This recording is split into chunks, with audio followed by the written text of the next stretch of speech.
G'day everybody, and welcome back for some more Stationeers on this freezing cold morning in my shed, where it's apparently about 7 degrees in here. My fingers are really feeling it, so expect me to do some, expect some mistakes as I misclick and whatnot. My fingerless gloves are not keeping my fingers very warm. So cold! Why winter? Why? Last week I started laying out a little bit of the living area. It's obviously not ideal having a couch right next to an oven. In fact, what does the oven even let me do? Oh, it is all food related stuff. Okay. So it's not like a an oven I should put in the production room. That's okay. What I'm thinking I want to do is keep working on this space. I need to put some lights in the roof so that we've got some light in here. I need to obviously put some floors down eventually. Remove this logic circuit that's here because it doesn't need to be there. Redo this. Remove this wiring? Just remove it, I think. Because I don't think it goes anywhere anymore. It was for warming this up, but I don't think that's required now. I mean, I sort of... Yes, my computers might be liking the temperature, or it might even be too low, because I've been having some issues with my main graphics card. Intermittent issues, which is arguably more frustrating, not less. But it's working this morning, so there's that. What do I want to start with? I think... Oh no. My sensor not work. Oh.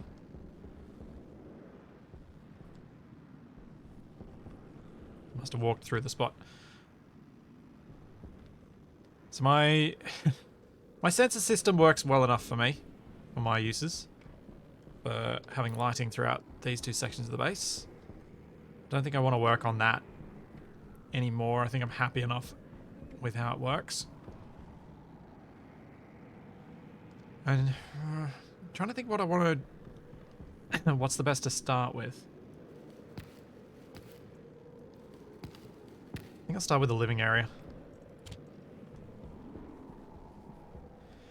The news on the graphics card is that it is Light on. intermittently failing, which is what it did a year ago when it completely died. It had been intermittently failing for a couple of weeks before I went to the office one day and it just didn't work at all. The company I bought it from have actually been pretty good. I called them up yesterday to try and find out what had gone wrong and what had been repaired. They didn't get told by Gigabyte what had been fixed. So they're chasing that up for me. And then they're going to get back to me if they get any useful information. But they also said something which was kind of nice, which was, given it's an intermittent fault, they said they're okay with me sending a video of the fault when it happens to show that it happens. Which I think is kind of cool, because that's something I can definitely achieve. But it just worries me because I really don't want to take another huge long break from Survival Impossible while I wait for the graphics card to come back, because if I'm down a graphics card, I don't have enough PCs to record it. Trying to think how this kitchen can work. I feel like thanks to this stairwell, I've kind of stuffed myself up here in terms of arranging things. And the fact that these need a big gap.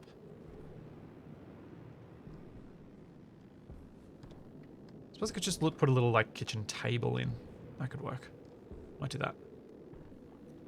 See if I can create something that looks a bit like that. Let's just check. I don't think I've got any tomatoes down here that aren't rotten. That is correct. Oh, tomatoes.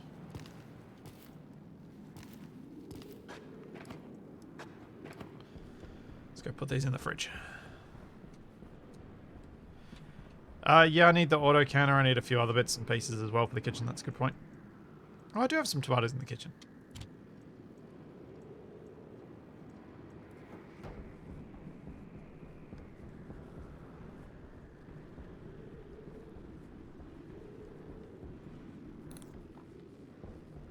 Now, what was the auto canner? I think it's in this one, maybe? Nope, that's where I make the cans.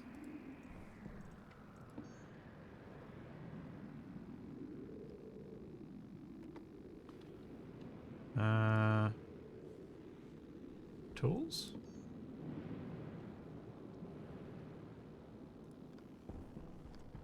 Okay, I'm guessing I'm searching the wrong keywords here because it's not showing up. What is it called?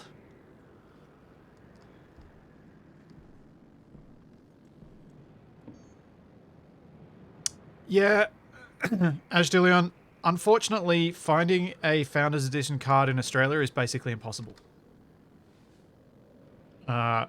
They weren't even going to ship them here in the first phase, so Founders Edition cards are not an option. Crate. I remember I found it and it's not can, it's something else. Packager, maybe? Basic packaging machine. Advanced packaging machine. Do I need the advanced one? Electrum and Constantan. Electrum. Do I have any Constantan other than what's in one of the things? It doesn't look like it. Oh no, there we go.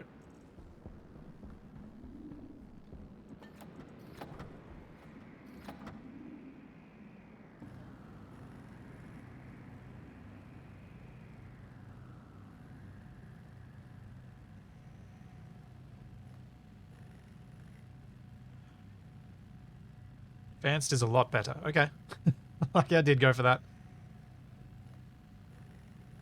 I don't think I've ever used the advanced one. I've definitely used the basic one in this before, but I don't think I've ever used the advanced one.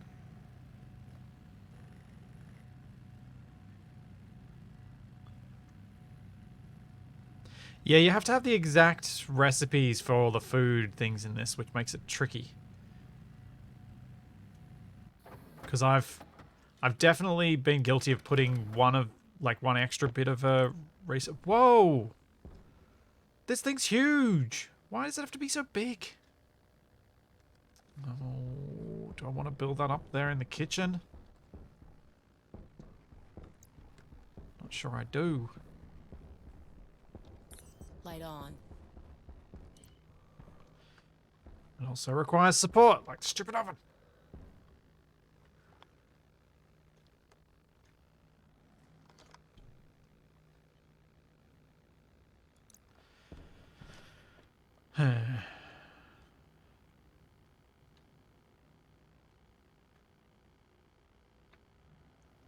The basic one fits on the bench though, doesn't it?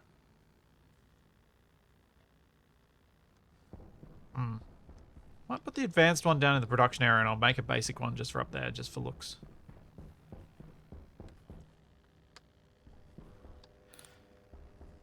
Mike, that feels like the kind of cheese like building a frame around your furnace using things that things don't spoil when put in the advanced packager or auto oven. I should also probably point out that the big update is now the official update.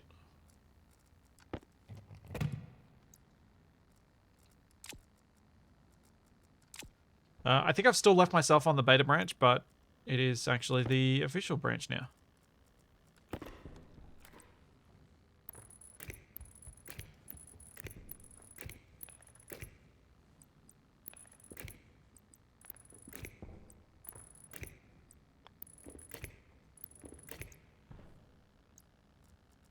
Figure I may as well match this to the other ones. Put my little chutes in and put a stacker down.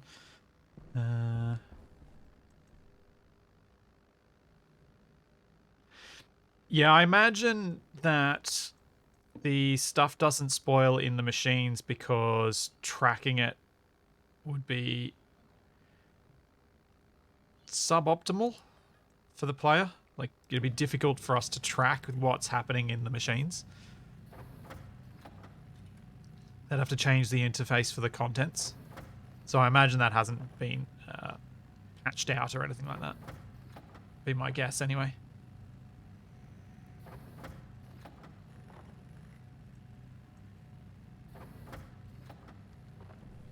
we have any chutes up here? Got a couple.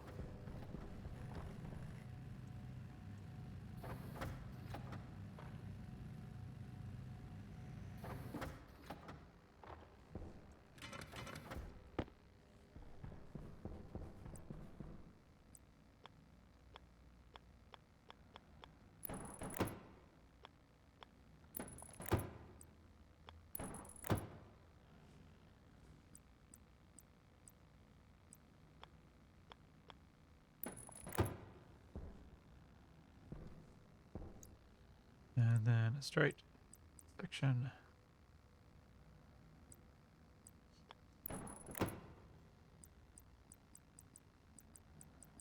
Stackers are separate things, aren't they?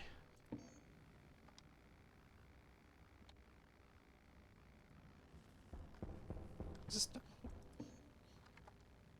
Wait, what? Outlet, inlet, window, straight, corner, junction, bin, outlet. What? Why couldn't I find stacker just then?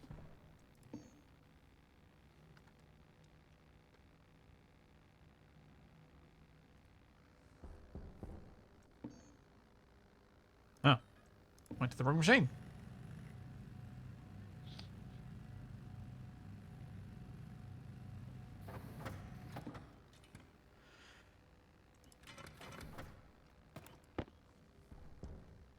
I was thinking about spoiling mechanics the other day. About how, like, because I've been playing a little bit of Ark recently, the top of the stack spoils first thing that's so common in games with food spoilage. And trying to think about a performance-friendly way of not doing that. Because it's a bit gamified. So we got canned condensed milk, canned edamame, canned French fries. Ugh. Powdered eggs, rice pudding, corn soup, pumpkin soup, tomato soup.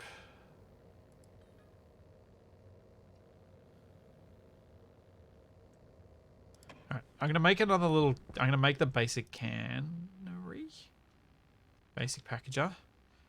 Just because I think it's... I'm pretty sure that's a desktop thing. And I thought it might look nice in the kitchen.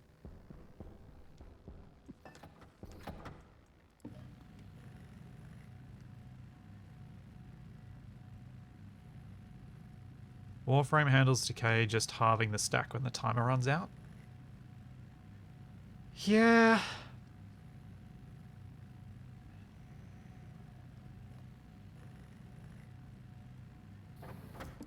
Like, I guess in a survival situation, you're kind of going to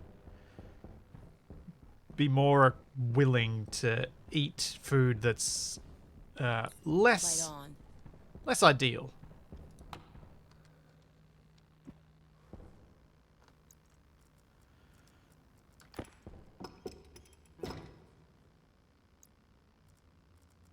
Why are you... why is it flashing an error because there's nothing in it?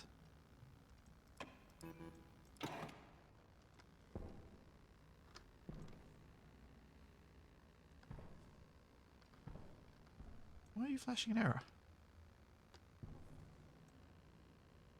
Huh. So what I'm thinking is, like, how do we deal with food that's bad? Actually, they're both flashing errors. How do we deal with spoiled food in our modern world? you kind of throw out the whole thing that the spoilage is attached to. Whereas I guess in a survival situation where food is a little more scarce, you're going to cut off and just kind of cut off the bad bits and try and keep the rest. Except for maybe meat. Because you may not want to risk the meat.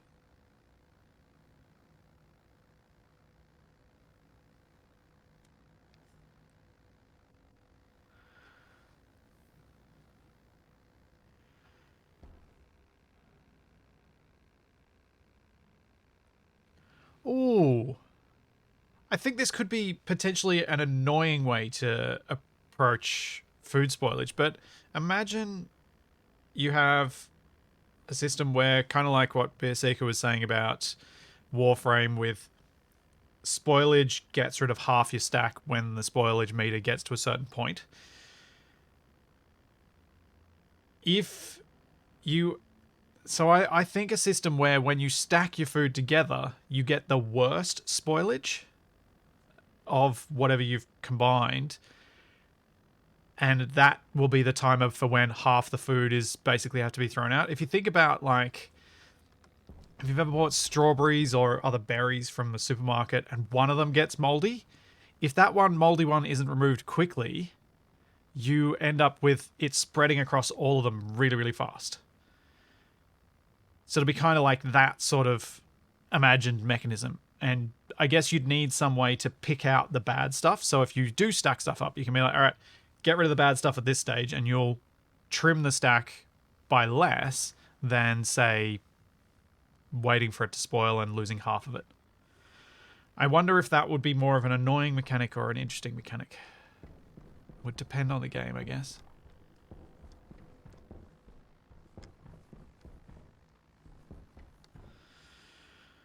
All right. I wanted to also build a table down here. Hey! Awesome. Thank you so much for the 10 gift subs. We're up to 70 already. Jeez. Thank you very, very much.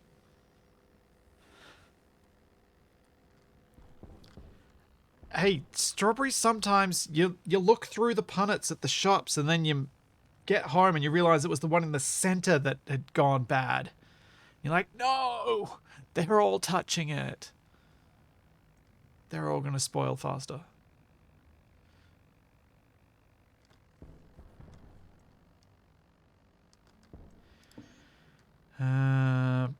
Is it bench? No. Table? Kit table, yeah.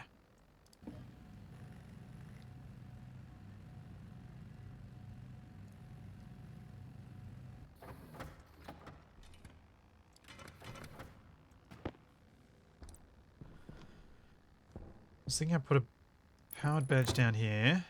Why is it named a table in there and a bench? Whatever. And then let's have a paint mixer. Ooh, I need 2 tables. Dang it. Chemistry station.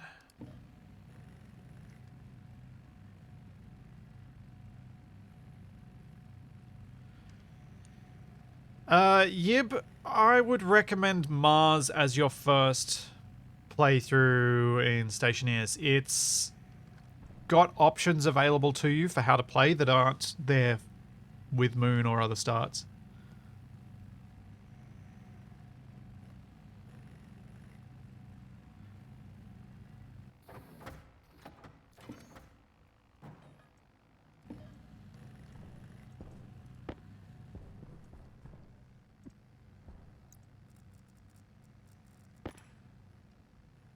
Nope, did not place that close enough. Close enough.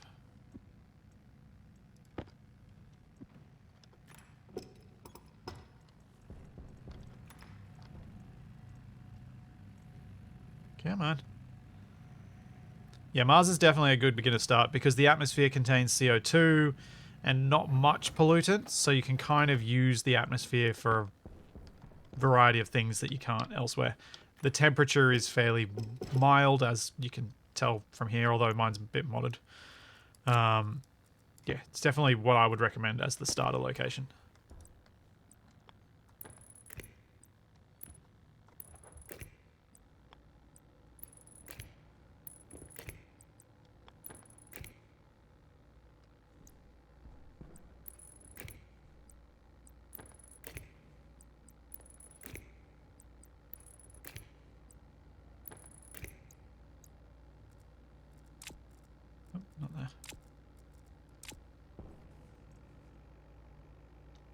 Yeah, that's a good point. Also, Mars does have the storms, so that does put you under a little bit of time pressure. You can just turn the storms off though, can't you? Which would probably be a good idea for your very first playthrough.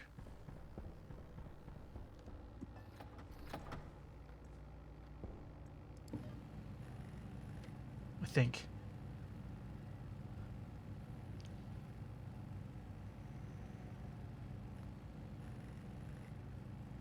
Yeah. Ideally, I guess for new players, it'd be custom game, turn off storms, and just learn the game. And then once you feel like you've got the basic survival needs sorted, if you want to have storms, then go back and start all over again and give yourself that little bit of time pressure to get things done before the first storm hits.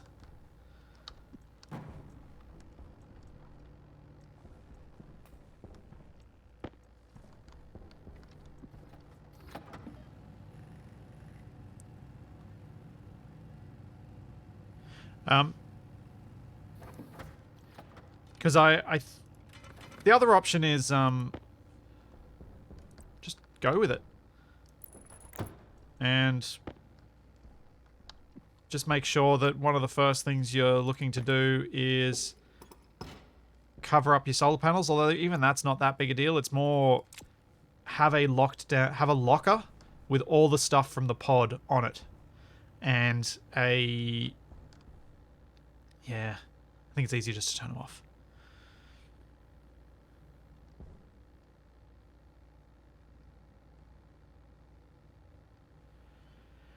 Yeah, Beer Seeker, I disagree. The moon, while yes, that advantage is there, it's not enough of an advantage to matter. The advantage of having no contaminating atmosphere, it's so much harder to, I think for a new player, capture your gases from your furnace, like I've had to do here, than it is to just be able to pull in CO2 from the atmosphere, clean out the pollutant, and then you've got a greenhouse. That would be Tin Can Climb.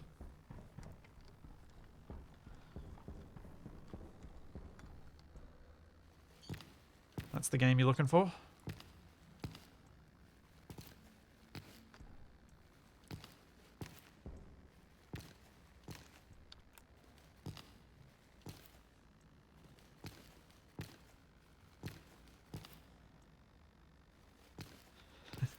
The game where instruction manual required.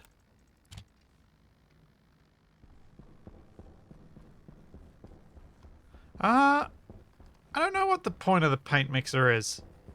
I just wanted to make my production room look full. I didn't really have a good reason for it. I was half tempted to just put a microwave on here just so that that spot on that bench is occupied.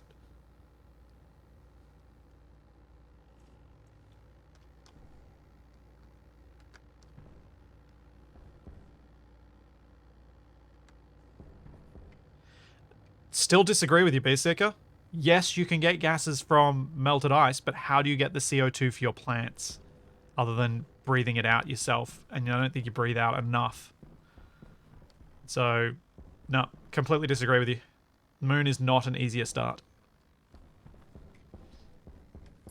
Light on. Mars is the easiest. Gives you more options of how to play as well, which I think is good for a new player, because then they can hopefully do it their own way. I don't need to make these walls. Plastic sheets.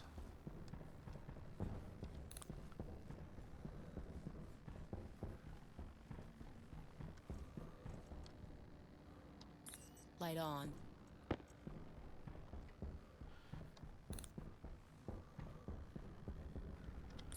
Light on. I enjoyed Oxygen Not Included more because of the stationeering than the colony management and exploration. Yeah. Man, I wish I had more. I wish I had the time to get somewhat.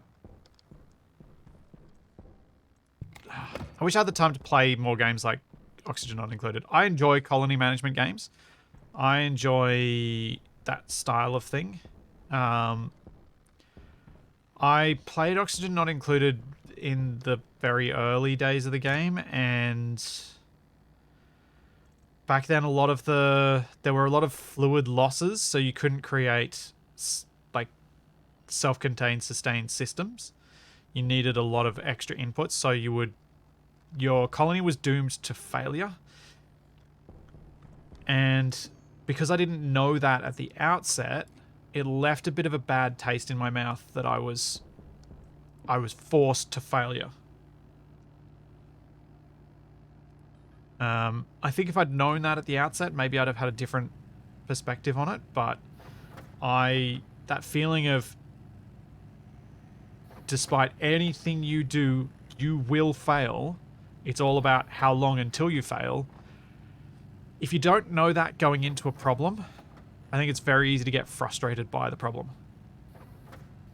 At least for me it is.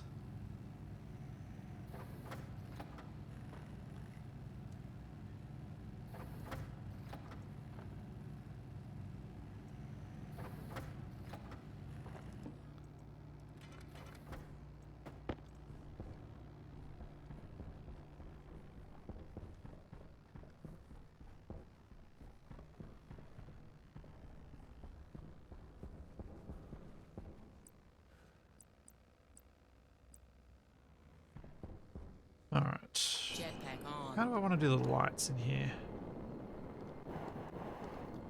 I'm thinking maybe...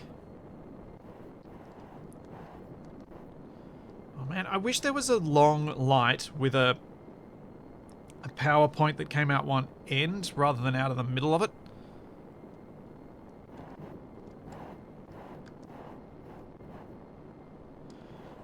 Because then you could put the lights like this on the window bits, which I think would look nice.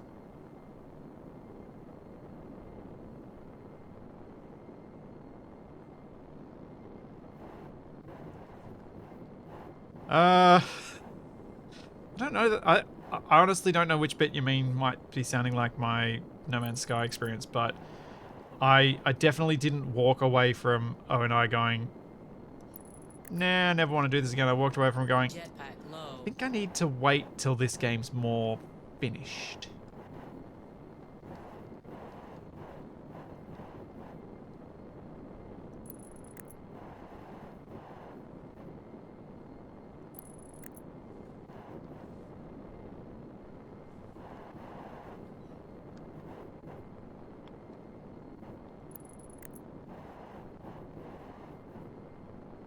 Because I did play it very, very early on, so I think I was a bit more forgiving of it. And it didn't frustrate me. It was just like, it just kind of left that feeling of, I don't really want to start a new colony if it's stuck.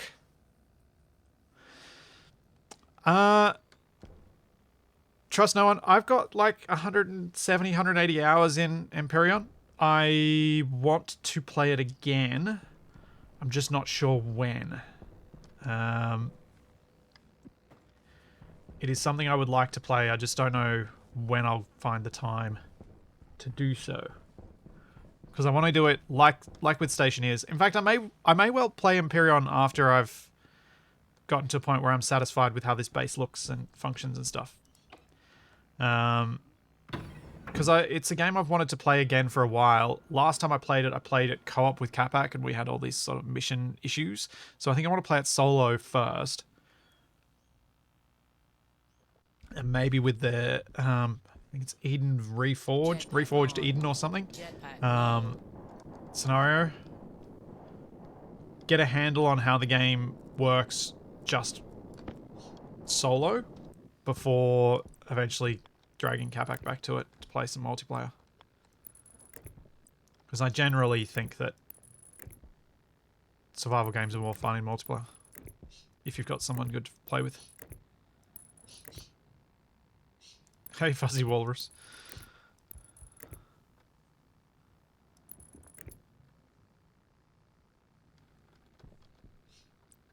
Biggest problem I had in Empyrion is building your own ship was hard. Like, way too complex. Building your own ship in Empyrion doesn't have to be super complex. It often is, but it doesn't have to be. The biggest turnoff for me of Empyrion is actually one of the things that makes me realize how good Space Engineers is. Because Space Engineers, you have this thing where if you design something well, or if someone else designs something well, to bring it into your survival game still takes skill and effort. Empyrion lacks that.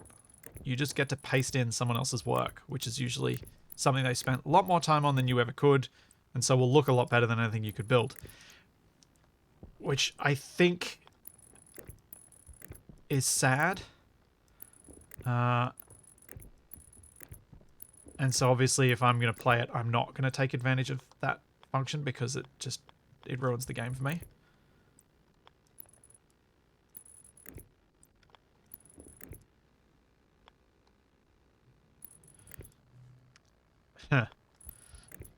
Mighty Cheddar, I've tried to talk Capac into doing tutorials for a variety of things. That's never going to happen. Ever. Like, even it... I think as a gag, it would only be funny for a few minutes. Unfortunately. But Capac hates teaching. If you've ever watched us play something where Capac knows more than I do, you'd have seen how difficult it is to get him to teach me anything. Like, anything at all. He just won't do it.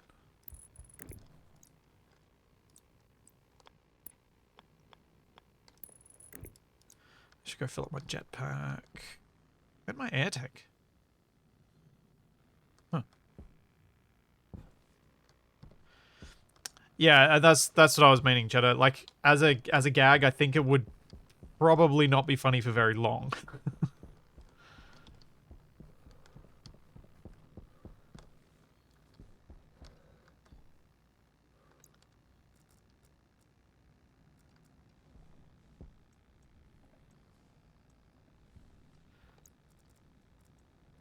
Air tank critical.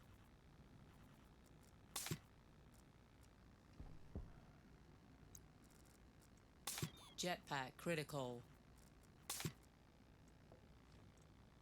Oh, no. But yeah, it's if you have a look on our Zebra Monkeys shared channel, you'll find a video of us actually doing a gag tutorial with Capac. So we have done that before.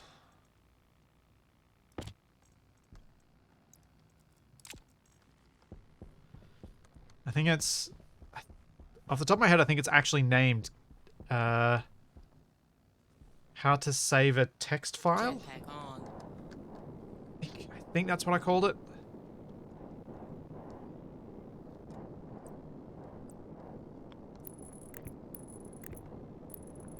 One thing I do remember is there's a picture of Borscht in the video.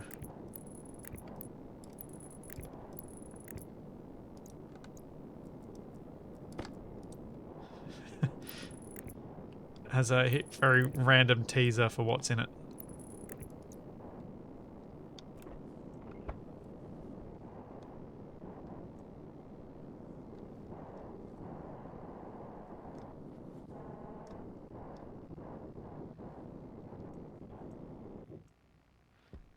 Alrighty. I'm hoping where I've brought the power through won't get in the way. I'm a little worried it might, but I'm hoping it won't.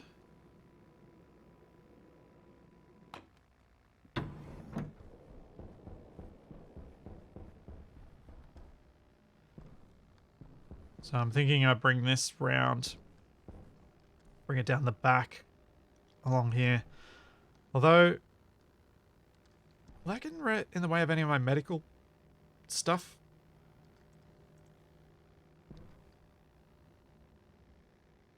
I don't really have a choice. It's either that or I go along the floor.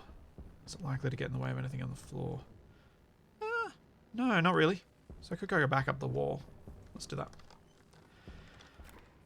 Cabling is hard.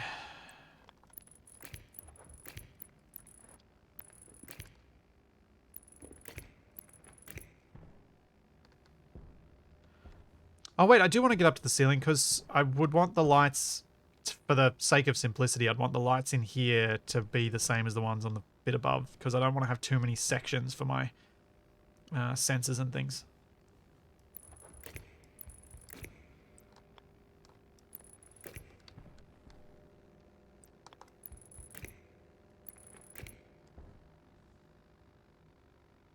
Although... I suppose I can just move this one along since it goes up there.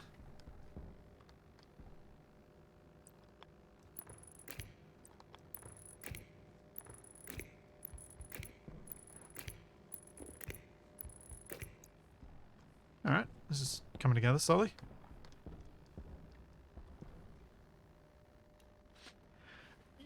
Yeah, the paint tool in Empyrion is, let's say powerful, because you can paint faces of blocks.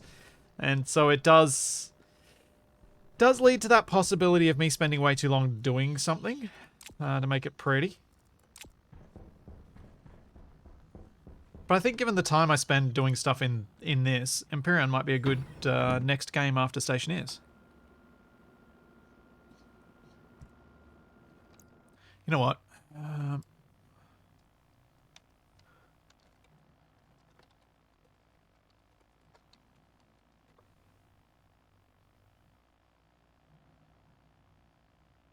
No, it's not called that.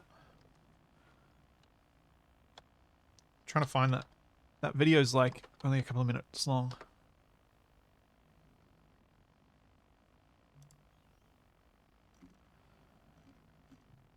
And what was it called?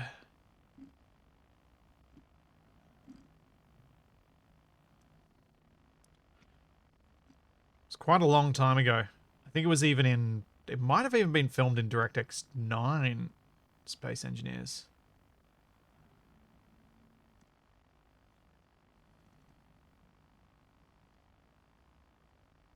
See, Kabak and I even played some Empyrion 4 years ago.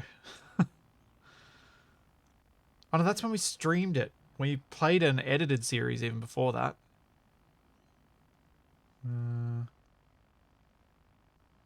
Yeah, here we go. There's the edited one. From 5 years ago. There you go. Capac saves the text file. A Space Engineer's how-to video.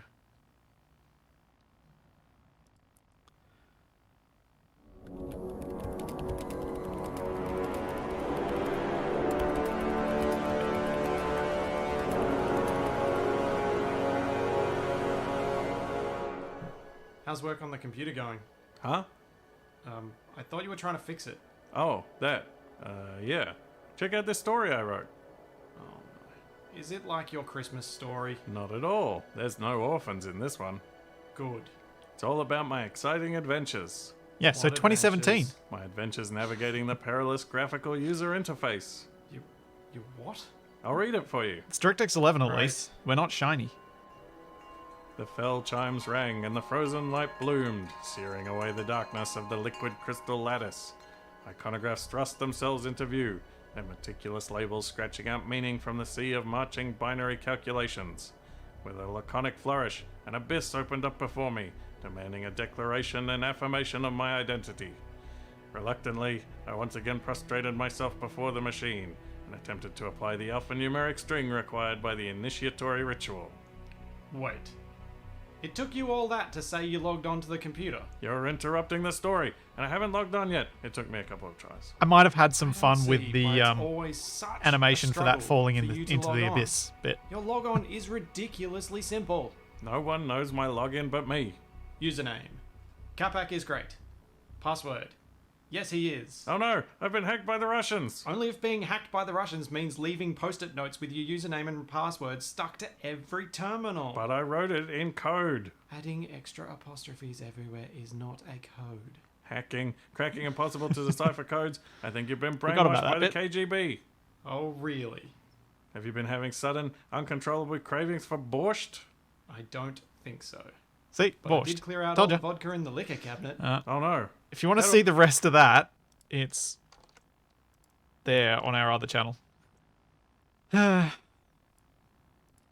am I staring at that? I was going back outside to... I Jetpack don't remember. on. I remember. Get this thing.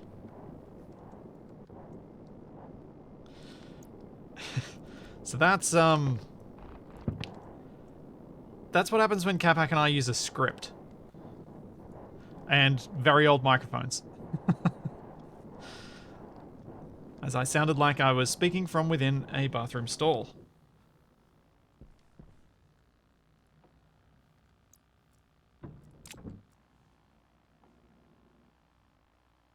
Oh yeah, definitely start at the beginning of Light Echoes if you're going to watch that sort of stuff.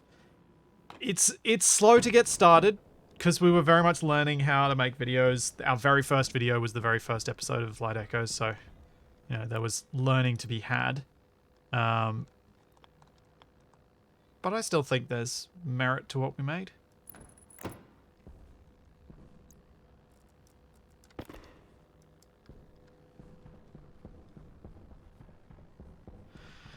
I have no idea when we'd next do more Jackbox. Had some issues with the last time we played Jackbox. I got copyright pinged for their music in one section, which was obnoxious. I have no idea if it was a legit ping or not, but it kind of soured me on playing more of it.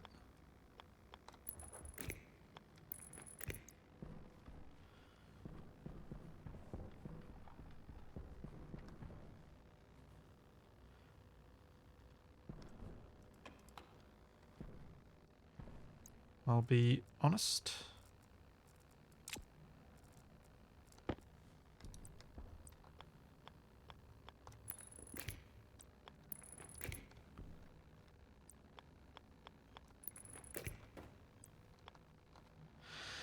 Lohan, my graphics card is probably not okay. It is working right now, but it is probably not okay.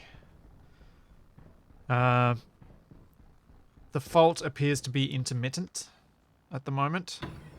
Monday morning, it booted on like the 4th or 5th try. Tuesday, it didn't boot at all with the 3090 in, so I had to put a different graphics card in. And then yesterday, it booted just fine. And I left it on all last night because I didn't want to have troubles this morning before the stream. So my PC was on all night. So I don't know if it would boot today or not. I just left it on.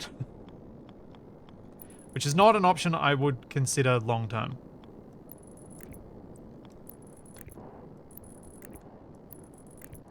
It's just because I knew I'd be up early this morning and I didn't want to have to replace the graphics card before I got started.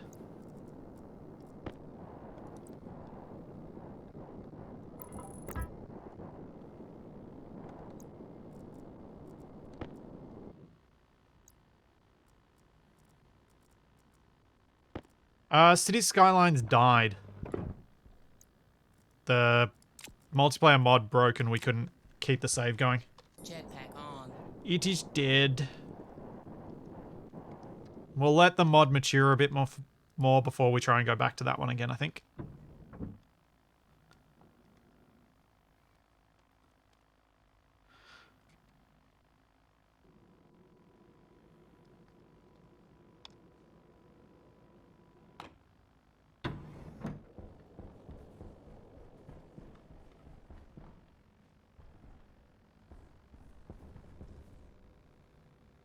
Okay, lights are hooked up. Let's see if there's enough light. Jetpack on.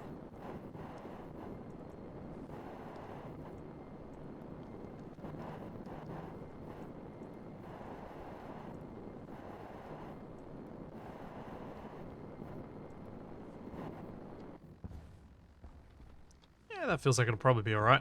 I know it's hard to tell when it's daytime, but I think that'll probably be enough. How many did I have in here? quite a few more. I think it'll still be okay.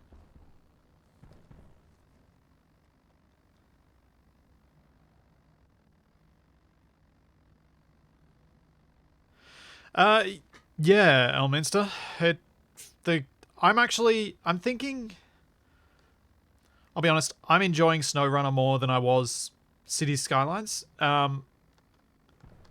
Skylines was kind of. It was a hard one to keep the interest going, I think, with how it works. So I'm a bit happier with SnowRunner. Now that it actually seems to be working. Light on. Which is obviously a useful thing for a game we want to play. There's a light here, and then another light down here.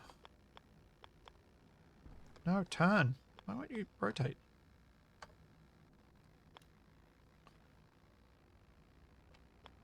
That would be why. Where can I fit this then? There.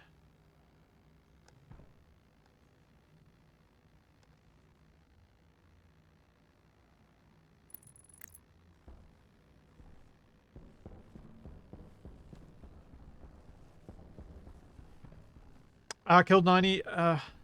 Zomboid's one I've been asked about a lot recently. I have played Zomboid. I don't have any plans to play Zomboid. At least not on stream. So there's a thing that's happened with the Arc streams, which makes it hard to have as much fun as I might, which is getting told by everybody what I'm doing wrong the moment I do anything. And the same happened when I tried to stream Zomboid before. Kind of took the fun out of it.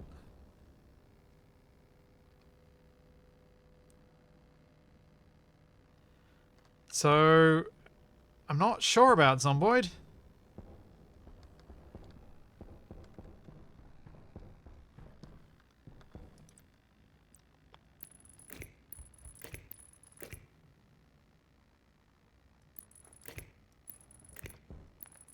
Yeah, Zomboid seems to have a little too much backseat gaming. For me to be able to just kind of chill and try and enjoy it.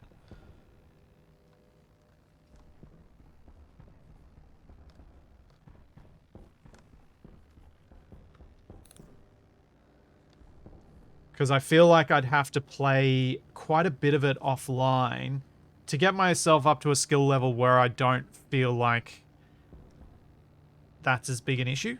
Like, Stationeers, heaps of people watching know the game so much better than me. But I know the game enough to make confident decisions. So I can be like, no, I'm doing it this way because I want to, because I know it'll work, so it's fine. Just chill. I don't know that with Zomboid, and I definitely don't know that with Ark. And so it's kind of hard to know which bits of advice to actually listen to, which bits of advice are so anachronistic to my current stage, so I should just ignore them altogether, that sort of thing. I genuinely don't mind getting advice while I'm playing. The hardest thing, though, is if I don't know a game well enough, I don't know which advice to take. And so it becomes really, really difficult. So that it becomes really, really difficult to figure out which advice to listen to. And so I spend a lot of time reading conflicting ideas and not understanding why they conflict with each other.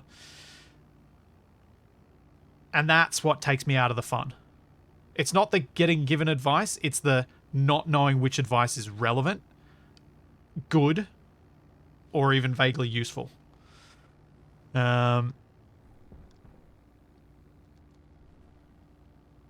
And I feel like for Zomboid, I'd need to play it a lot on my own to get to a point where I could, one, set up game settings that are to my own personal taste. And two, get to that stage where I could actually, you know it well enough to know what to listen to and what to ignore. Without having to spend ages staring at chat going, what? What? I don't understand.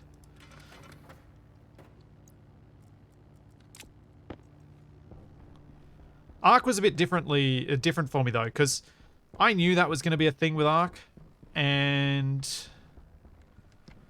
being a first-person game, I don't know, for some reason it just doesn't bother me as much because I've got so much more to look at that I can kind of just feel like interesting things are happening even if I'm not making sense with what I'm saying. It's probably part of it.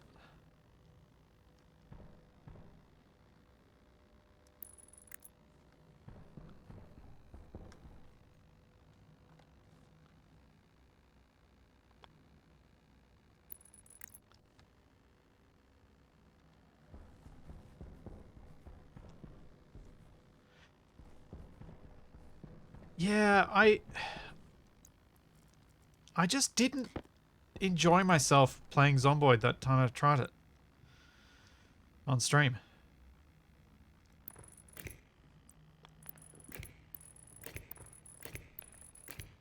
Just couldn't find the fun.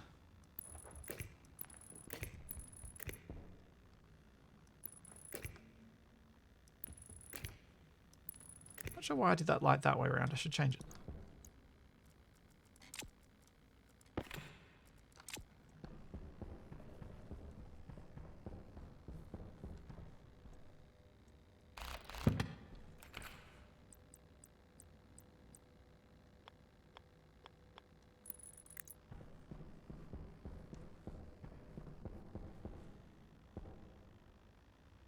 Just did it the same way.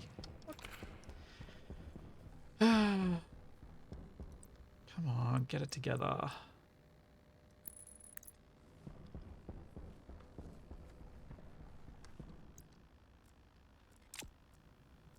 Right, more cable.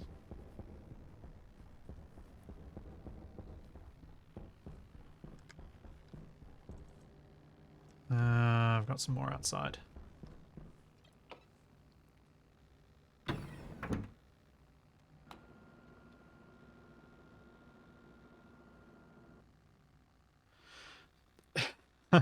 I'm glad you learned a bit from watching me muddle my way through Orsa. Actually, thinking about it, I wonder if I just picked the wrong day that I played Zomboid, and that's why it took some of the fun out of it for me. I wonder if it was like, because if I'm thinking about it, the first Stationeers stream where I did some IC10 stuff, I felt like I had a lot of patience for what I was doing and a lot of easy, like, calm, no issues sort of, like I was able to just calmly take my time, figure out what I was being told, figure out what was going on, and I wasn't getting frustrated by any of it. But then that next week I tried it, I struggled all over the place. So maybe it was just a bad day for Zomboid. I don't know. Maybe I was just a bit more tired that day, so I didn't have the capacity to pass the advice for what was useful and what was not at the time.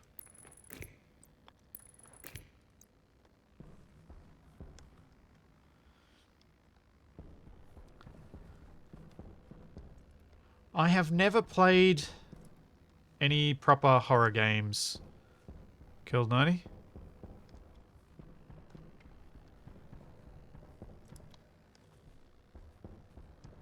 It's not usually my thing, because I don't usually do horror movies either.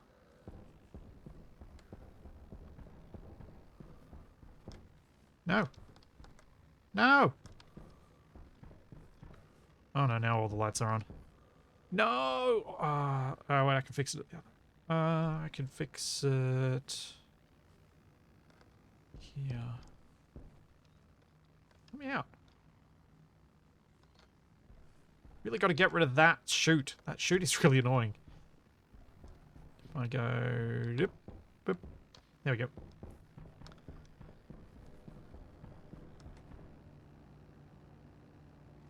Oh no, I just need to get rid of that chute altogether, Takari. I was coming here for more light. That chute's just gotta go. It's gotta go.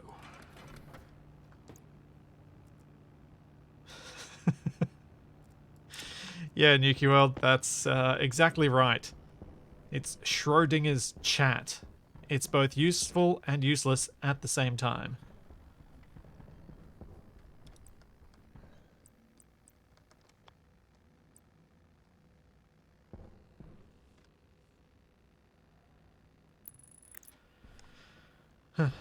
Just realised that'd potentially be a funny joke in French, or a fun pun.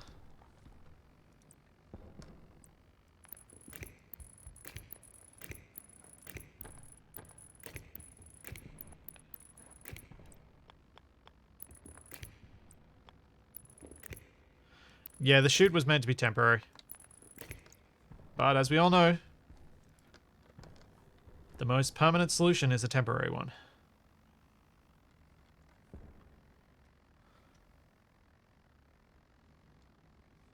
Okay, I have light in here. Half tempted just to leave the lights on.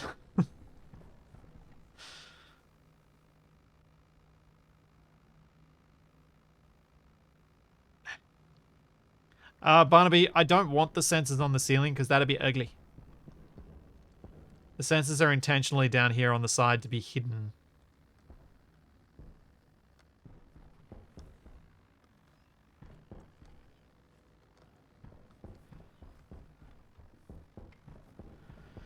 Most of it is really how Capac is. I need the lights on during the day, Tincho, because it's actually really dark in the building during the day. The daylight's not bright enough to light around, like light in the corners and stuff. How about using a light switch like a normal person? Wow. How boring.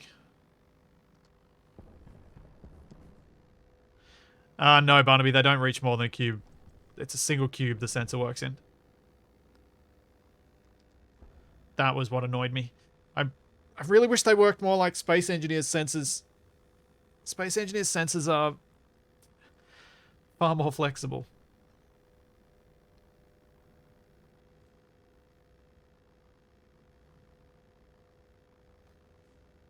Might need to move this along a block so I can put another integrated circuit in and whack a sensor up there. Or whack another sensor on the outside, actually.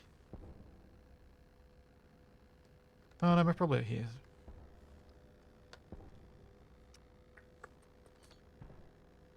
Yep, we gotta move that along.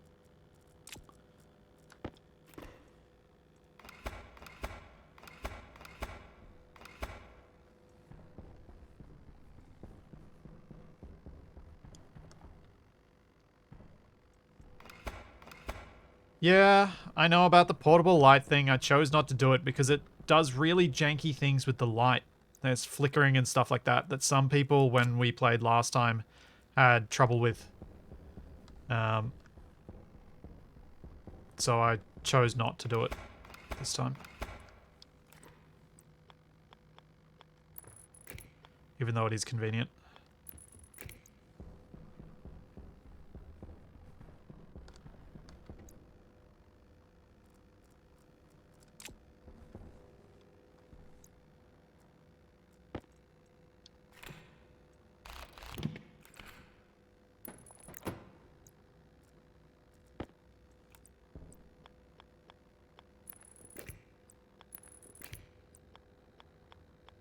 Oh, why didn't I create enough space to begin with?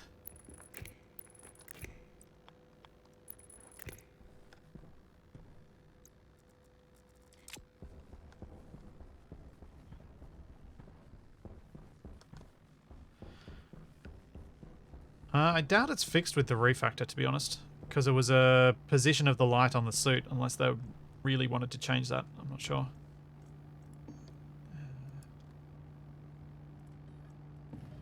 I also just prefer the idea of my building having lights.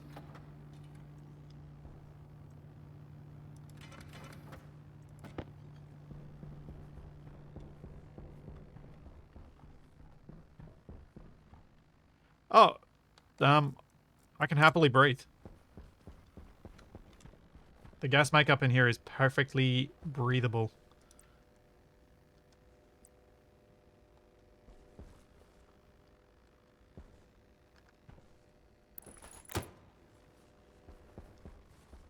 See? Ta-da!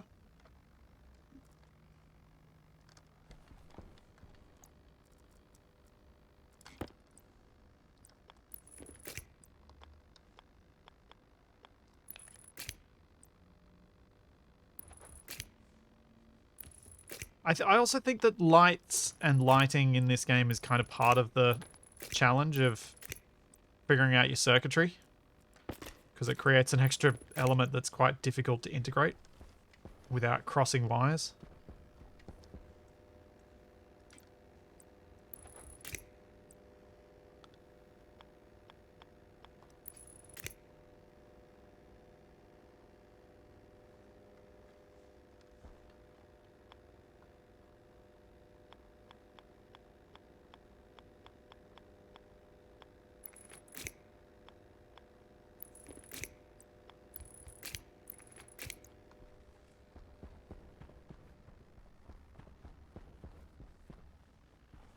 It's the character wearing Google Glass. Sort of. They're sensor lenses, so if I turn them on, I can see all the ores nearby. But yes, they do look like Google Glass. I need an IC10 thingy.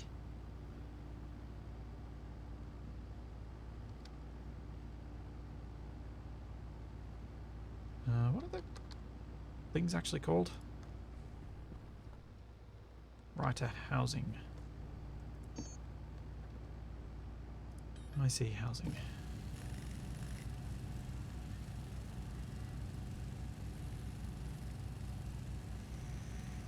What do you mean you can't believe I haven't painted my suit? Suppose I could paint it grey. Maybe.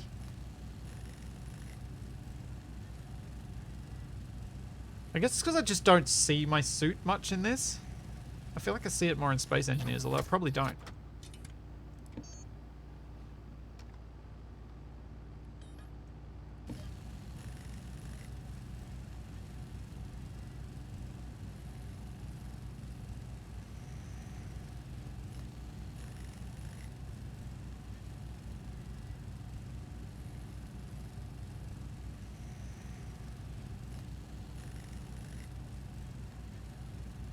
Paint it pink. Oh dear.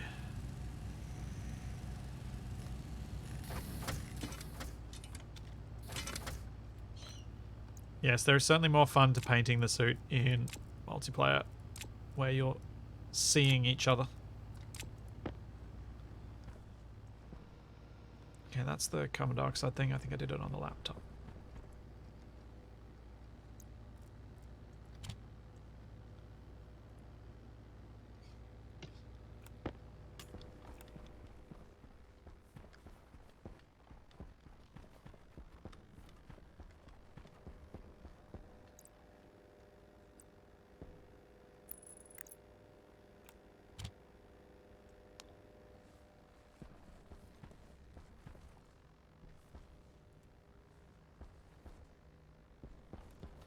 Yay!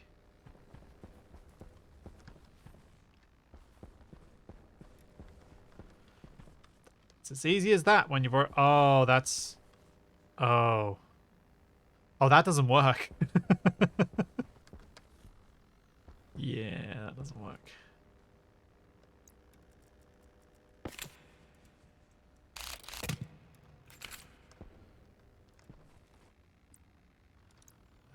We need to do this on the outside, because I'm actually going to have to walk through that section.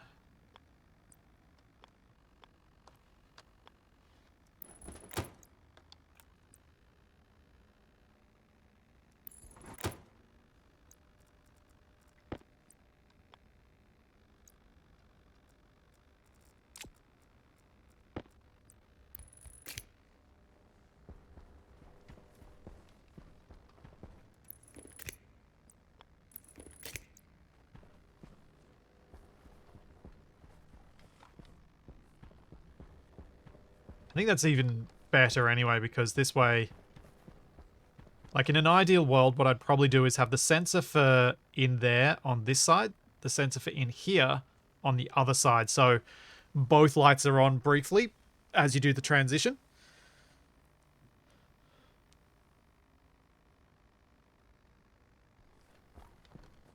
Because that way you won't ever turn off the light by being in the room that you're working in.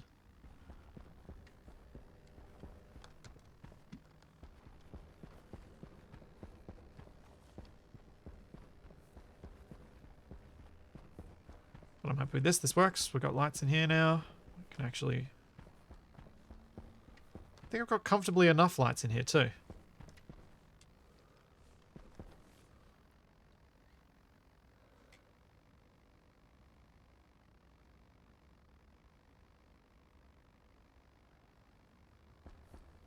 In fact, with this one, I probably can do this quite easily because I could just move that one over to here and just run that cable. I might do that.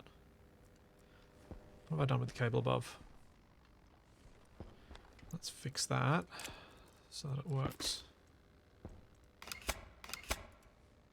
Oh.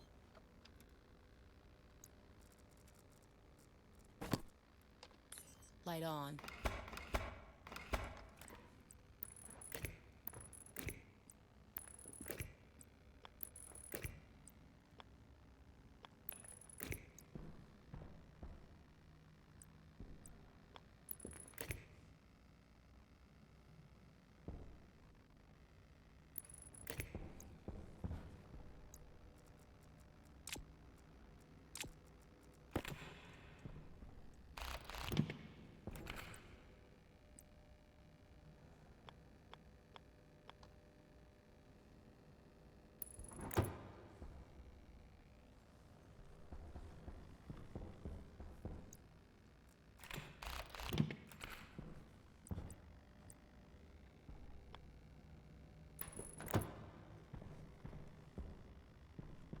This'll do the trick.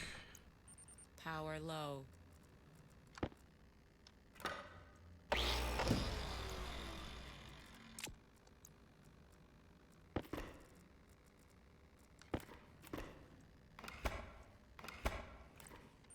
Hunger, caution.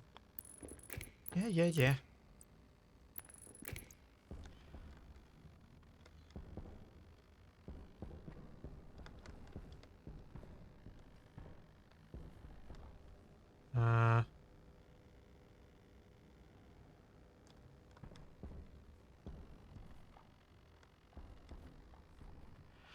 Oh, that's potentially problematic because every time I walk past here, I'm going to turn on the lights out there.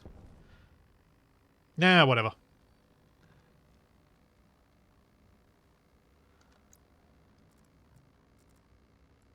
It's good enough.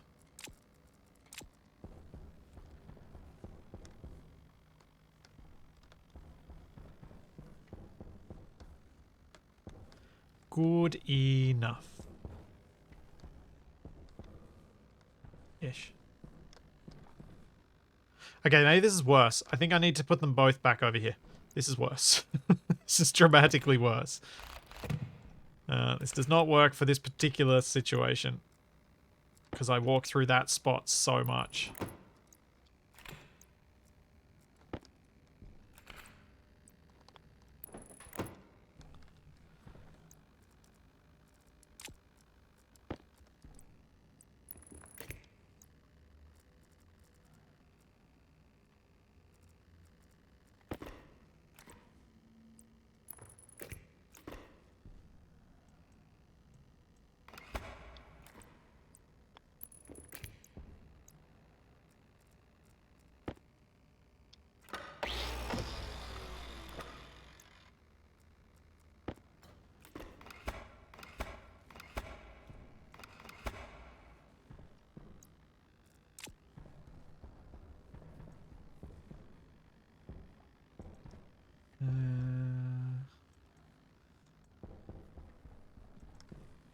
Yeah.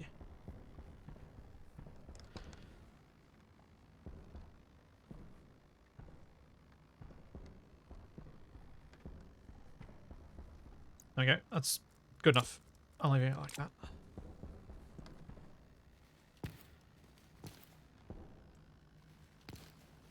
Okay, I mean, isn't orientation of the sensors irrelevant?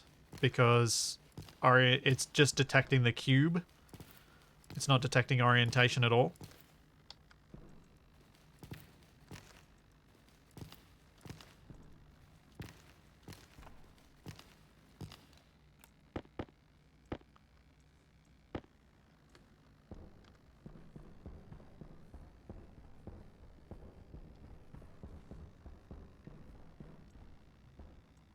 I didn't need to cable past the sensors, though. It was fine.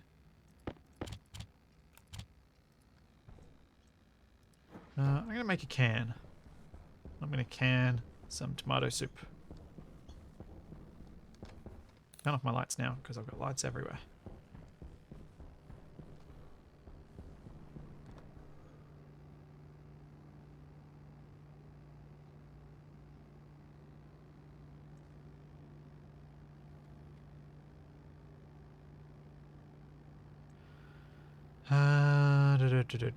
What was I coming down here for? I was coming down here for a can.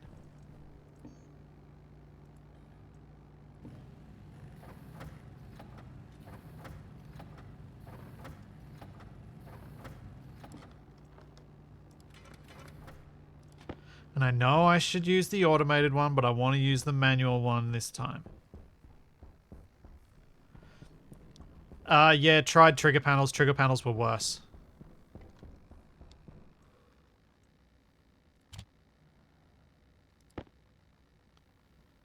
Do I need to just put one in here?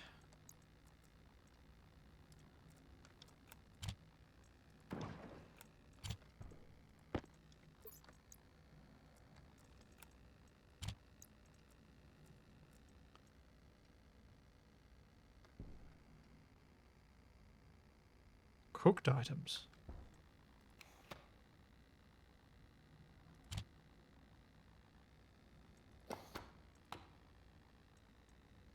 Oh, this isn't powered at the moment.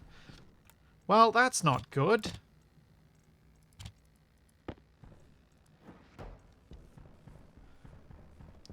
Need to go back outside and fix that.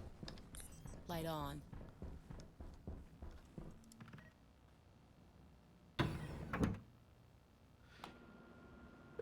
I can't actually remember what the issue I was having with the trigger pedals was, but I think it was that it kept triggering. Jetpack on. So it was just being a bit weird. Though there was something else that made the sensors better. Or maybe prefer the sensors. I think it was just because once I realized the sensors could work, that was what I wanted. May well be part of it.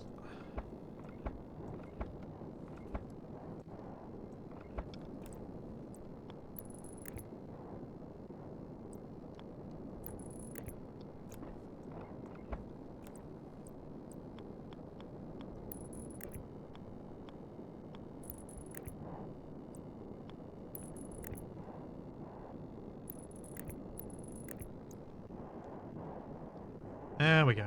Now we got plugged in. Now I just gotta get that transformer to output some juice.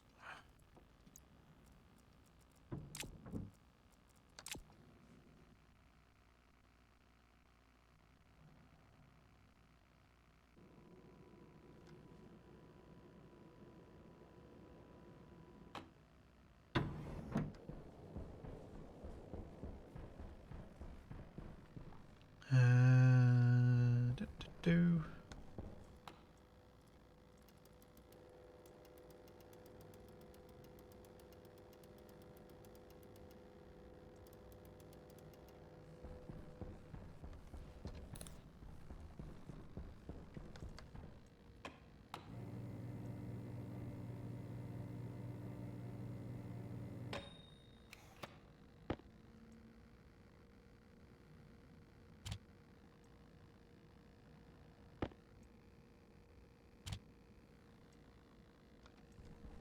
At least the fridges are now back on. That's probably good.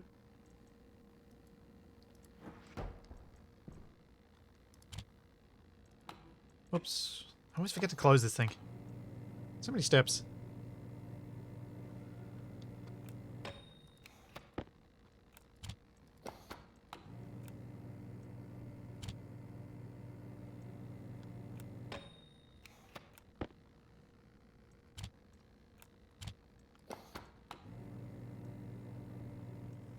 Should try the oven after this.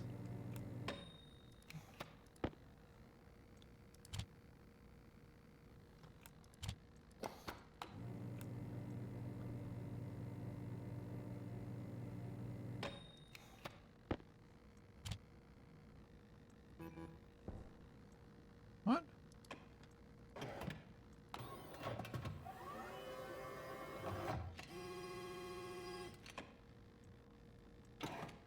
Hooray!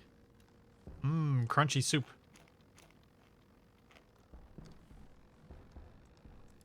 Made my first can of soup.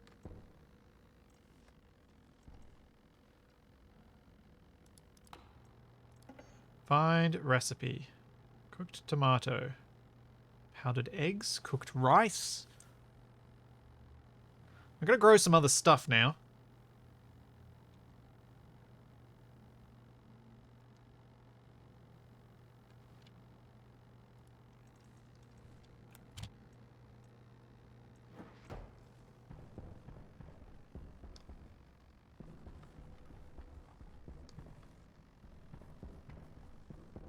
What shall I grow next? That's all my tomato seeds. I'll put them all in one shelf, I think. So I have a lot of tomato seeds. Light on.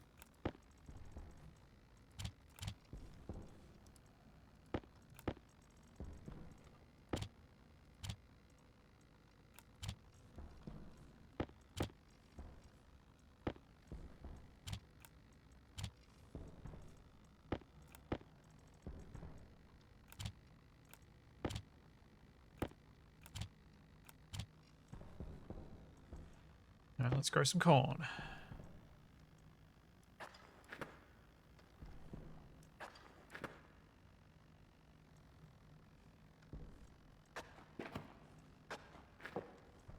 And some rice.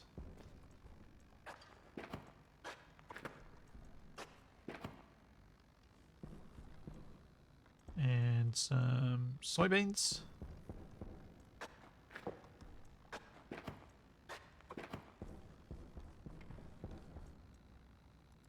And do I still have a plot for pumpkin? Yeah, grow a couple of pumpkins too.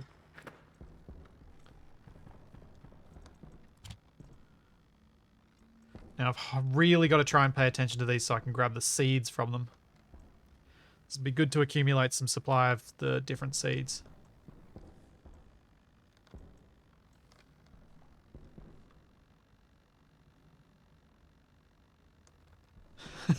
Thanks, Barfo. I did my best not to make this claustrophobic and maze-like. It's a little bit maze-like. It's deliberately split level. So there's that.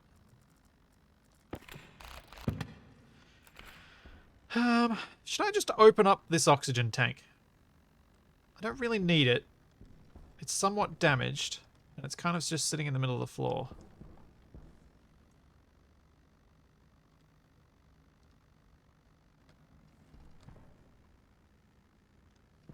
Yeah, I'm going to open it up.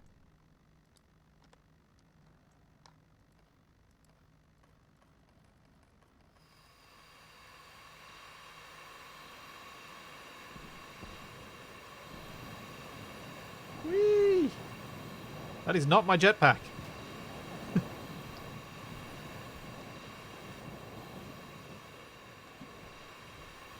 Oh no, it's almost dead.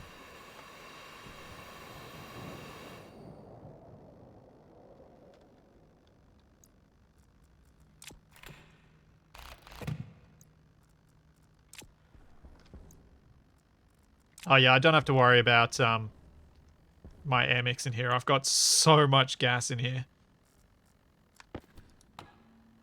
Like, it's still 46% CO2, so the amount of oxygen in that tank was not going to dramatically change things.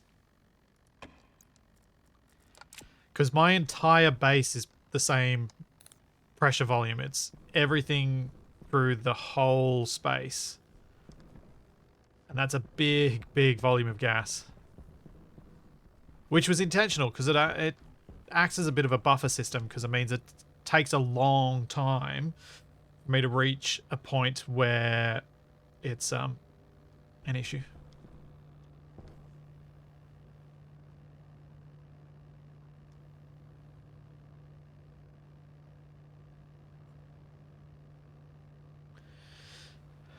How many plants do you need to make enough oxygen for a single engineer? Hydration critical. Actually don't know. I know I've got more than enough plants for the food requirements, but I don't know about the other side of things. The oxygen.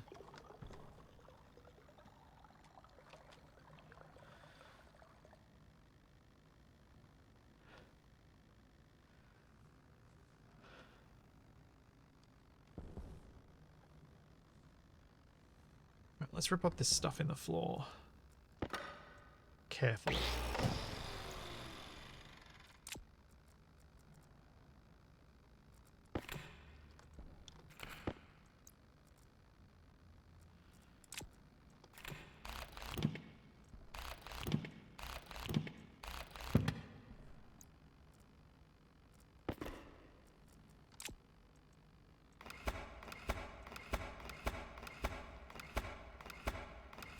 So there are a few things I need to do for this room. One of them is move this pipe heater onto the other side of the wall so it can be accessed from the utilities closet. And I need to move the apparatus for running these screens to the other side as well.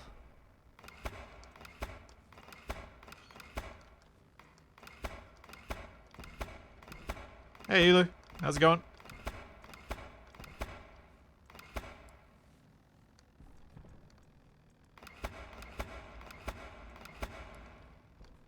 Yep, I do need to do that outside finishing stuff still, but it's a lot of resources to do that.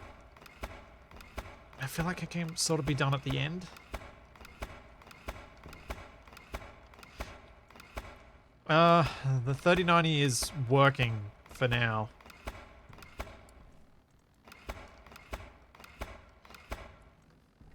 For now.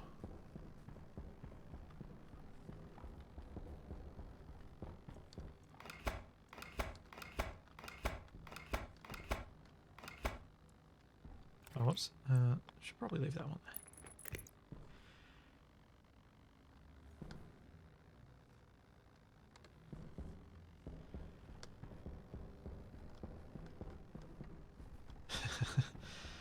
Yep. All those things. Fingers crossed. Breaking legs. I think it's gonna die. At some point. But I don't know when. But thankfully the retailer I bought it from have been pretty good about everything so far.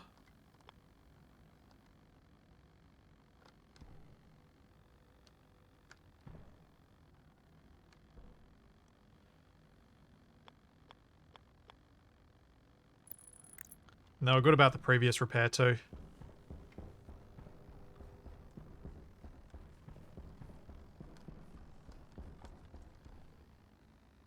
Okay, yeah, that works. That's on the correct bit.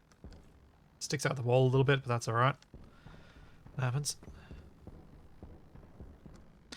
Ashy Snot, I made Waspaloy a couple of... it was like 3 weeks ago, I think. You can have a look at how I did it, but basically the high pressure, you kind of want hot gas that you can add back into the furnace so that you can keep it hot but keep adding pressure slowly rather than igniting to try and reach the 50 megapascals. That's a lot safer.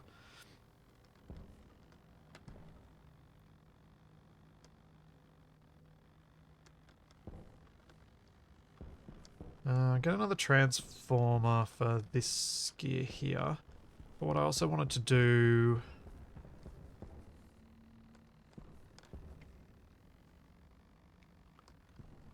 need to decide about where I want those. I feel like my greenhouse is a good spot to have the CO2 display. Yeah, I think in general having the gas displays in the greenhouse makes a lot of sense. But I might move them over to here. Can't decide.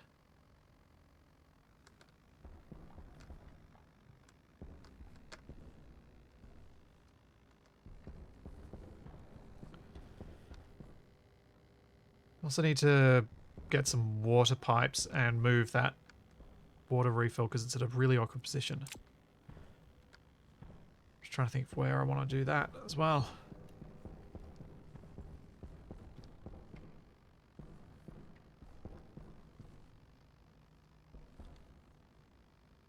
Oh, I probably want that in the kitchen. Can I do that? Is that going to be an option? Can I have a water dispenser in the kitchen? I could put it on this wall here. Yeah, let's do that.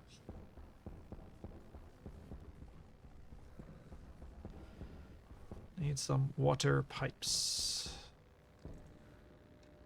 Light on.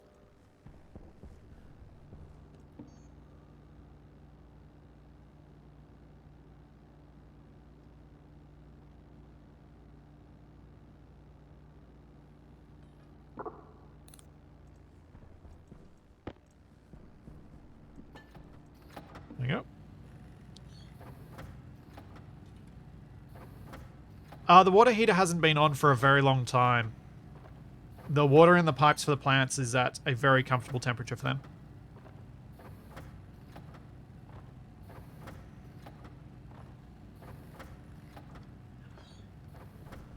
In fact, I can go check. Pretty sure it's like... Oh, it's actually really toasty in here. I need to do something about that.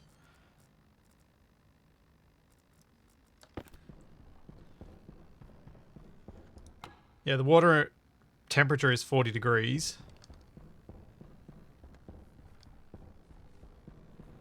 What is it on the other side of the tap, though?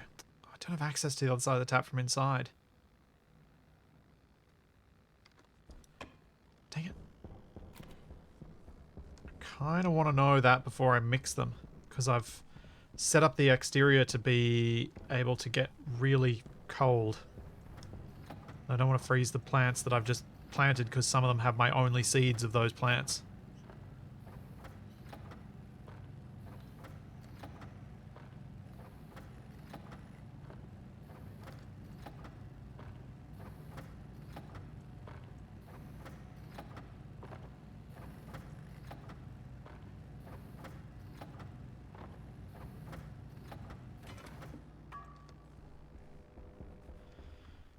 Let's go check outside.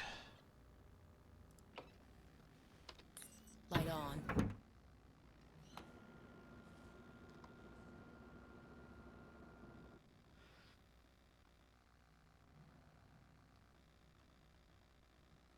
The next Lego stream will depend on... I don't want to make any more promises on that one because I feel like I've promised so many different things with the Lego streams and it's just...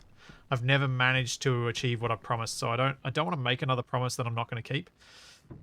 But it's close with the Lego streams. I really do want to do one. I want to do it right, and I think that's what's making me delay it more than I probably should.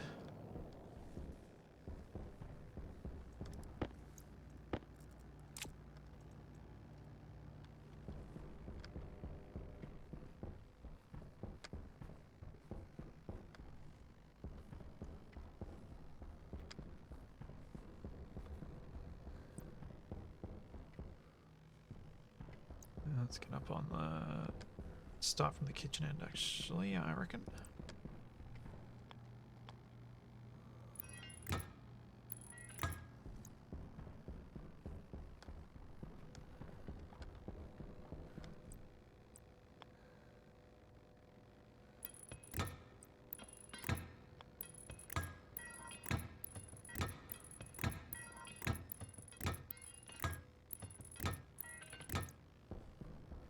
Alright, with how hot it's getting in here, I may need to think up some more active cooling setups.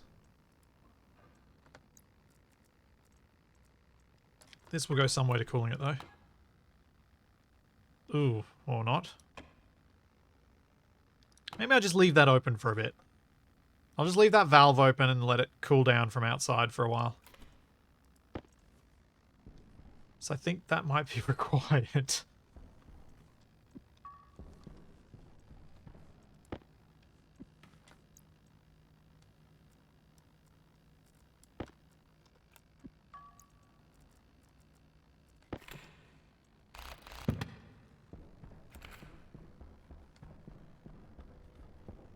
As it is very toasty. No, not that way round.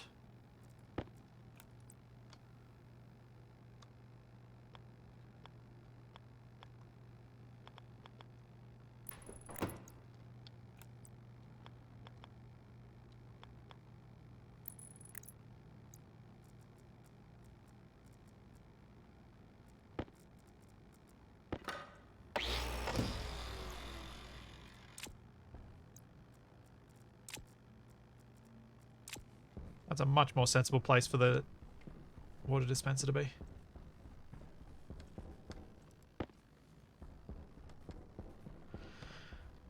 It's almost hot enough to fry an egg, not quite. Yeah, Lone, I saw that this morning. Climb managed to get the paint thing working in his undo mod.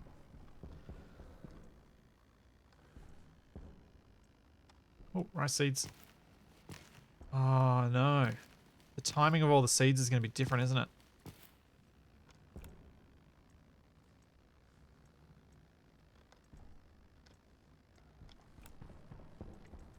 Here, boy. Well, got the rice seeds. That's a win.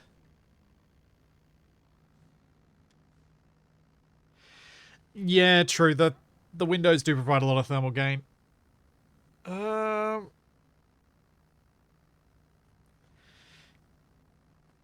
All right, let's get these things hooked up again. And then I'll work on a cooling system, I think. I think that's the way to go. Uh-oh. Yeah, don't throw those under the shelf. I'll be lost forever.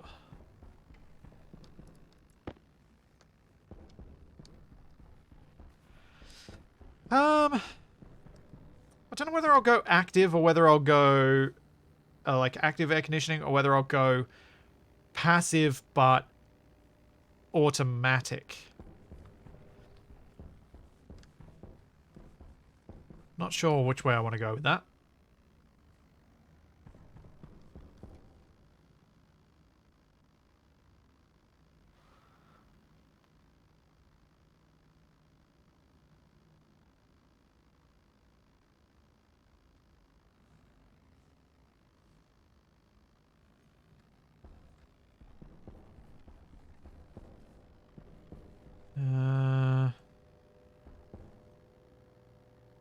Could run that off the same one as the kitchen. I think that makes some sense. Oh. Huh. Do I want to have these displays out in the public area, like the open, nice area, or do I want to have them in my utilities closet?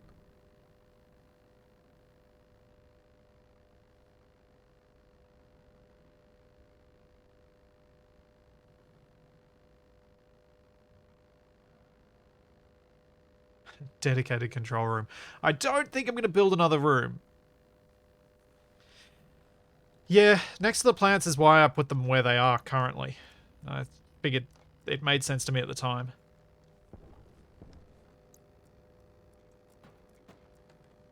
Yeah, okay, let's throw those down in the production room. Get them out of my inventory.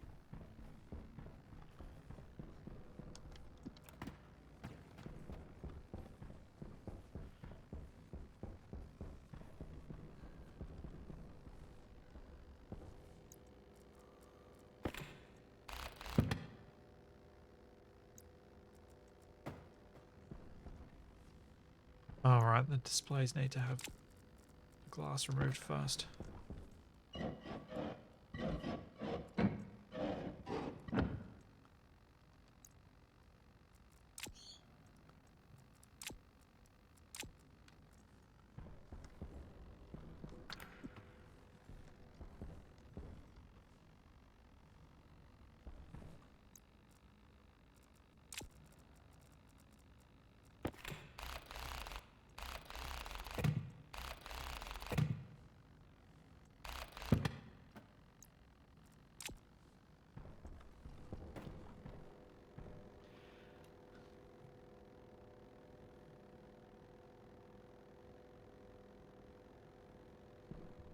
Oh, Tincho, I am envious of your Optimus Prime because it's the classic Optimus Prime. That Lego set does look pretty cool.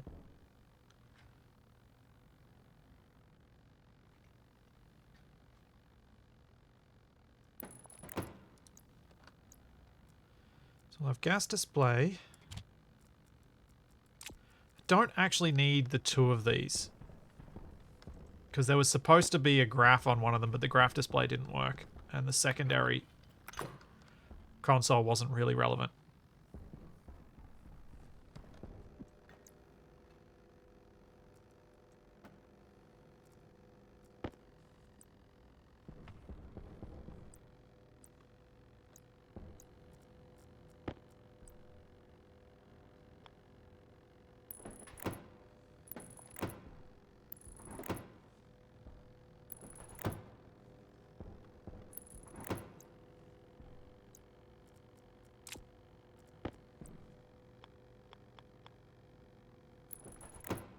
Visible on the other side of the wall? No. Nice.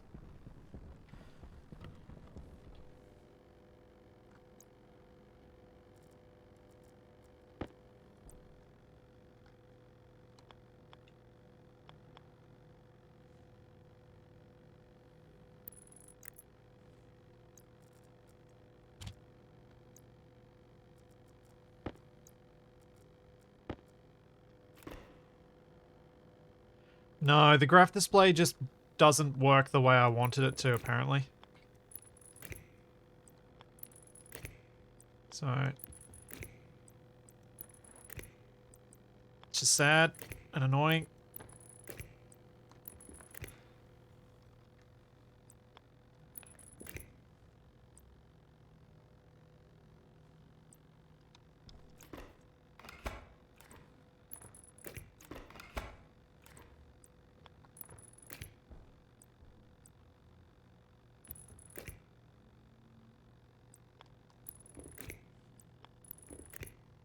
Doo-doo.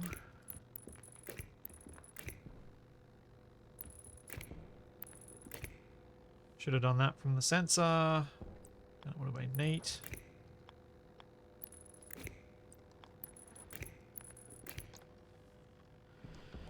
Okay, now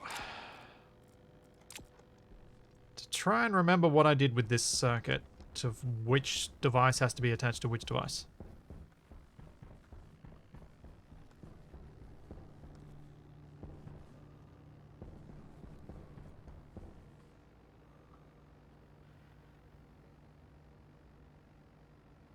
So device 0 is the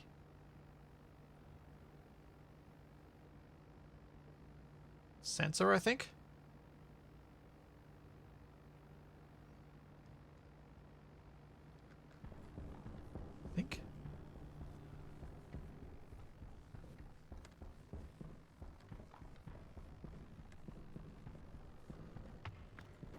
I just realized I've arranged this in a way that's actually bad. I've got to redo some of it.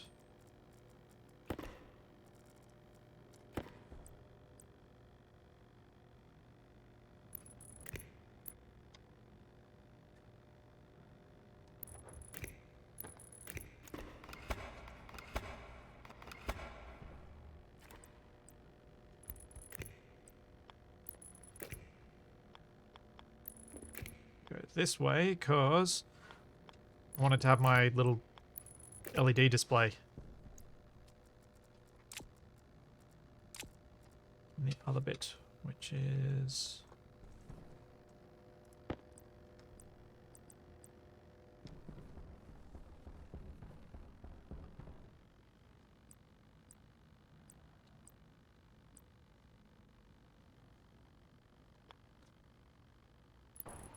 there.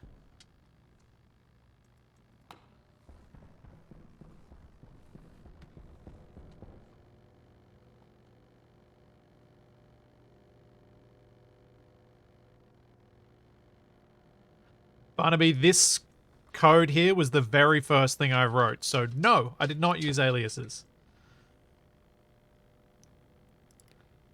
I didn't know and I didn't want to learn that stuff initially.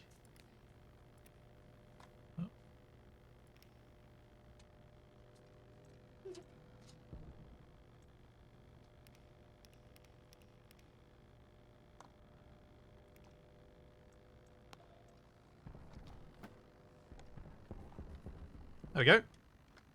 47%.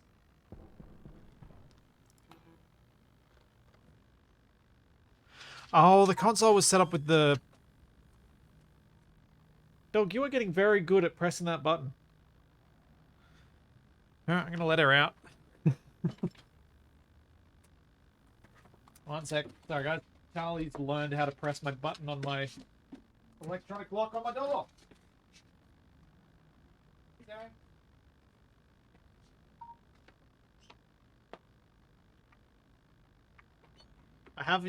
I've got to figure out a thing that I can attach to the door so that she can actually pull it open herself before she'll be able to get her way out of my shed on her own.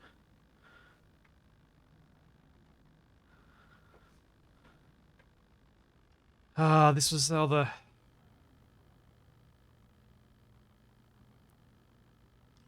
Oh wait, this can be set up with the disc? Maybe?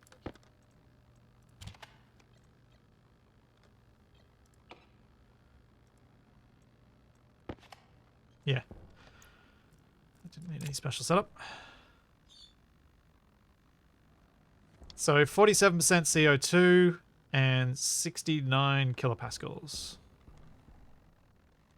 In fact, I probably want temperature, not pressure. Temperature's more relevant. Because I'm more likely to not realize that there's something wrong with the temperature first. Maybe that's what I could use the separate... Oh yeah, maybe that's what I'll put the other console up for. The other console can have pressure display.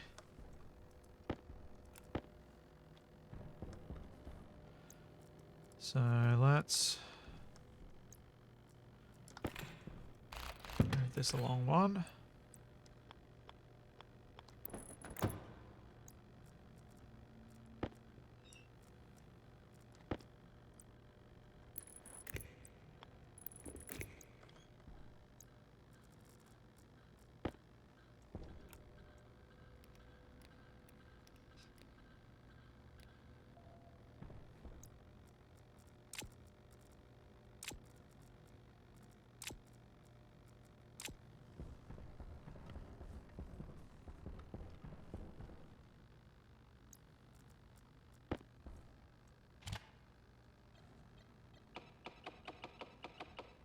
Huh. I can set up the temperature for my fridge? That's cool.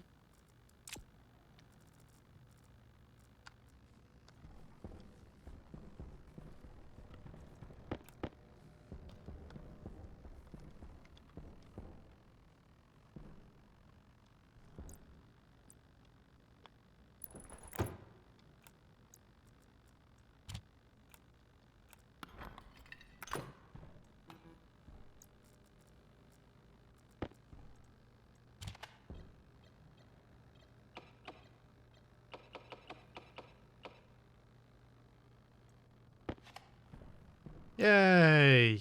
All the useful information there. Cool. Happy with that. I've got my light sensors working. I have a whole lot of plants that are grown, and I can get soybean seeds. Let's get those.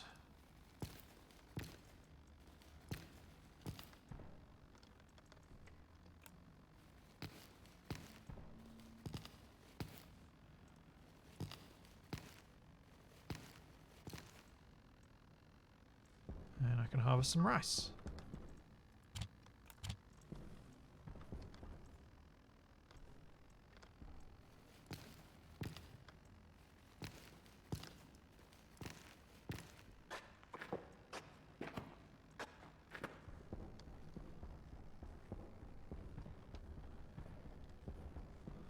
To add a spinning light for when the temperature is too hot. Are there even spinning lights in this?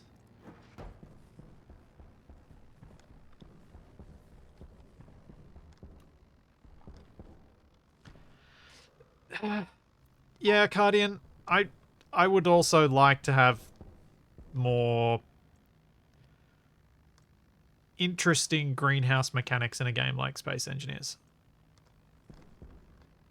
I think I would have fun with them. And I think it's one of the things that draws me to Stationeers is that you can make a proper greenhouse and pressurized, and it actually requires some skill, learning, etc.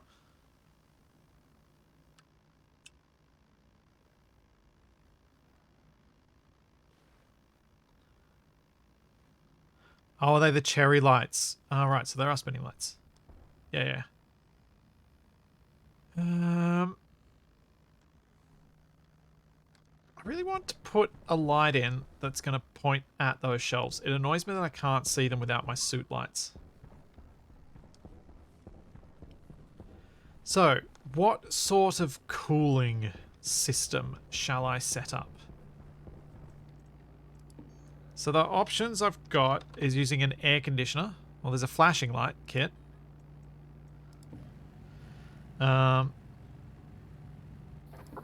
Is to set up another passive system, kind of like what I'm using the water for.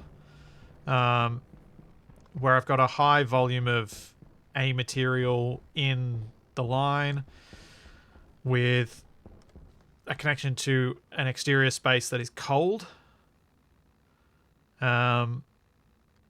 So it gradually cools the volume that's in there, and I can use a valve, use an electronic valve that's controlled that will open and close based on the temperature within the pipes that's connected inside. That's kind of my classic passive system, or I can use the air conditioner. Might do an air conditioner, because I haven't actually done one. I've done plenty of these passive systems.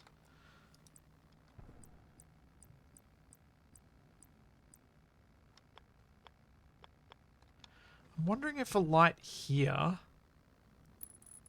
will point well enough at these to light them up. I'm going to try it.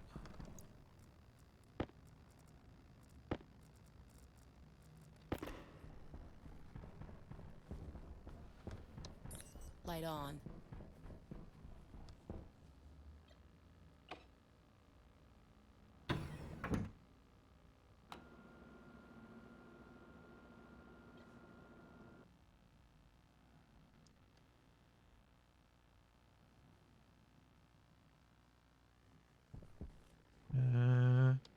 Jetpack on. Yeah, I kind of want I kind of want to do closed loop coolant.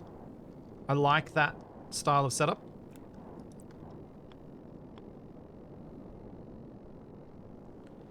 That's inconvenient.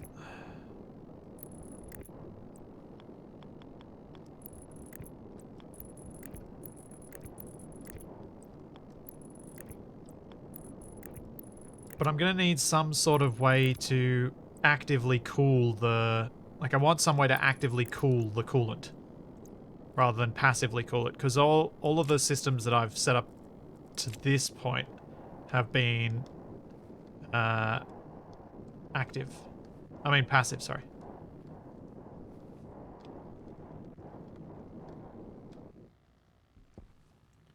And I'm not worried about, like, I'm not going to set up this system across the entire base. I'm just going to set it up in one area and allow that to passively spread to the rest of it.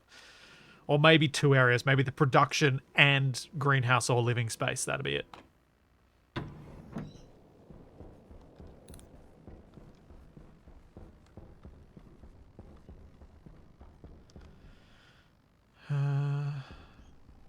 Let's turn this light on. Yeah, that's better. A bit. I think. I feel like I can see more than I could before. Right. But I need to modify this circuit.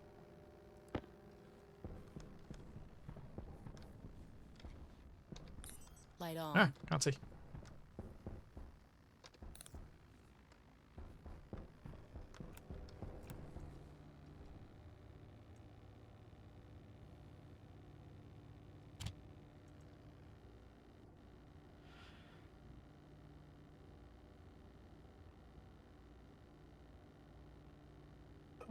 I need to find the batch for light, round, angled.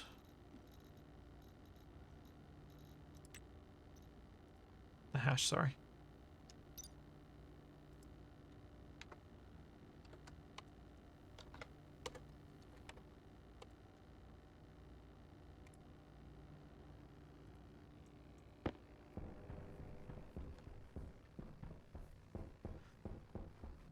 Yeah. Has laptop, leaves it in production room near the computer. I know.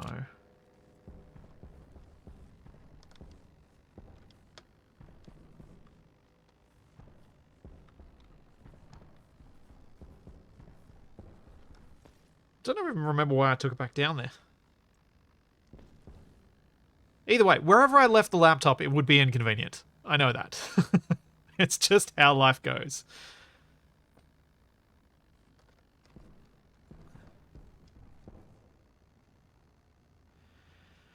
Yeah, Dark Sound, I'm thinking maybe something like that. Alright, let's go have a look at what I can... Now that I can see those shelves... Oh, let's just check the pumpkins. Can I get my seeds? No. I have to check them in the morning. They've actually got light.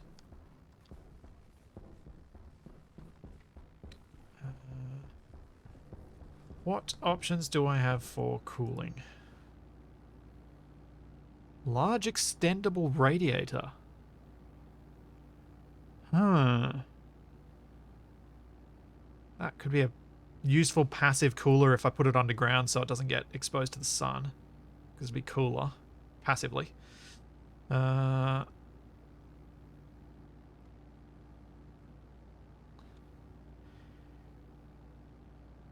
So heat exchangers, can they actively reduce the temperature in a thing, or do they just neutralize the temperature between the two pipes going in? I think they just equalize temp across two pipes.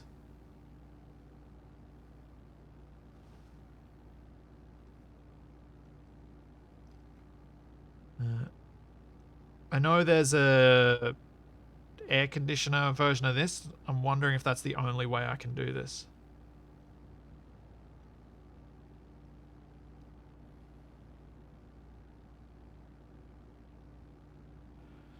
Thanks, JK Deloney. Also, thanks Lohin for the Prime sub before the stream started. I forgot to say that after I started the stream. Yeah, no, not the radiator. Wall cooler. Liquid wall cooler.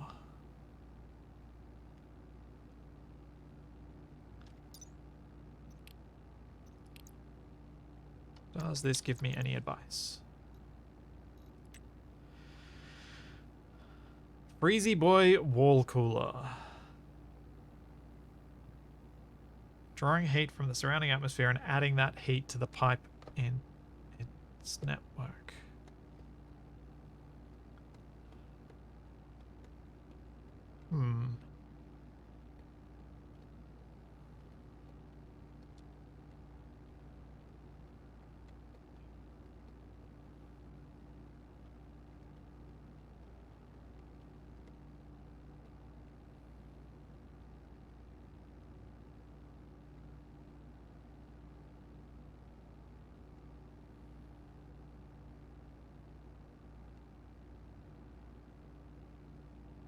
Yeah, this is an active way of doing things to cool.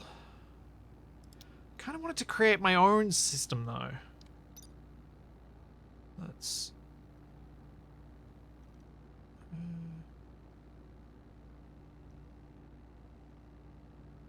Like, I suppose all this would need would be have a wall cooler somewhere in the base, or have several of them. Pipe that to outside and have a radiator outside, so the pipe gets hot, but the pipe that's inside is insulated, so the hot stuff goes to outside where there's a passive radiator that then radiates off that heat. That would work and is a really, really simple system. If potentially a bit power hungry.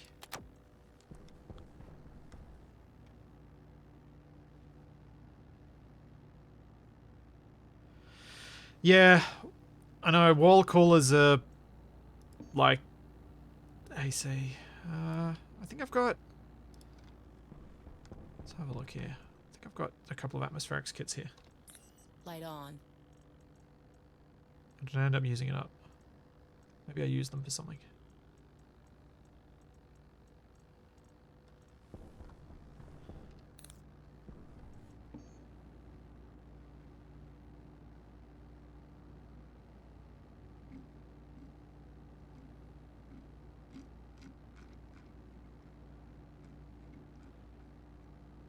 So what I think I want to do... I think I want a passive but potentially pumped system.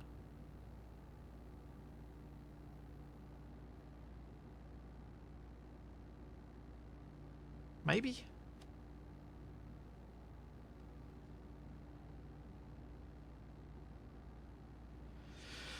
Is there a way to do ducted cooling with air and a centralized heat exchanger to regulate the temp? Yeah. But I'm just trying to I'm trying to think through what options I have, because I can't think of what options I've actually got for approaching this problem.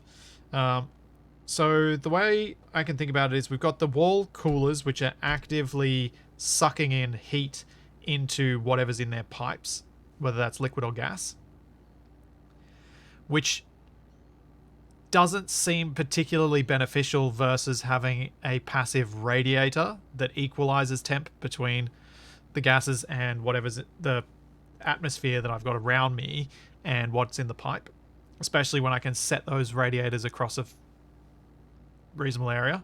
And then you've got the other side of things, which is then dissipating that heat out of the pipe,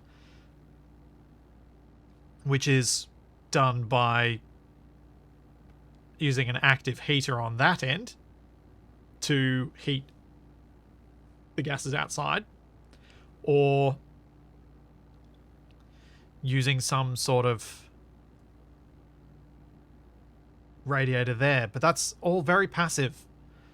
I'm just trying to think of how I could, like, what other systems there are to suck the heat out of the pipe so that the temperature that's in the pipes in the building can be lowered aggressively.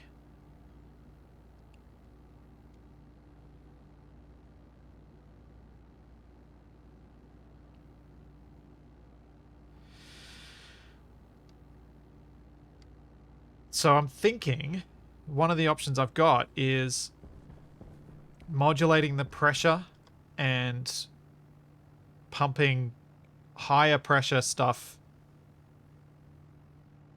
like actually moving the gases. Because if we've got higher pressure in the cooling tower, there's more... I think the heat exchange is more rapid at that point than if you've got low pressure. So if I pump the pressure up high and then allow that to expand back into the base at controlled levels where it will then be colder.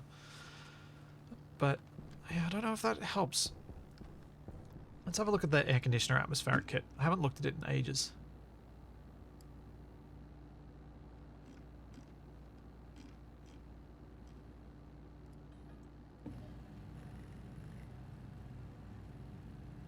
Because I don't know how effective it is either.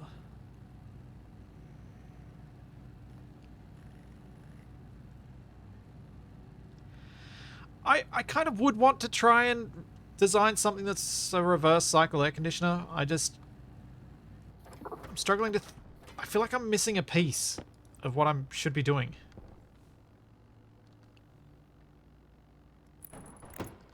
So the air conditioner has an input, a waste, and an output.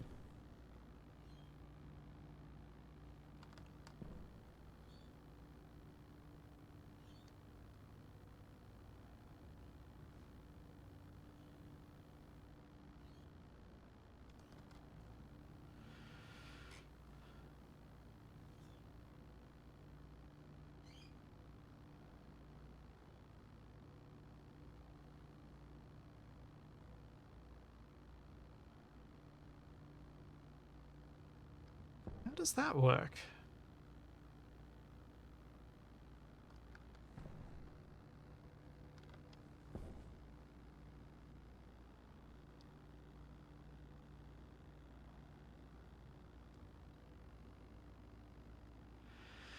So, because I want this to be a closed system, just using radiators to cool down inside.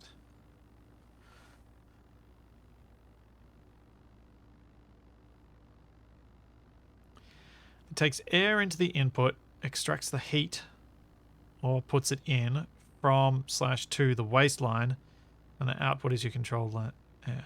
Thanks, spoiled meat.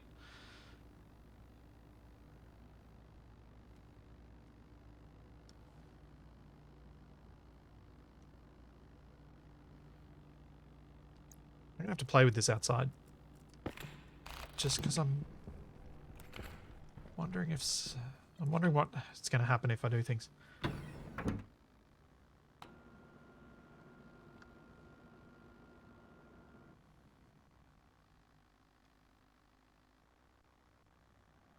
think I've got enough stuff out here to play with this in a safe-ish environment.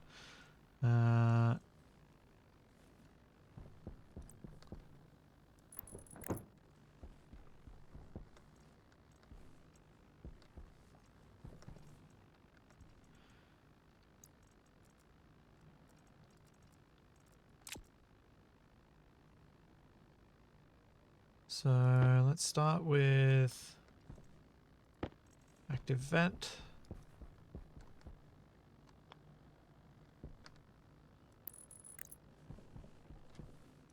Get some gas into a line here.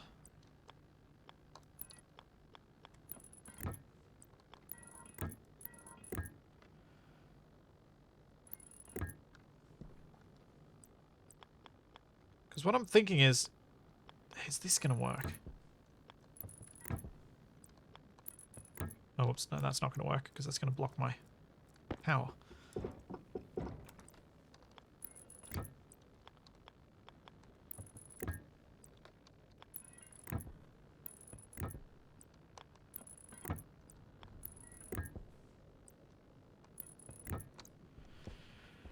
With this leading off to a cooling tower that's outside.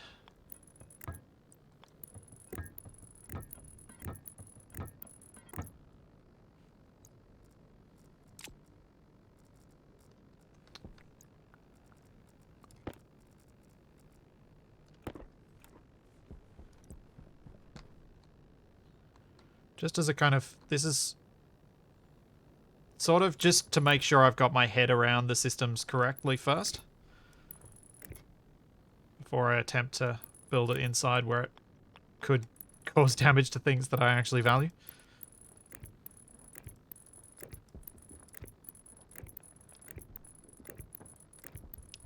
Yeah. Just need to do something quickly.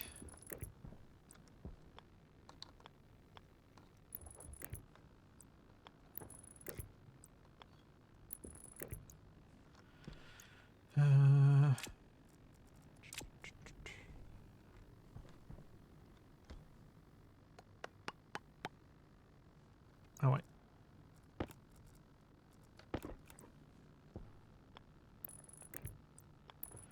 What I want to try and do is set the waste pipe to be a different makeup. And I think I've got the stuff around here to do that somewhere.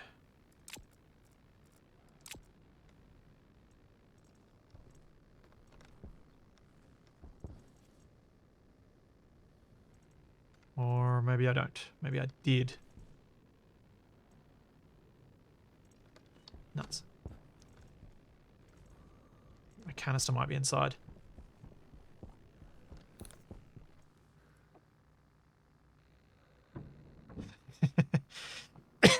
Yes, I'm aware that this is a bomb right now.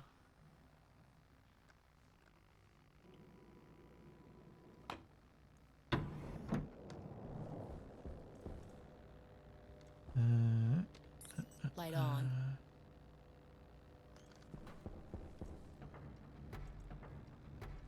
That's what I want.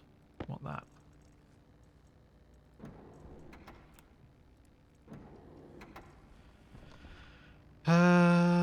I want one of these.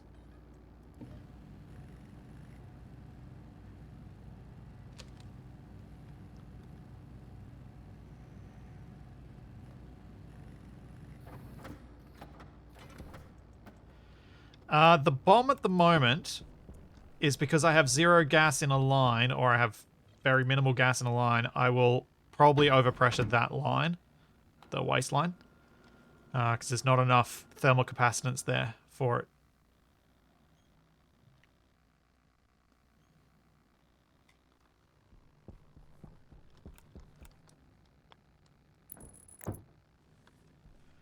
So what I wanted to do was pop that in there, which now will, if I grab this, tell me that in this I have 694.0. In this line I have nothing, so let's get some stuff in there. Set inward.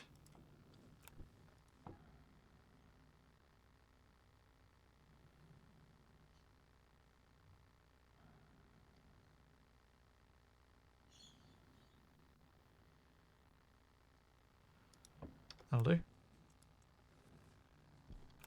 So we have 2 separate systems. We've got one with X, one with no X.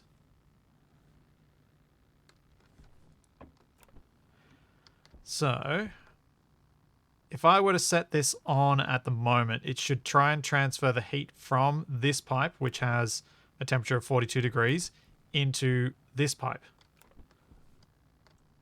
And let's turn it on.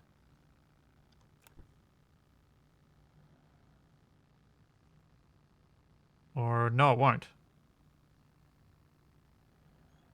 Or will it? What's it trying to do? Oh, press start. Yeah, there we go.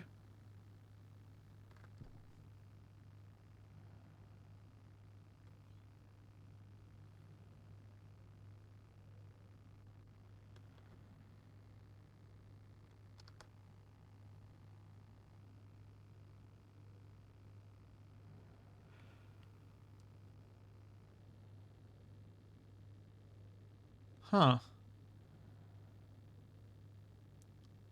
Wonder if this will go to 0 Kelvin if it doesn't have enough heat in it.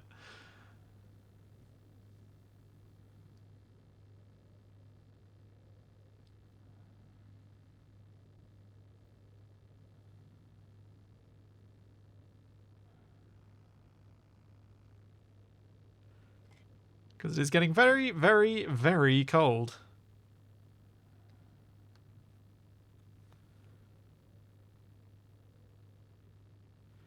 If your waste drops below 100 kilopascals, it will start filling it with X from the input. Oh. Okay.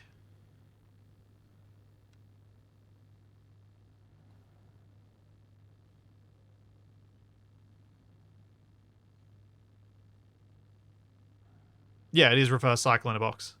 Exactly.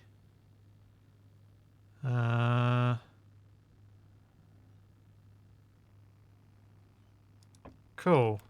I guess, to be honest, I guess this is the system to set up, but I want to set it up on a closed loop, so I don't want it actually touching any of the gas inside the building.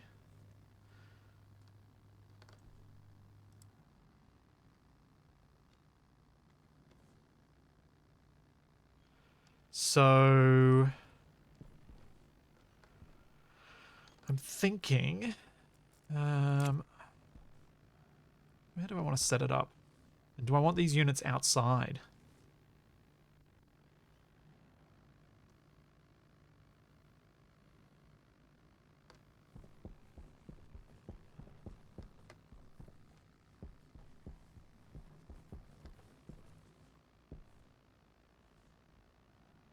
Vents inside with a heat exchanger on the closed loop.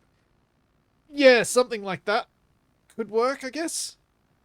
That'd probably work quicker than using radiators. But the heat exchangers are pretty big.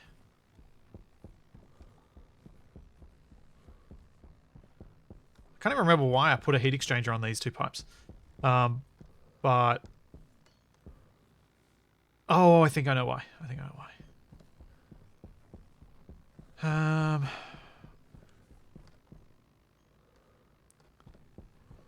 So I guess I could put a couple of vents into the building on either side, like on the wall there, on either side, bring the pipe out, bring it over, have a vent over this side as well, have insulated pipes running to connect them all, and then bring those insulated pipes down to, say, here, and put my air conditioners right there. Oh, I'll have a couple of heat exchangers and then the air conditioner.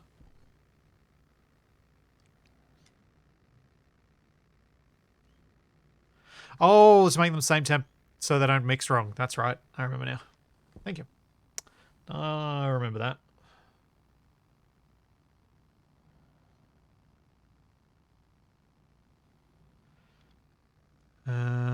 Cool. So let's do that side of things first. Let's get some insulated pipe. How much do I have? I have 5. Let's make a bunch of insulated pipe because I'm probably going to need hundreds to do this. But if I have some passive vents set throughout the base with insulated pipe connecting all of them, those insulated pipes connect up to a heat exchanger. The heat exchanger is the closed loop that connects up to the air conditioner. And the heat exchanger and air conditioner can be down the bottom there. I think that should work.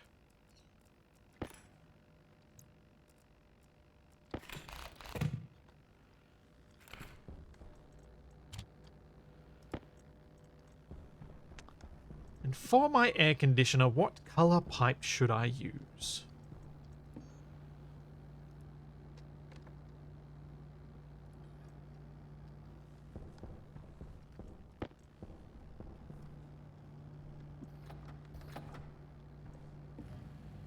Pink, black.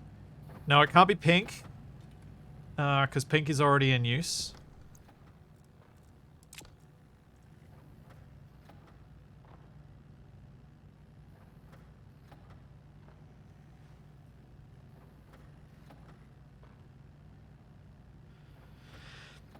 Yeah, and yeah, I was thinking that you could use the hot gas output of the AC to provide hot gas for your furnace.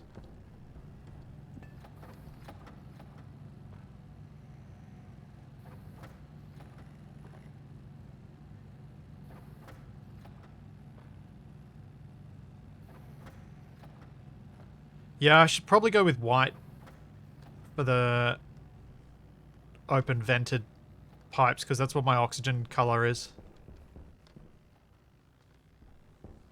So it's sort of tying into that a bit.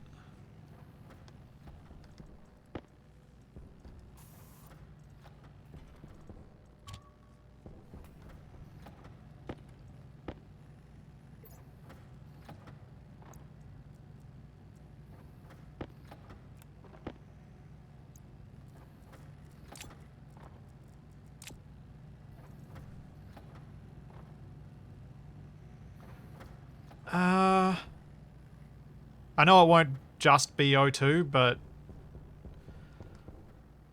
should it just be the boring grey? No, grey's my CO2 color. Yeah, I think white makes the most sense. What colors do we have? So we've got black, which is nitrogen. We got blue, which is I'm using. I could use blue.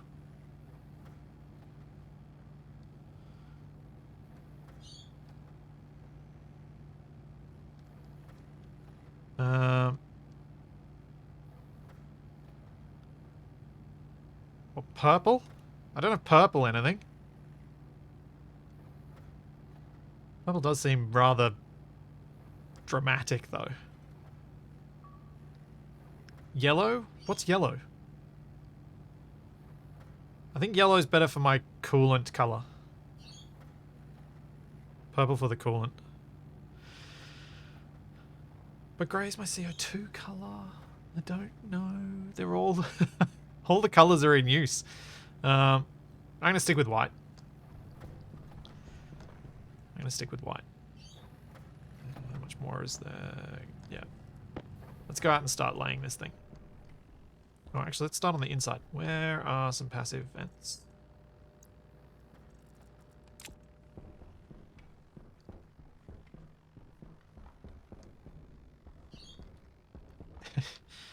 Yeah, Tommaso, I like that one. Yellow for coolant because you are leaking coolant at an alarming rate. Seems reasonable.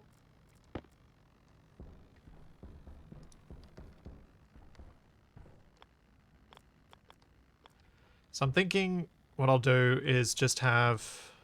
let's pop a wall in.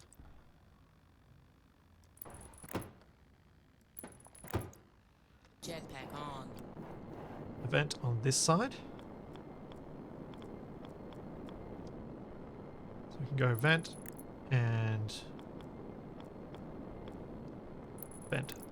That's then both sides covered. And because we're also going to have a lot of air mixing happening through this doorway, at least that allows air mixing at both ends and should speed up the mixing a bit. Jetpack on.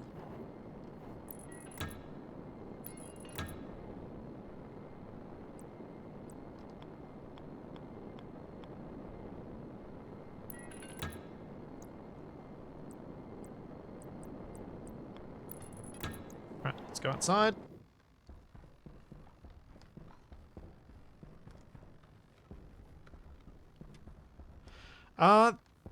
So the labels on the filters actually kind of tell you what colors you should use for things.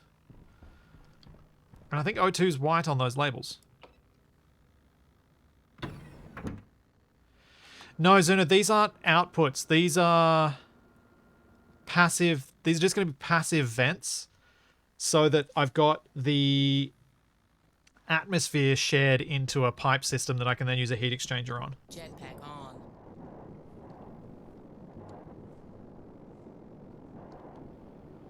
And I'm trying to decide. Given I've got all those pipes running over there, I probably want to run this between the windows, but where is that going to look best? I think along the top.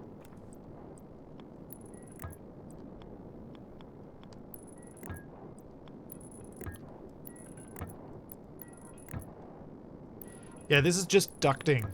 This is just allowing me to get access to the heat and pressure that's in these, well, just the heat that's in these two rooms from further away.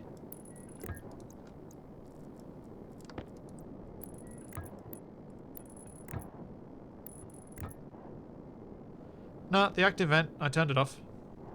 I just needed it on for a little bit and then I turned it off as soon as I didn't need it anymore.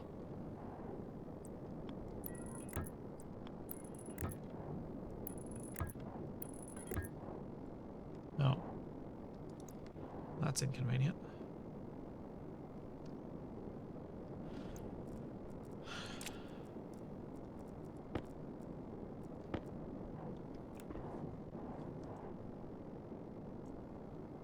Oh, is this going to work at all?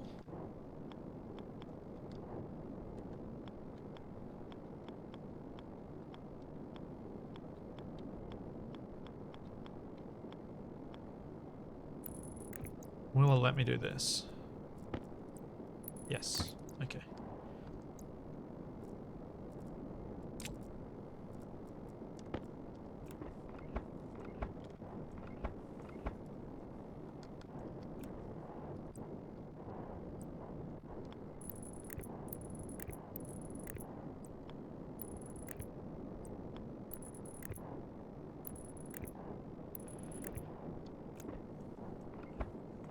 Yeah, see, Mercenary, the control scheme seems to irk a lot of people in this, but I found once I got used to it, it really wasn't that hard. I do understand why it would annoy a lot of people still, but I was able to get past that myself, but I can understand why other people might not be able to.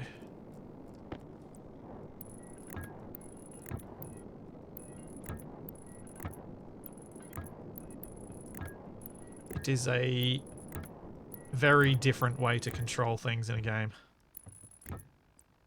And one that requires a lot of clicking. Which isn't ideal.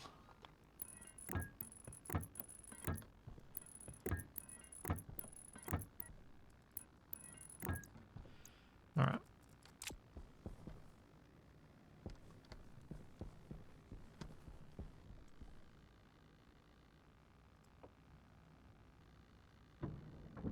I didn't notice my solar panels doing a dance.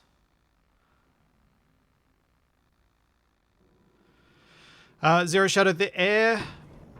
So these pipes will equalize pressure to where their vents are set. So in that pipe now is currently 68 kilopascals at 44 degrees Celsius. If the temperature in here changes, it will equalize with that pipe. At least with whatever's in that cube that vent is in, or all of the wherever all the vents are. So the pipe is considered a single unit, the whole pipe. So stuff doesn't have to move from the tiny little bit of pipe attached to there all the way to the end. It's just all one system.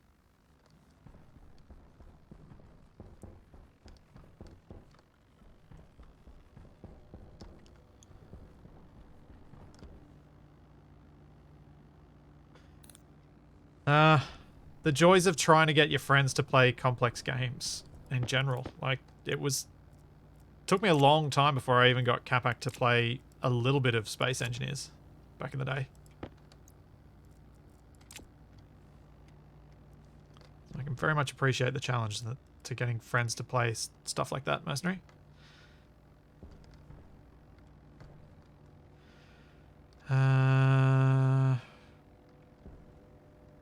Heat exchanger.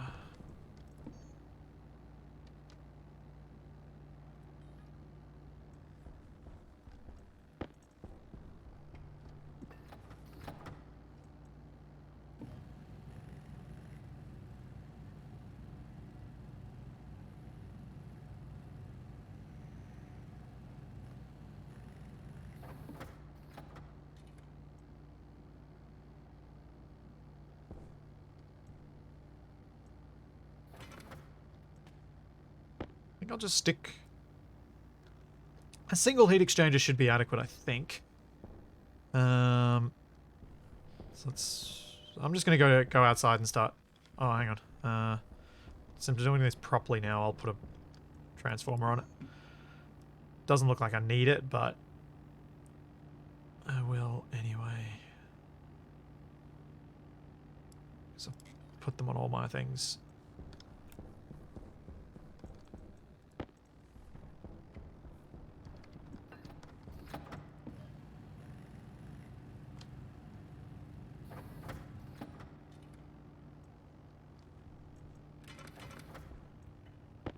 Why, Barnaby, try and explain to me why a digital valve would be better than controlling this with the aircon. A digital valve sounds like you're adding an extra step that doesn't add an extra degree of control to me. So I'm guessing I'm missing something, but it doesn't sound like it adds anything meaningful.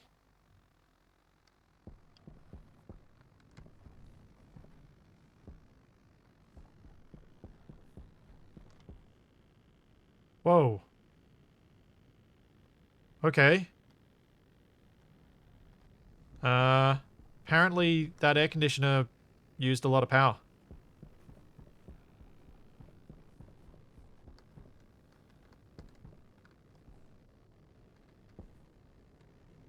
Yeah, Darksan, the valve is not replacing the air conditioner. The air conditioner will still be operating. So how would it possibly reduce the power consumption? That doesn't make sense to me.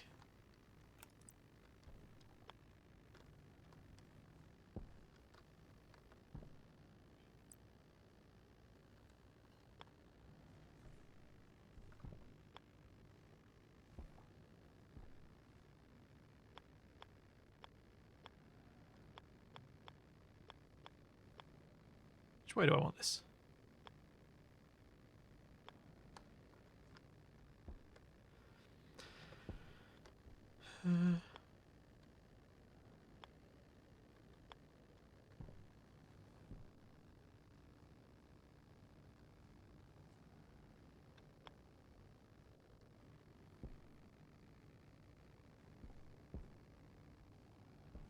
Probably... Might just mount that there.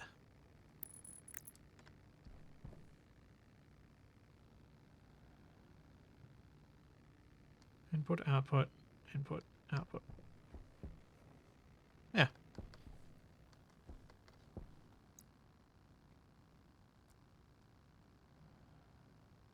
No, I want to air condition Dark Sand. That's the thing I want to do. I am air conditioning this. I am actively cooling this. That is what I am doing. I am not doing this as a passive cooler. I made that decision.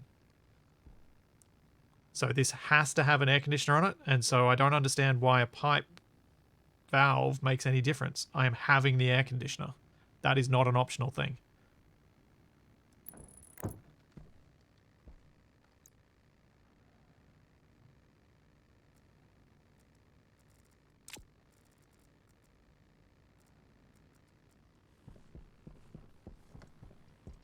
That's kind of was the whole point of this, was I wanted active cooling.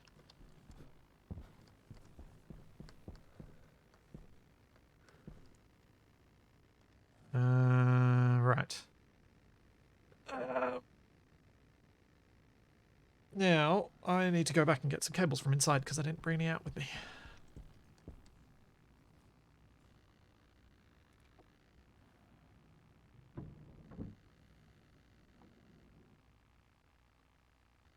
Oh, Mercenary, the performance after the update is enormously better. It is so much better. They've done an incredible job at making things perform better in this.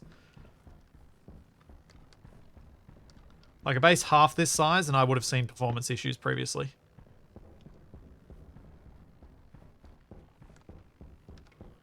Because Stationeers, I'm heavily CPU bound. Obviously, with my GPU, that's kind of normal, but I am very obviously CPU bound in this.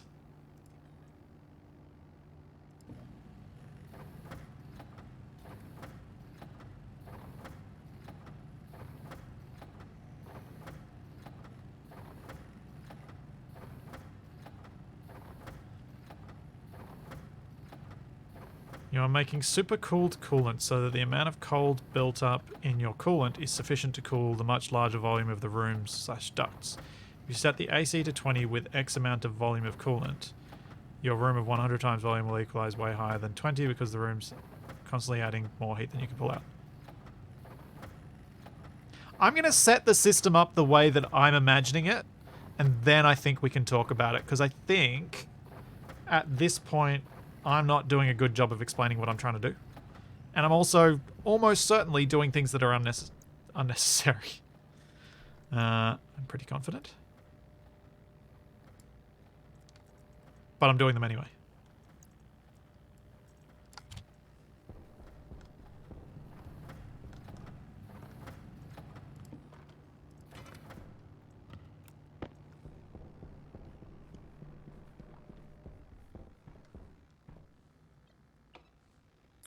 Light Like on.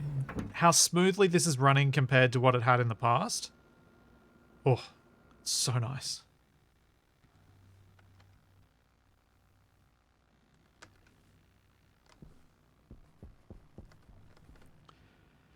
So, in my head, the reason for the heat exchanger is because I don't want the air conditioner unit that has the propensity to mix gases under certain non-optimal circumstances to mix the gas that I'm going to use as coolant into the internal system. So this pipe is going to go into the input and output here. It's not going anywhere near the air conditioner. The air conditioner is going to cool coolant, which exchanges in the heat exchanger, just to make sure that that can't happen. Because when I was told that there was a 100 kilopascal limit and at that point it will start mixing, I went, ew, I don't want that. That would be bad. That is something I will absolutely forget to fix and will happen.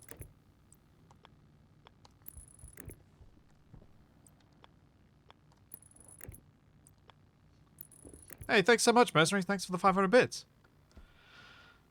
I appreciate all the effort put into tutorials in these types of game. Thanks for that.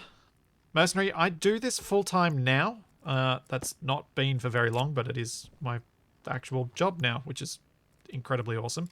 And no, I am not an engineer in real life, though I kind of wish I'd gone and done that at uni instead of the healthcare stuff that I did, because I think I might have enjoyed it more, but then I really didn't do a very good job at concentrating in maths at school. So it probably would have been painful on that front for me.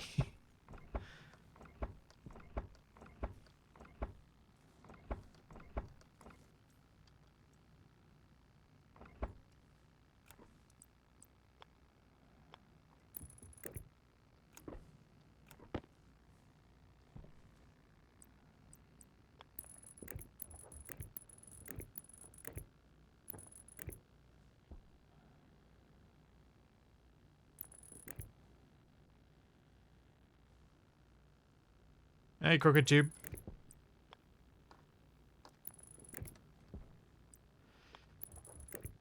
I think one of the big reasons that I burnt out in healthcare was due to, as I've explained before, it's not exactly an environment you want to be creative in. People tend to frown on creativity in that environment.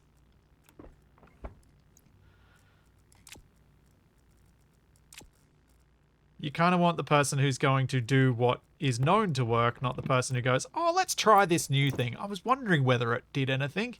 Oh, guess it didn't. You died.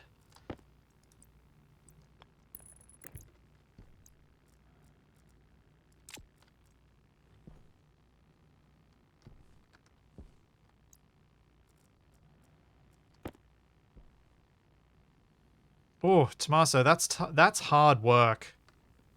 That is a high burnout, hard job. Props to you for doing that.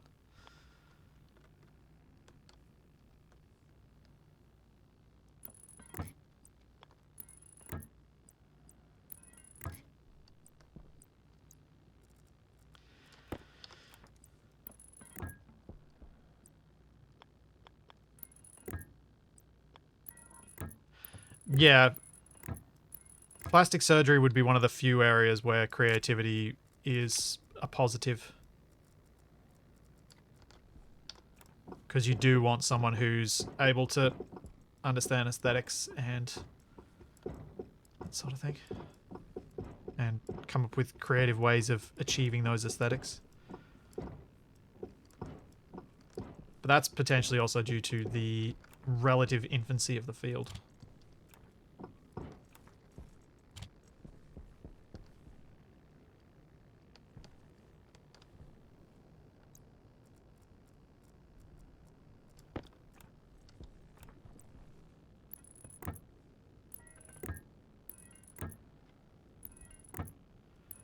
Ah, you're an IT guy who works in that. Yeah, still fair enough.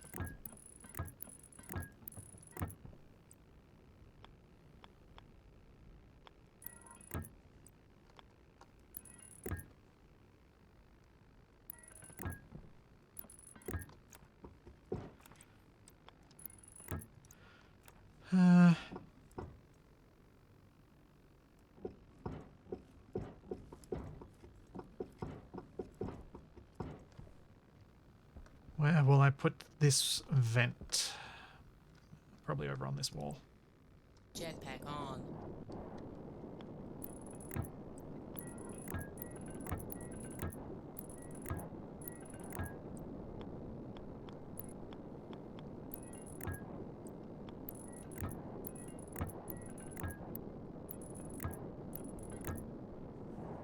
Okay. That should be... I'll connect up that vent now. Just so I remember where I put it.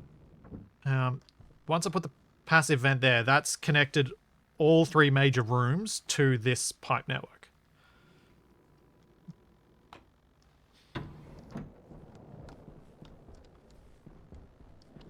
Yeah, Tommaso, that's kind of my thinking, is that it would have been really nice to have done some more basic engineering classes so that the sort of stuff that I try to apply to things like this on. and modding and the like would have been something I could... might have been something I'd understand at a lower level.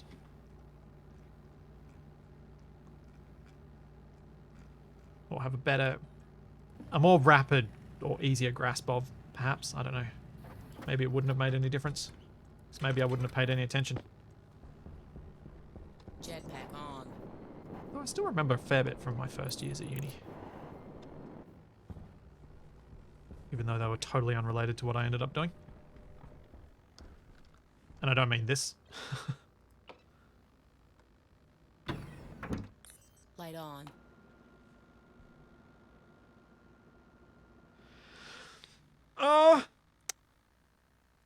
Engineering education takes all the fun out of engineering games. I don't know that that's true, because I think you can have plenty of fun in games that you know should be different if you can get out of that headspace and just enjoy what is actually there in front of you. So what I mean by that is if you're able to participate in the game without thinking about the real world all the time, you can still end up enjoying yourself, I think.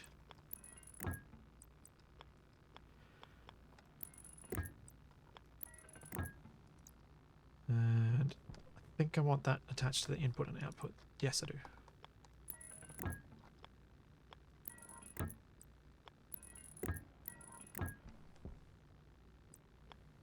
Like for me, thinking about my previous career, I could happily watch Scrubs because that didn't feel like work, or it did in the right ways. I could happily watch Stargate because they put quite a lot of effort into getting their medical stuff accurate. But I couldn't possibly watch House. That just annoyed me so much. So I think it very much depends on what style of entertainment you're after at the time, as well as those sorts of things, I guess.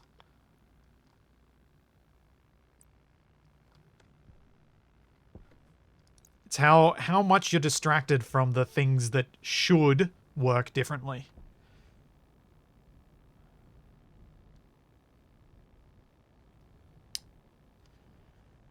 Now, I need a radiator for this side of things.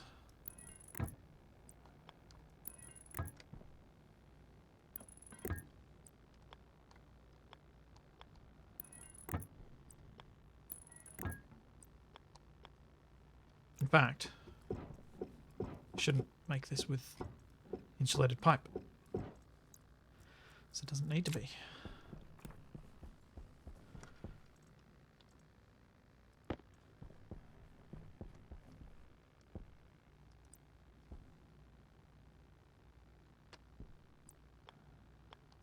Yeah, I'm thinking I might put a little tank here. Just put a small tank there as a holding tank and wait for it to equalize pressure.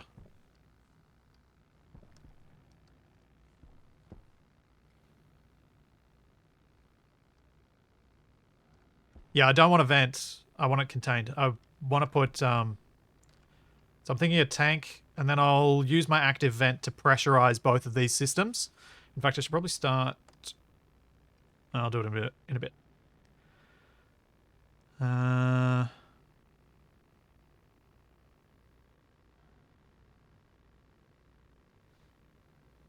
I'll go make a tank.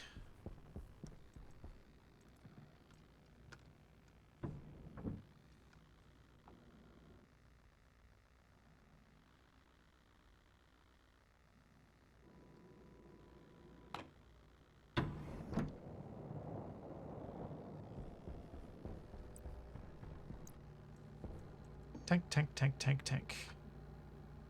What? The way this search works is really odd.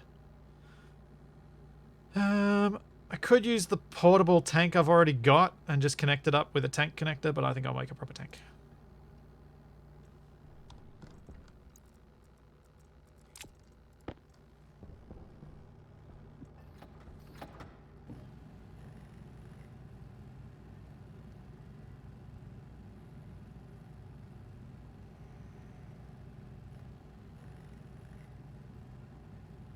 There was a brief moment in my life, Lohan, where I considered trying to get a job down in Antarctica for the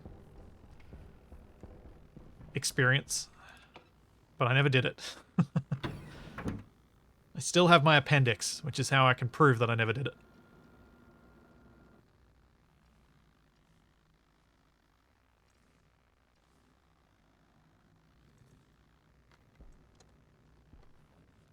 Yeah, saying it's better than Steam Search doesn't say much. Oh, I should have brought out a frame. I need a frame for this thing.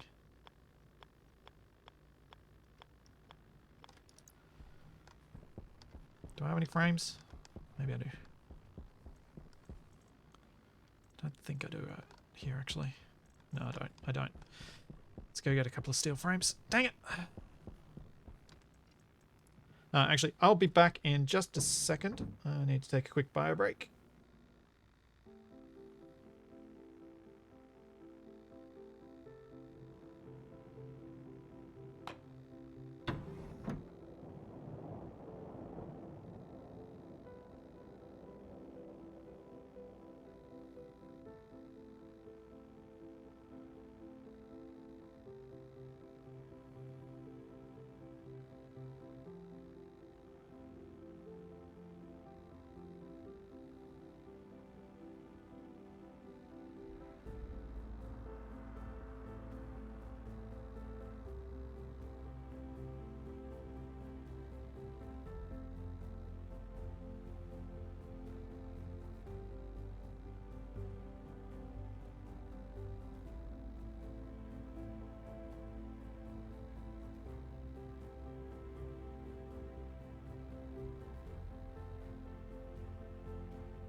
So it's really, really cold here this morning, and I got, I don't know why Twitch did this, but they sent out like these partner gift boxes, and one of the things in it was a blanket.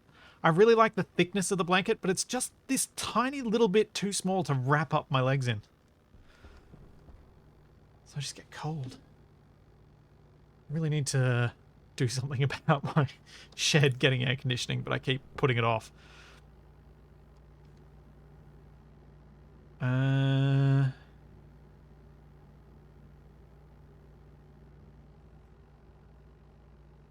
What was I coming in here for? Steel frames, that's it.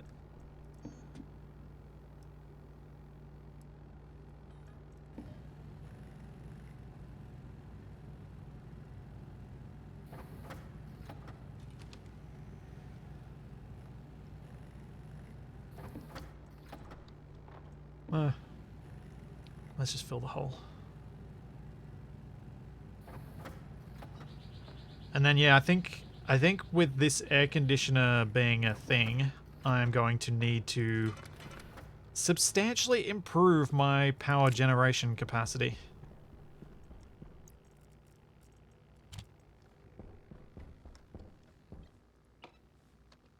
Light on. Thanks, Karma's Evil Twin. Thanks for 5 months of Prime. Oh, I would love it to be warm here today. I hate the cold. I cope with hot a lot better.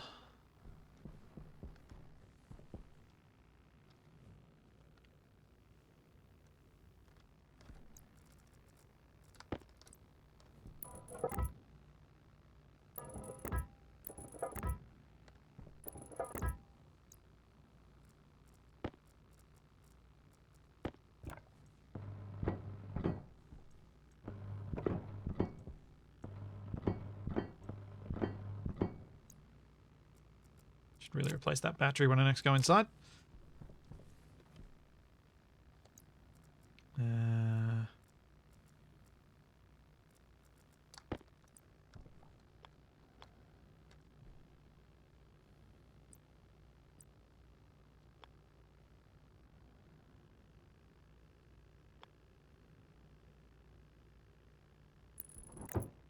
One tank.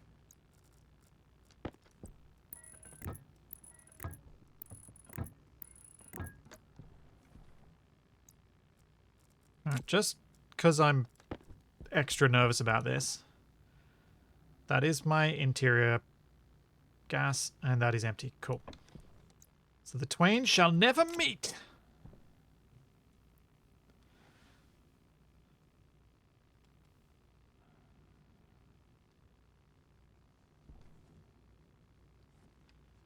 So I figure if I only allow... Hydration critical. Ooh. I figure if I only allow the transformer to output a small amount of power, the aircon will only be allowed to use that much power. Be interesting to find out if that's correct. So if I set it to 500 watts, it shouldn't be able to chew too much power. The AC will shut off if it doesn't have enough. Heh. So now I need to attach my active vent to both of these pipe networks and fill them with gas.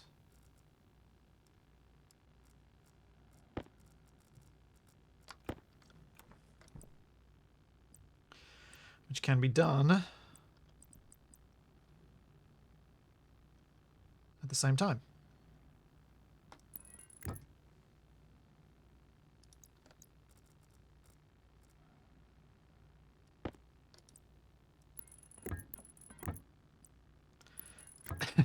No, the cough's just because I'm cold. It always happens. The cough is not a mold thing, don't worry.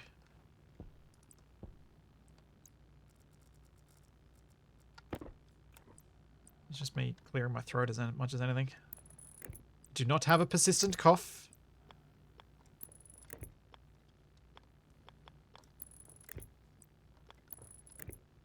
Thank you for your concern, though. It is appreciated. Alright, let's pressurize these systems. Set inward and on. I'm going to want, I think, probably... Ideally, I want to put a fair bit of gas into this.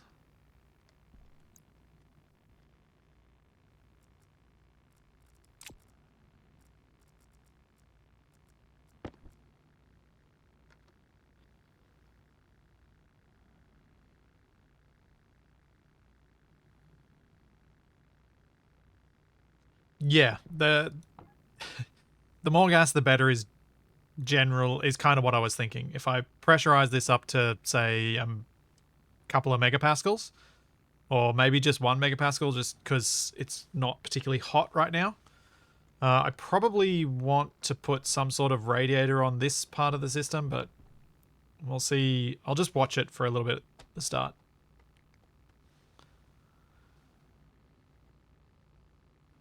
Yeah, I don't want the waste to be particularly full, but I don't want it to be particularly empty. There needs to be enough gas there that there's enough things for heat to exchange into, that sort of thing. Though the heat exchanging is already happening and slowly bringing down the internal temperature.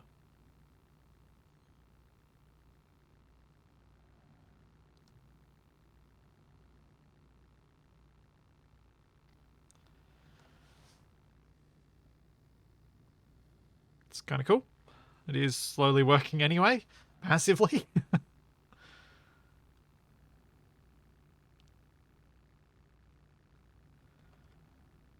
I figure somewhere between 1 and 2 megapascals will give me plenty of room to move both upward and downward in terms of pressure gains and losses before the pipes run into issues.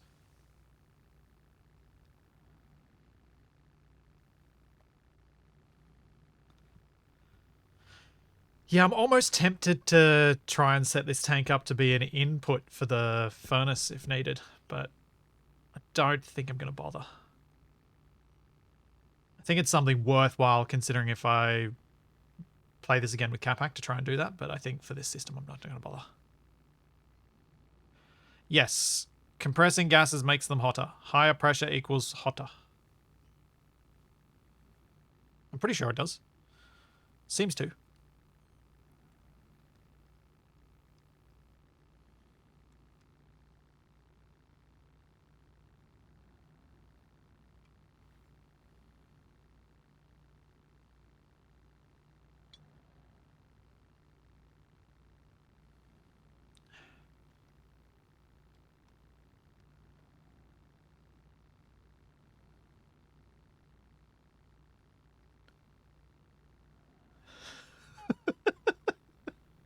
Playing with Capac is like opening your oxygen tank on Vulcan during the day. Wow.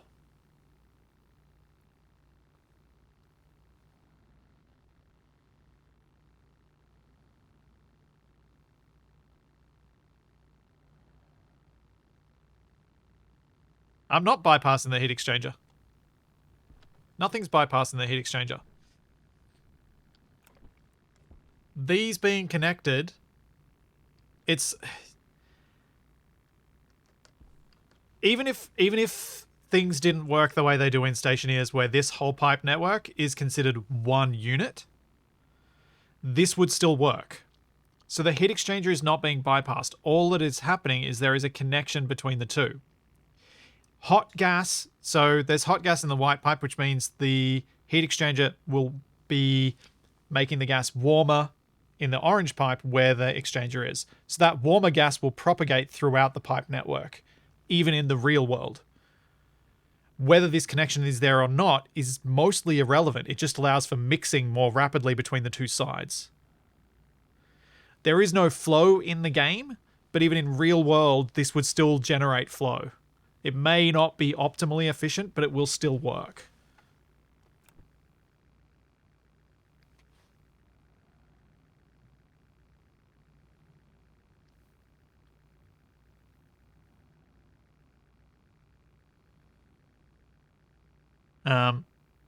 It's a weird thing having to get your head around sometimes, I think.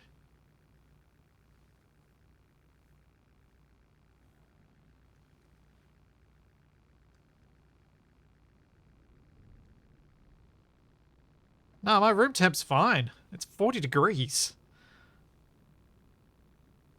I want it down at like 20.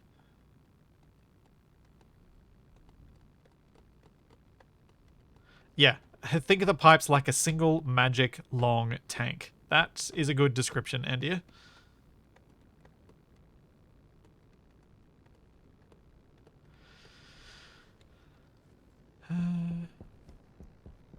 See how the labels on the O2 filters are white?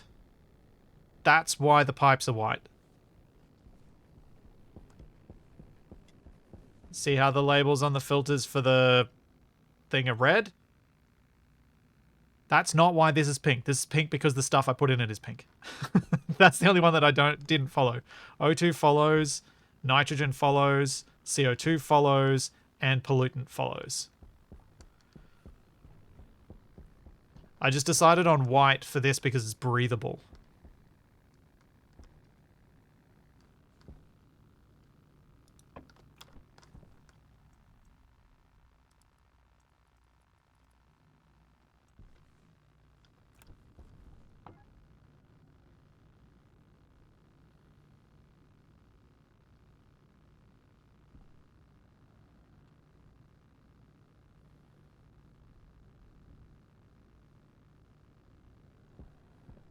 Our reserves will be fine because that's just an active vent. It's nothing too... Oh, no, they're actually bad. I wouldn't have thought the active vent would be that bad for it. Man. Should turn off these lights.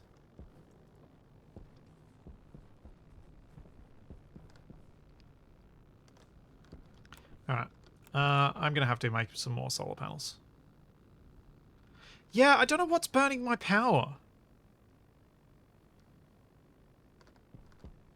I mean, I have started leaving all my machines on in here, but that was still fine last week.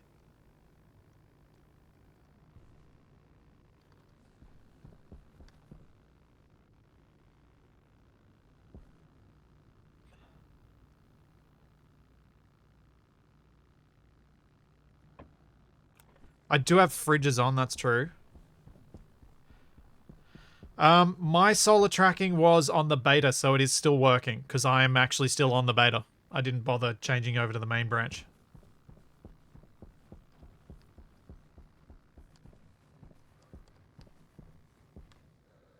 So it very much looks like it is all still working normally.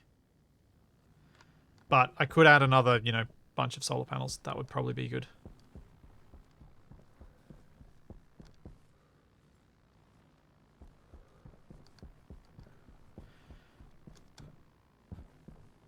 Yeah, I'll check the network for shorts in a sec. Because there was that storm and I do have the big turbine.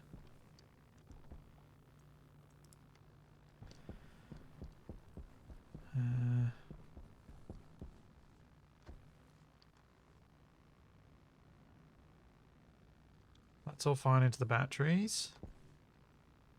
Jetpack on.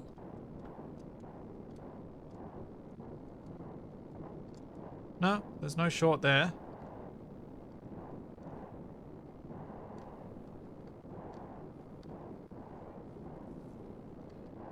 Yeah, no power shorts. Unless I missed one, but I don't think I did.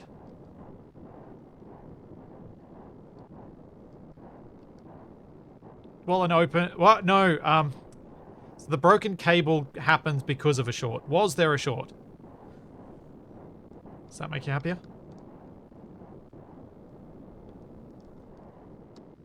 Or overload? It's actually more technically an overload in this. It's not a short either. It's an overload. Okay. Let's go get some more solar panels. Yep. Icarus, I said that just just before you saw that message.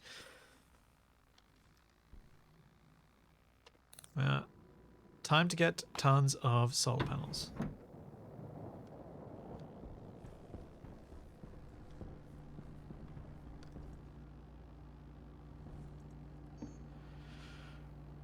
Solar.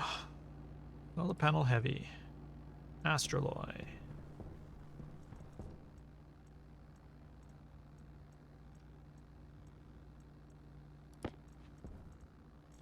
That's what I'm going to need to make some more of.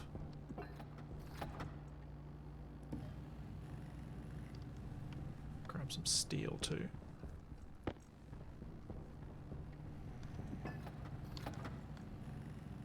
And some copper.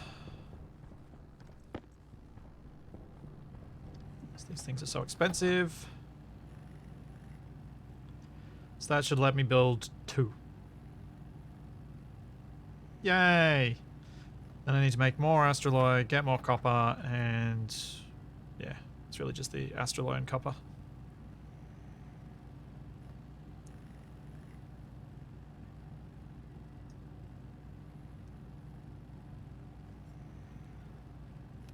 Yeah, Zuna, the waste will need to be cooled, but oh, there we go. Here's some magic. Here's some extra power with the wind turbines, which are oddly visible mostly from further away.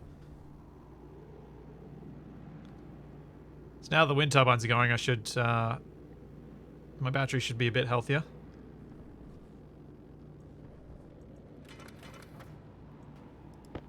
I guess I won't go out and make any stuff right now. Let's go check on my farm. I think I missed the seed opportunity for the pumpkins, unfortunately. Yeah.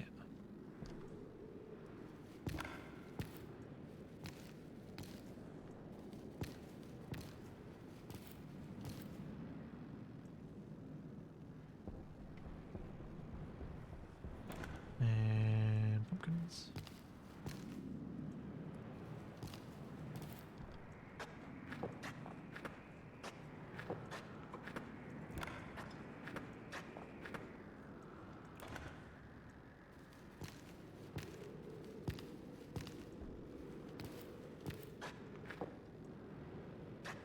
I can't remember if I planted all the different types of things. I don't think I have. Let's go check these in the fridge though. Oh, mastermind.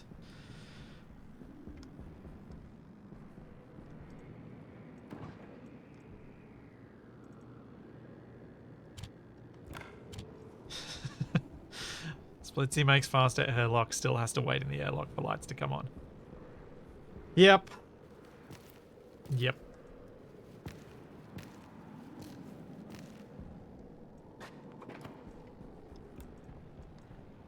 Potatoes I didn't plant. And wheat I haven't planted. Nor the ferns.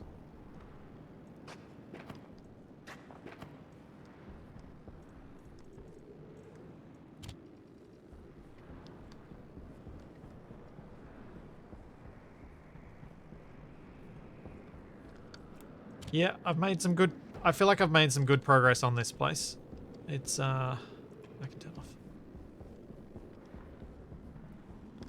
It's definitely my most complete base I've made in Stationeers. Because I've actually, you know, pressurized it, made it breathable, done all that stuff. I just really need more power than I currently have.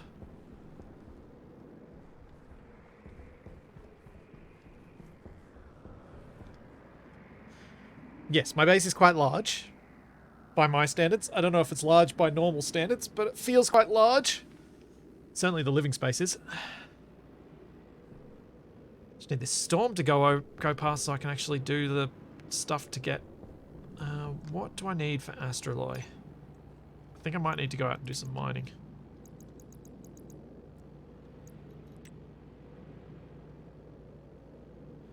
Copper, steel, and cobalt. Right, so I should take some steel down with me because I don't think I've got any down there anymore.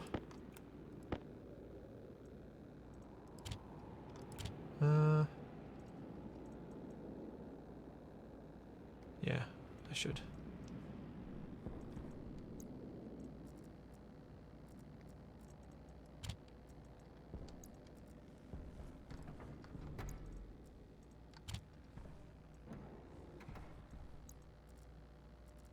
And I'm just trying to think what I can do to compact some of this to give myself a bit more space for things. Because I'm trying to keep different colours of cable, which is awkward.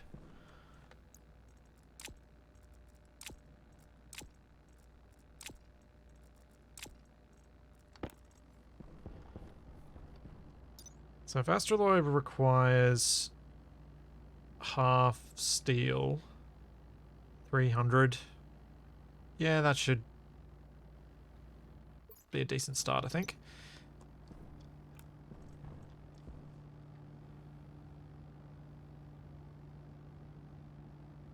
No, I don't have a basketball court yet. That's a good point.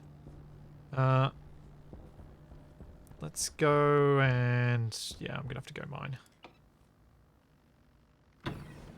Go mine some copper. Then smelt down some astraloy. Then...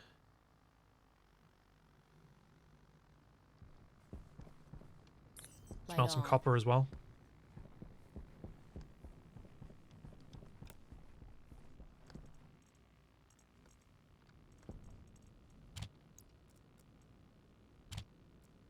Oh, there's 350 steel there. That's going to be confusing. Potentially problematic. No, I've got a little bit of copper. Might have enough. Got enough nickel. I mean cobalt. Yeah, you know what? I don't think I need to go anywhere.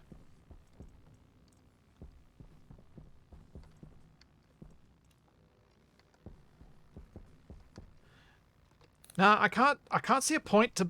I haven't seen a reason for me to make the rover. To be honest.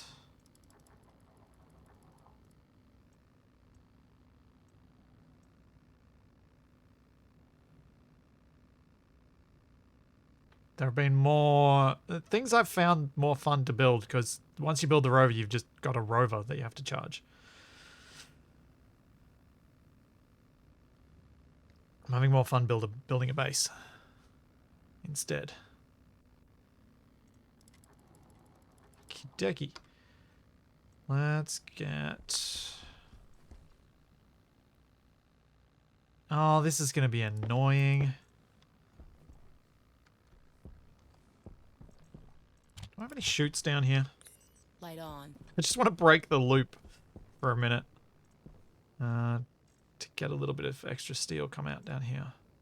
Don't think I do have any chutes there. Nope, don't. Alright. I'll just make a bunch of steel and then I'll bring a bunch of it back. 1, 2, 3, and coal.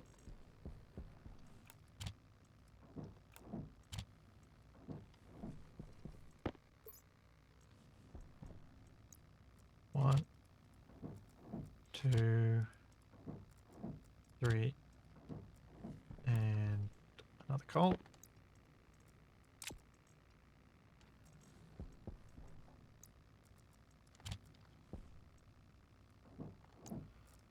One, 2, 3.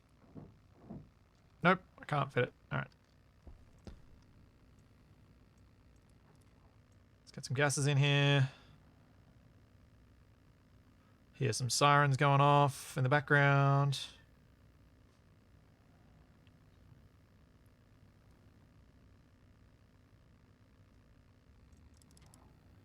And ignite.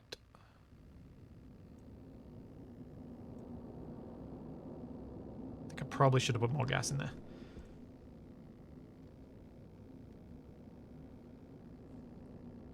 Does anyone remember? Oh wait, no, that's 3 iron, isn't it? Yep, and a coal. That's why I made those glass.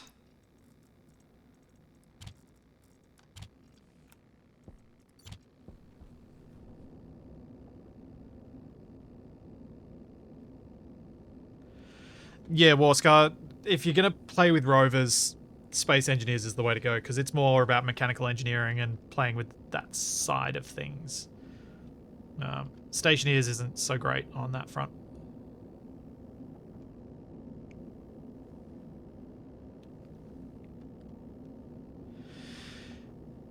Yeah, I don't know that the rover even really gives you that much extra cargo capacity that makes it useful. If it does, maybe then yeah, you could argue it, but you get so much extra carrying capacity by just taking mining belts with you.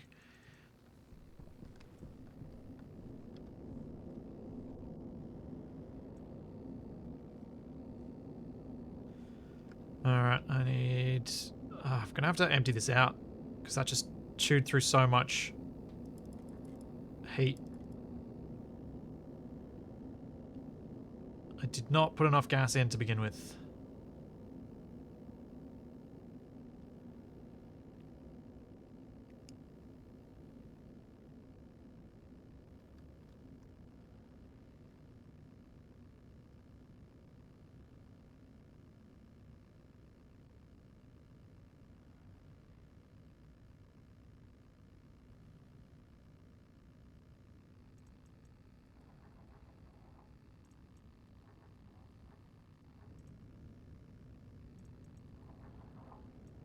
Did that just auto-ignite? I think it did.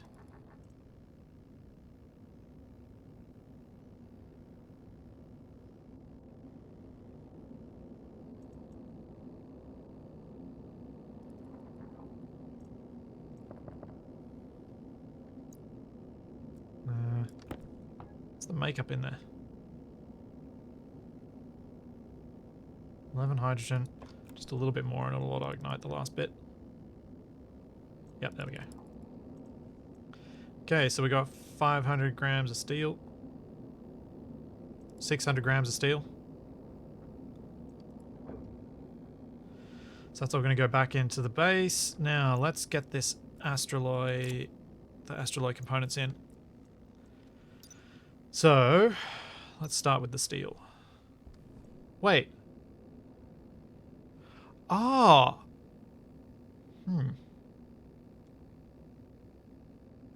If I'd left that as... No, never mind. Never mind.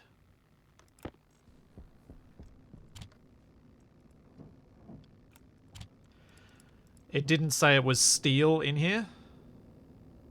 It said it as iron and carbon.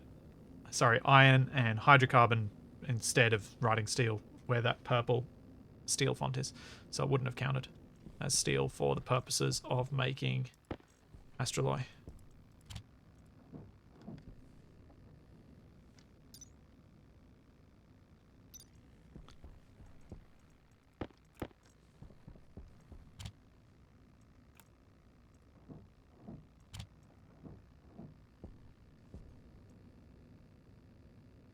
So if we have 300 steel, should have 150 copper.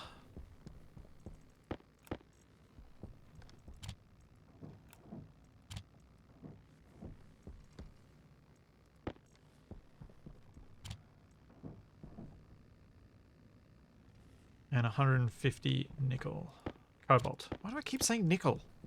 When looking at the blue cobalt.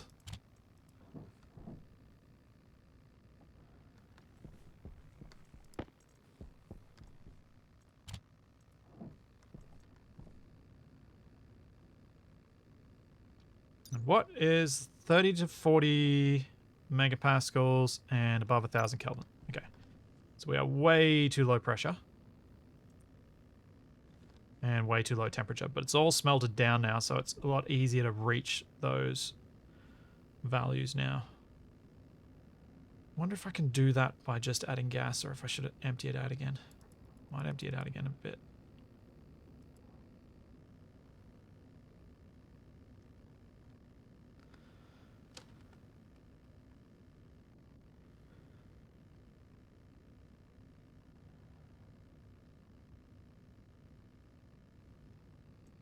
That'll probably do.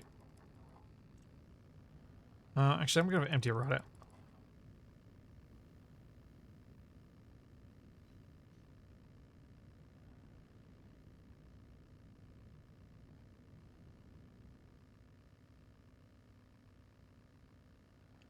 Try and get it below auto ignition so that I can control the ignition point.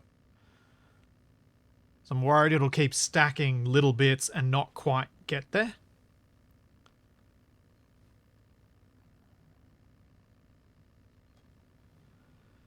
It'll hit the wrong point.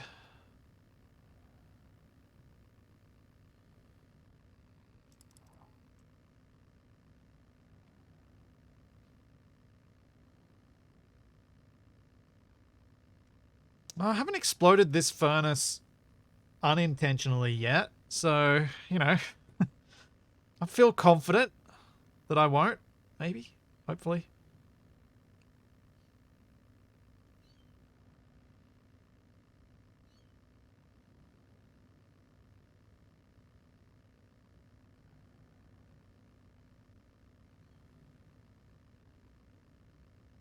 Yeah, I know, famous last words.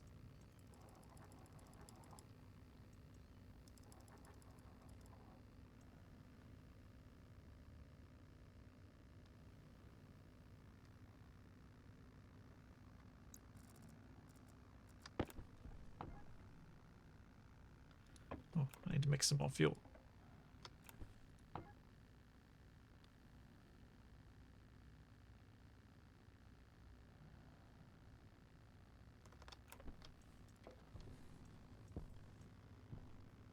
And yep, that's time to stop. Stop, stop, stop, stop, stop, stop, stop, stop, stop. Okay, this might explode.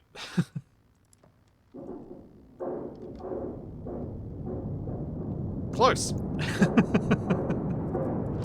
Close.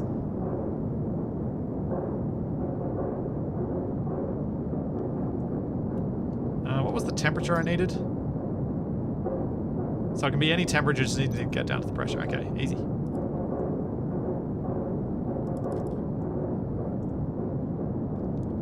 $30 to $40.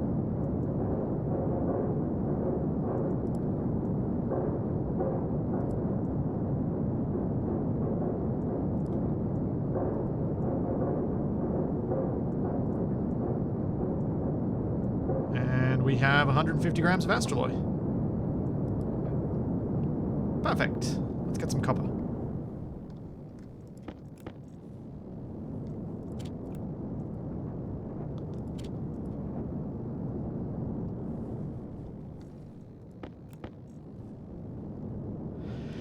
Yeah, that was a little closer than it should have been.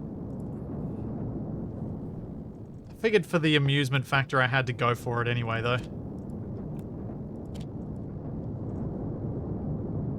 Can't do something like that and not take the chance that it could all go horribly wrong.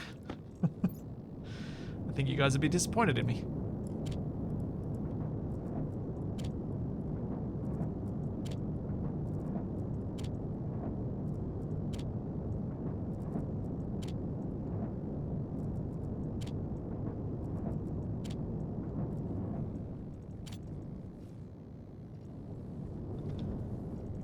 You know what? I'm doing all the copper. Let's do all the copper.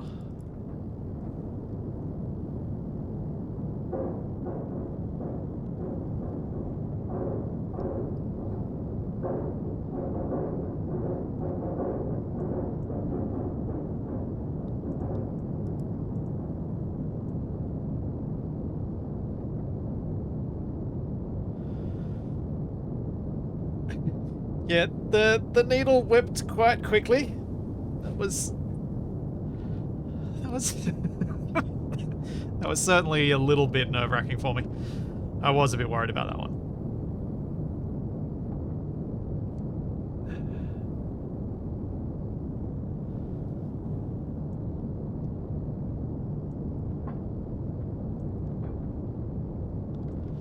All right, let's empty this thing out. Or actually, I might do a bit more gold.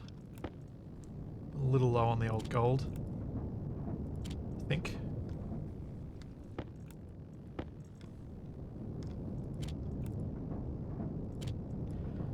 It's got plenty of residual heat to process the gold. I could probably have even processed iron and other stuff like that, but I don't really need to. Silicon's something I'm going to be a bit worried about, I think. Gold off-gases a fair bit.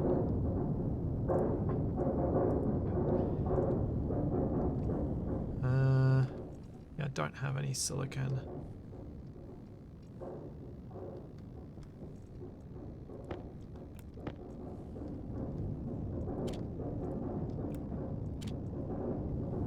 Why not process some iron?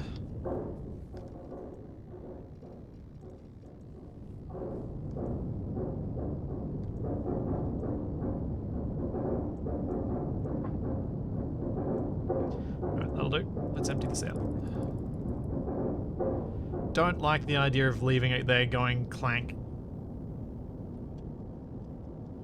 Making all that noise.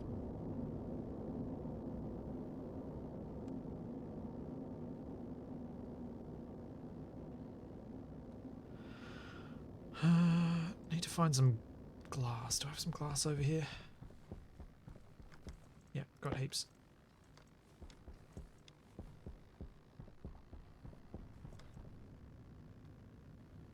That'll do. Alright.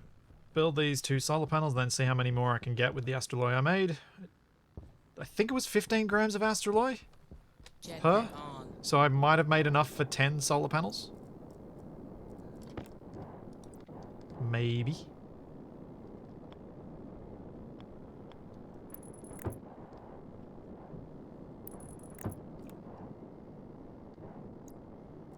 Oh no, I forgot to charge my welding torch.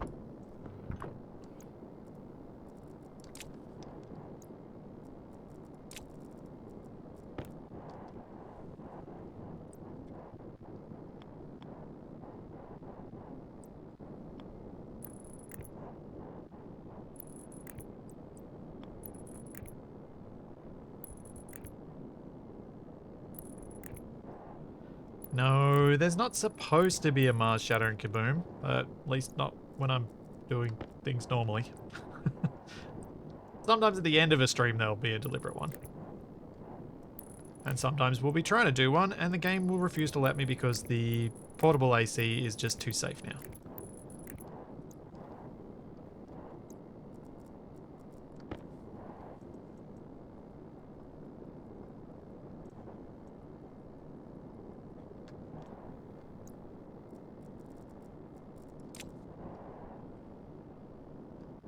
Well, that's 2 more. It's a start.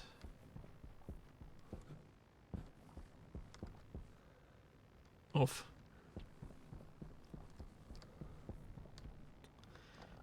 Power is dire.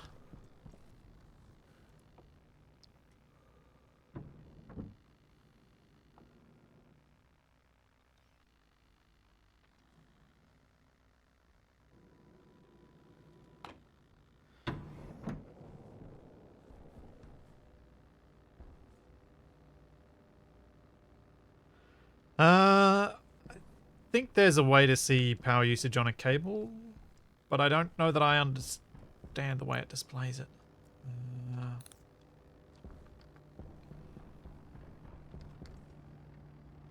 Where's my Look at this. Look at this pile of stuff. Nice.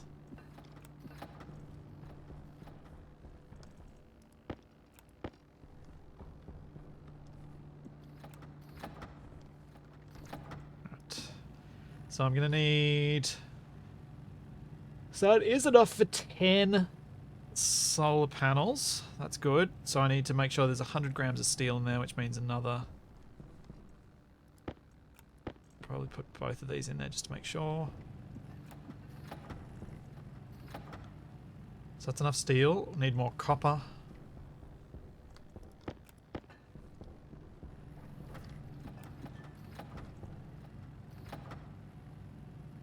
Still more.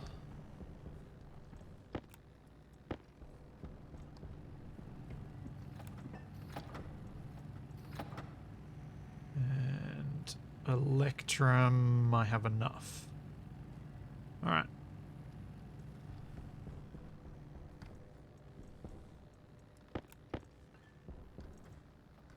Oh, I do have a decent amount of gold up here. Oh well. And quite a bit of silicon, actually.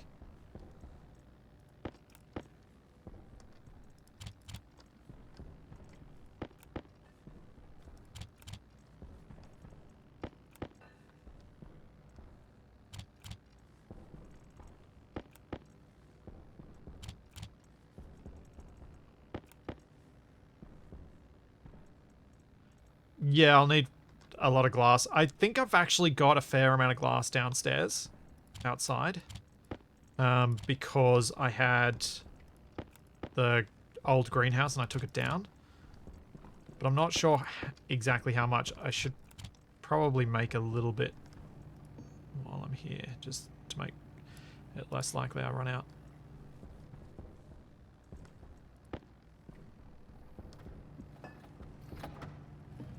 And I'm going to need heaps for doing the second layer of glass on the building anyway, eventually.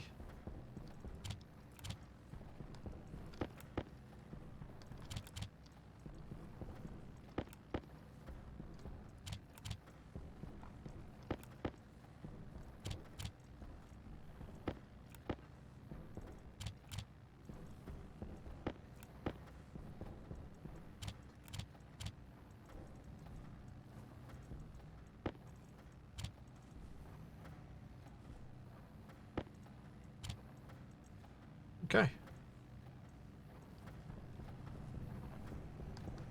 There's my first 5 panels.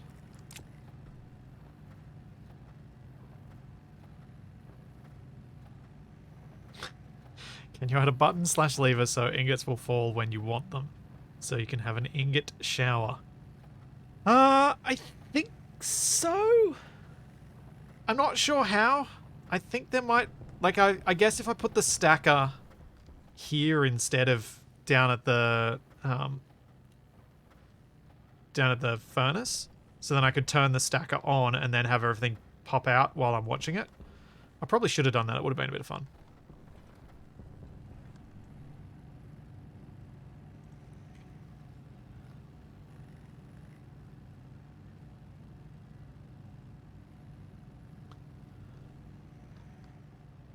Can't think of another way of doing it other than a stacker.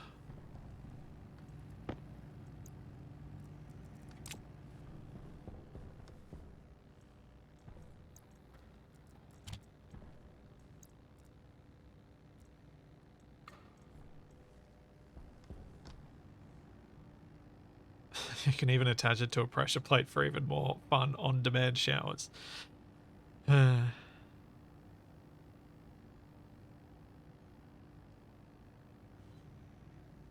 Random box on the floor? Do you mean this stuff? They're my old portable things. Oh, this is my laptop. That's what that is.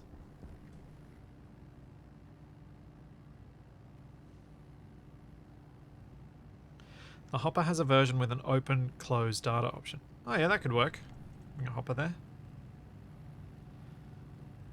This is the last solar panel.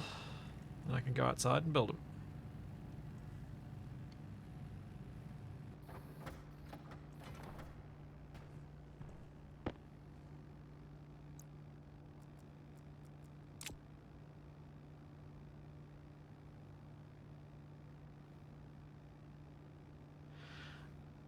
The air conditioning system is ready, but has not been used because I don't have enough power yet.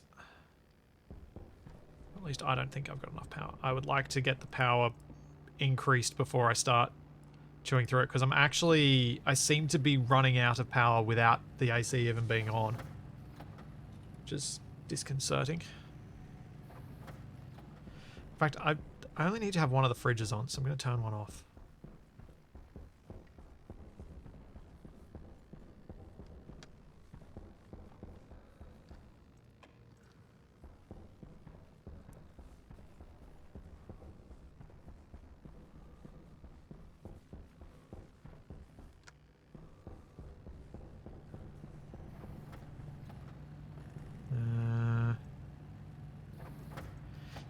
Yeah, Prime Flux, I'm not sure I want to enable that one. I saw your comment was kind of funny, but I don't want to enable that generically, I think.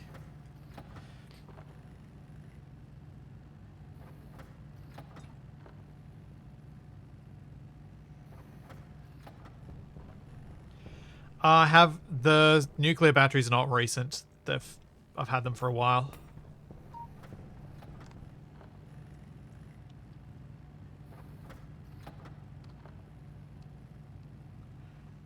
I think leaving stuff like this on does use some idle power, but I don't know how much. I've had the nuclear batteries for several cycles of down to 50% and back up. Oh, welder, thank you, Death, thank you. Let's replace the battery in that. Thank you.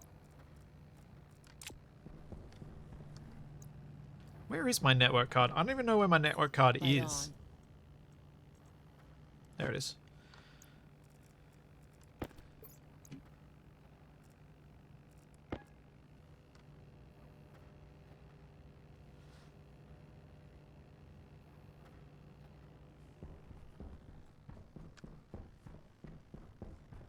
Like, it could just be the fact that I've got heaps of lights now.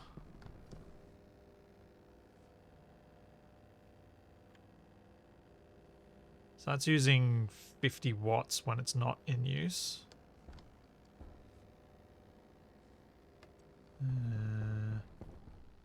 This one is using 600 watts. The displays are using 470 watts.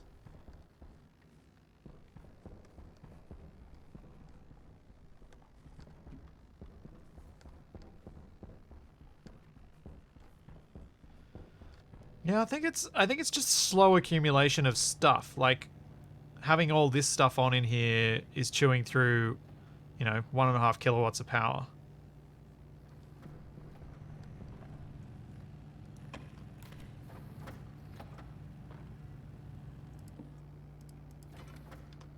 And with that off, still quite a bit. Like, this production room chews quite a lot of power.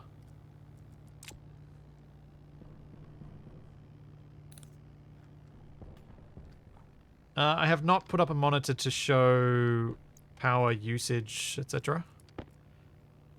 Might do that at some point in this production room. I think it would make sense to have a console with that displaying, but I haven't done it.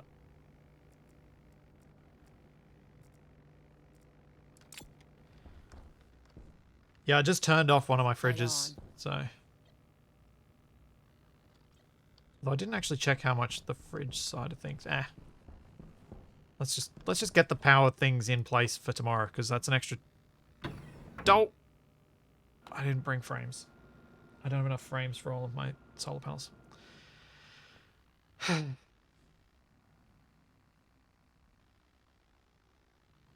Yes, I did close the fridge. The fridge is closed.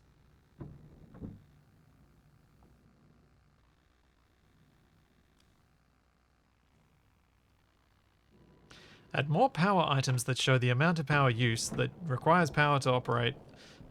Yes, that is somewhat counterproductive, true, but it's nice. I think it'd be helpful.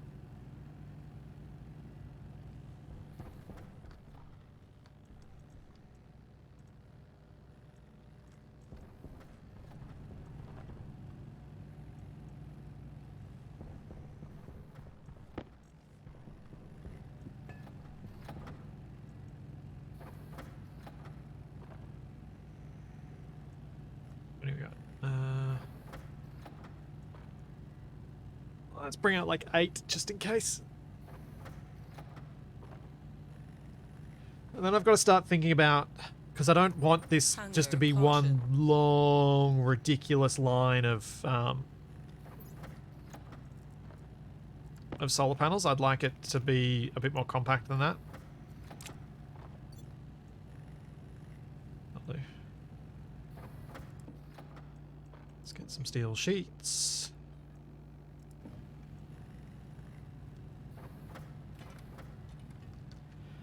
Most of my iron frames are ground down. Not all of them, but most of them. I've just got to get rid of the ones under the lockers, because I haven't decided where I'm going to put those lockers as yet. That's the last thing to do.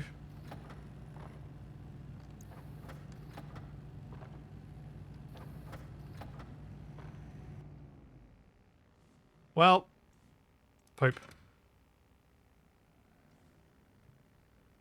That's not good.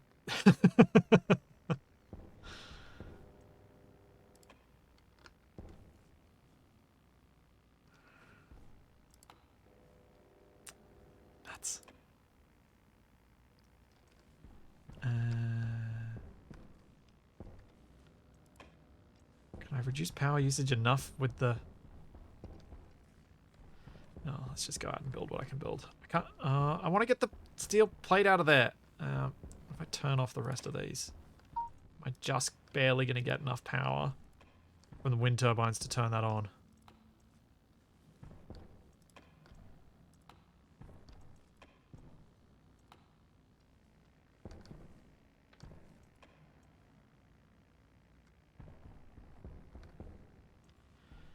Seems as though it's not going to let me get the bits out of there.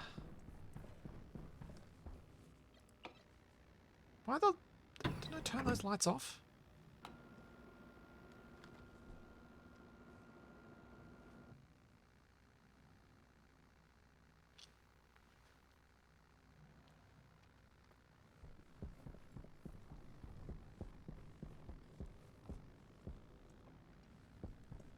You have any steel in here?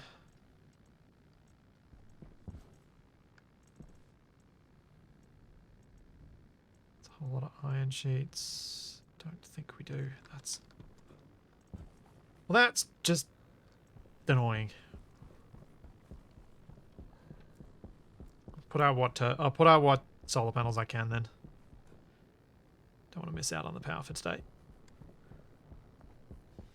Jetpack on. 1, 2, 3, 4, 5.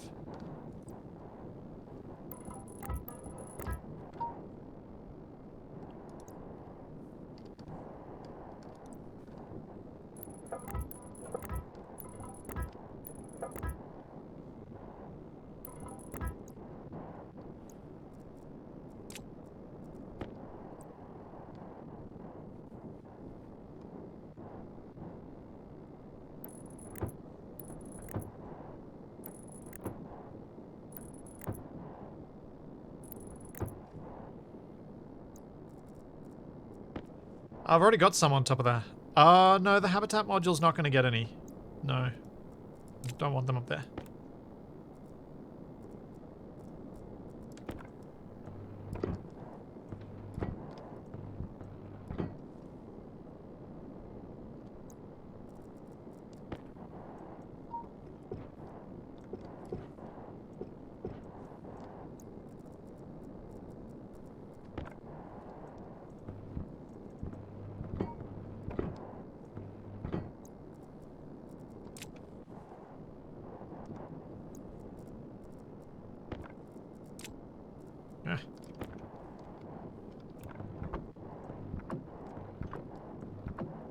doing this horribly inefficiently compared to what I should be doing. I really need to stop that door from beeping. Stupid having to leave it unlatched so the dog can get back in. And the wind being strong enough to move it.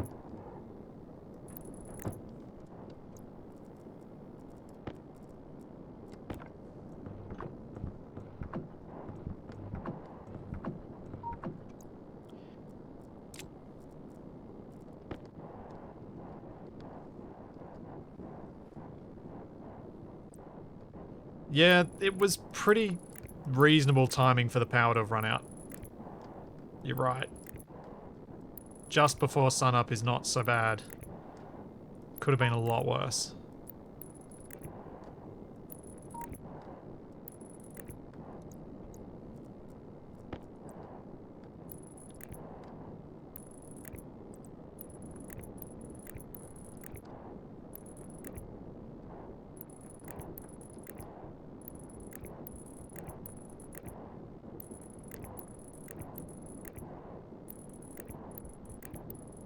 All the cables in as quickly as I can.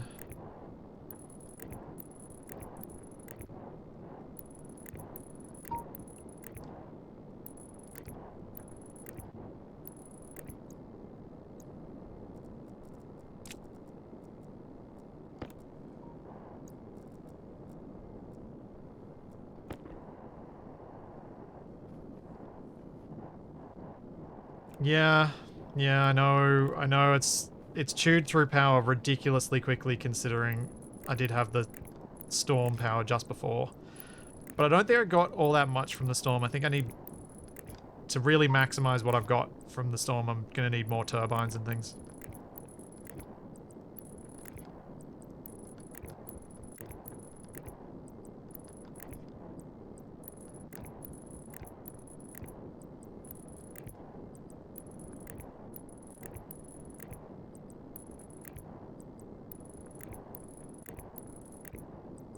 This is a lot more solar panels than I had before, though.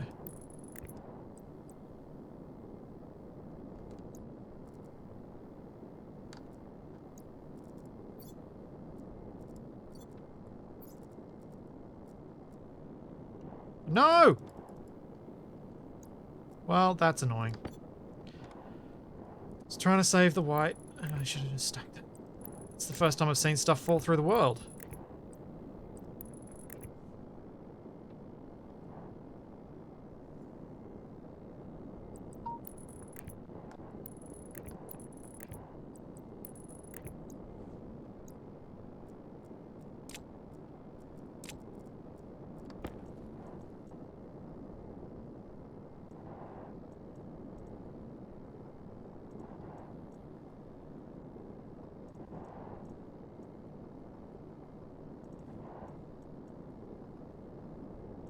Spinny, spinny.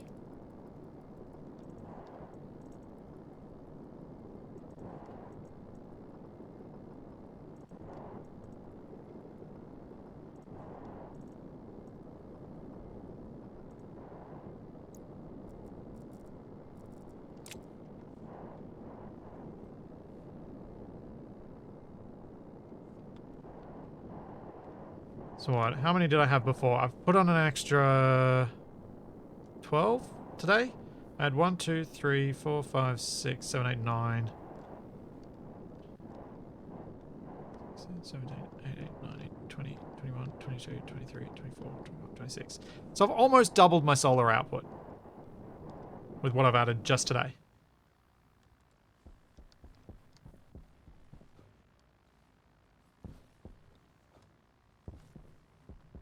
So I think there's a chance this will put me into positive power. Light on. Maybe. I'm lucky.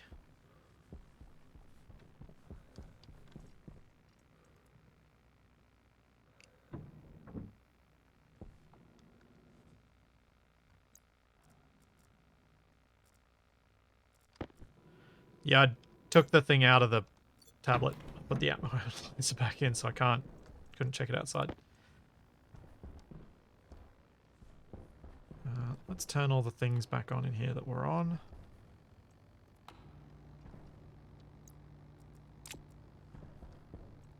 Just so we have a better idea of what's going to be real usage.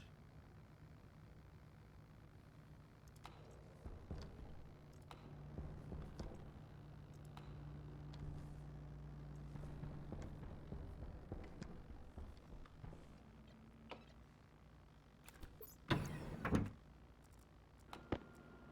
don't like to take my GPS out of my tablet. Because you just know the one time I do that, I'm going to go off mining and get lost.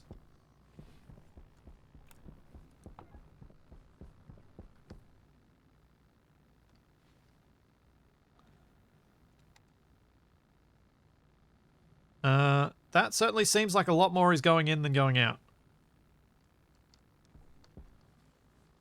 The battery, the amount is going up. So we're getting kind of 5.5 kilowatts of power. And the amount that's going out is 1.7 kilowatts. That's not bad.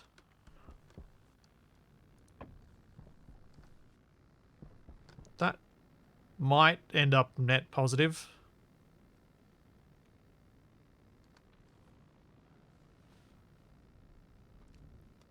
I think it should. And then plus the storms.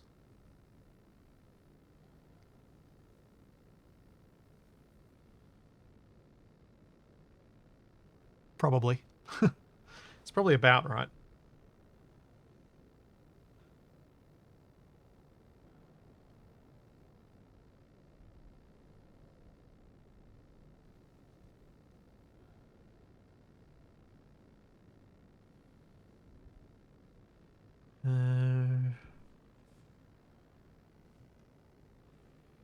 Just trying to think what's the next thing to do. I do want to try and use this aircon.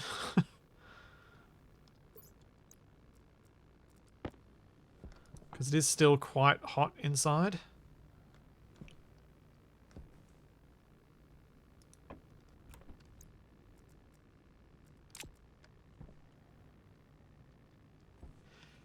Yeah, I don't want to use the aircon probably until tomorrow game time. I'm just thinking if I use it now, I'll kill the power again. Maybe if I wait till tomorrow. The pipes are all filled. Oh, I need to separate the pipes though. That's what I should do.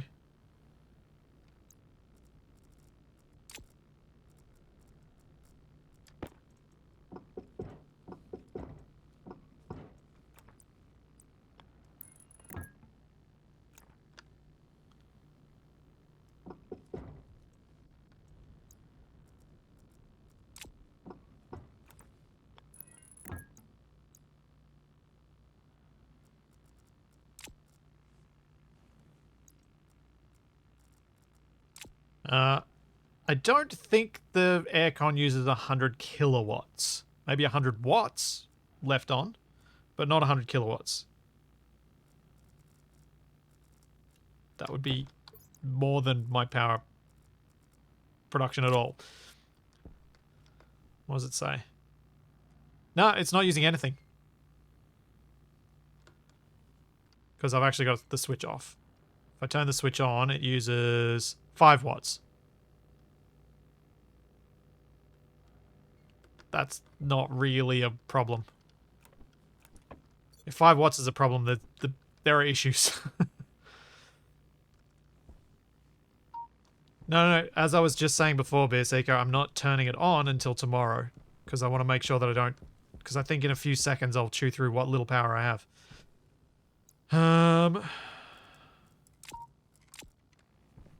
Right.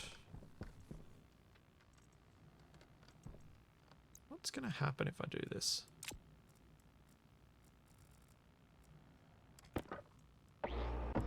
Nothing. Thought so.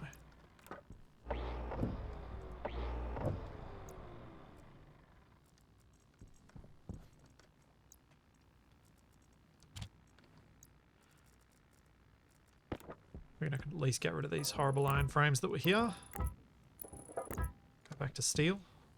Or go up to steel.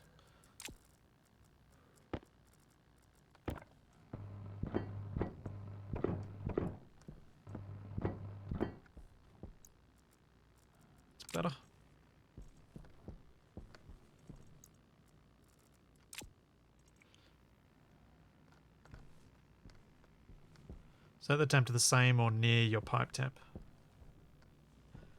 Oh, right. Make the temperature differential low.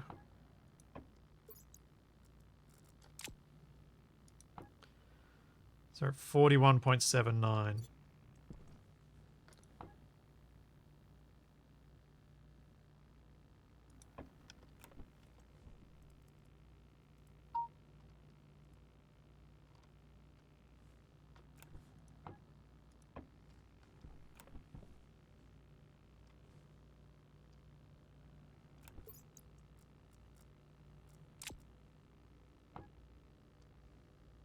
Five watts. Press start. 300 watts.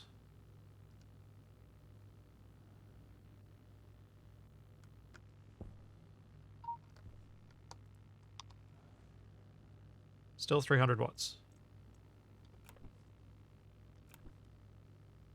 Seems to be all it pulls. Maybe they've changed it from what you guys have experienced in the past, and maybe they've now gated the amount of use it can actually pull.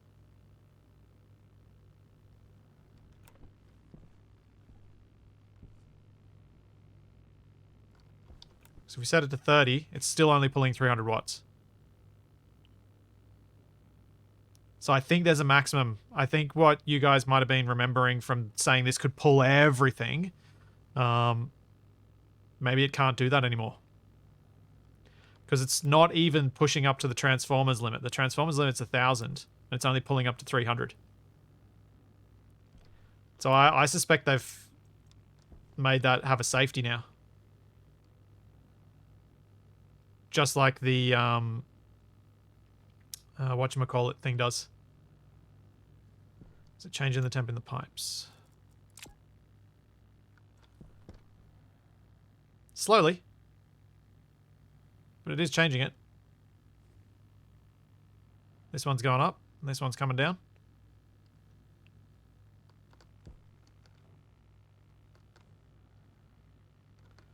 But I literally just changed it by 10 degrees, and that made no difference. So I am wondering if what you guys are saying is old information. It certainly seems that way. Because it's not pulling more than 300 watts.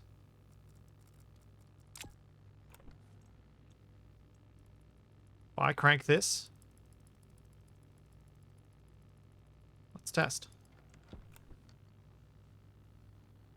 This is now pulling 308, which is still minimal. Let's drop this right down. Still not pulling that much.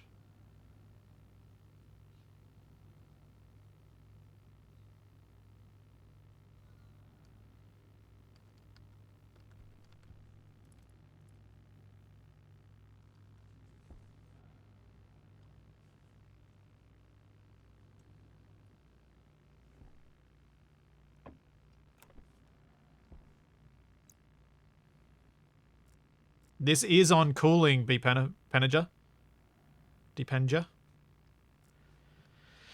So, from what I'm seeing, it's different to what you guys are saying.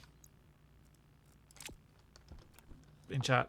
It looks like it does have some variability, but it doesn't pull up anywhere near what it used to be able to.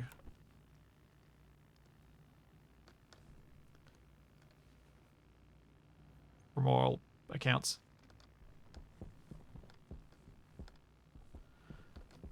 Which doesn't surprise me, given that they fixed the insanity explosions of the regular aircon. It makes me think that they fixed both.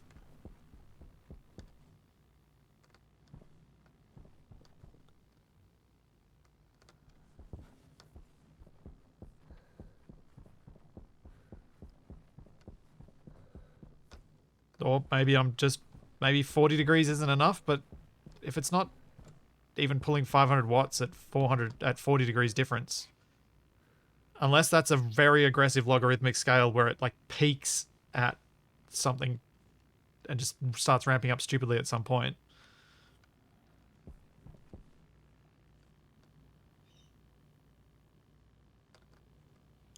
The fan does spin. Just has to be on.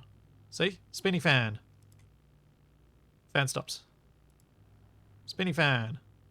Fan stops.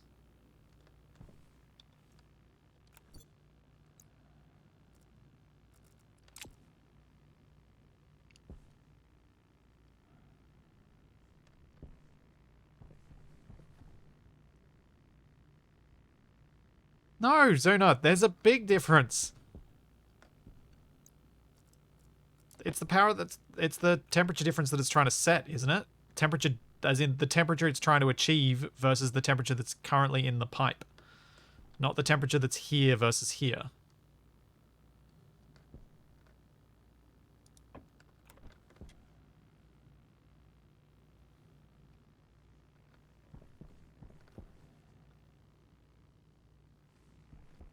Because it was slowly scaling with me changing the desired temperature.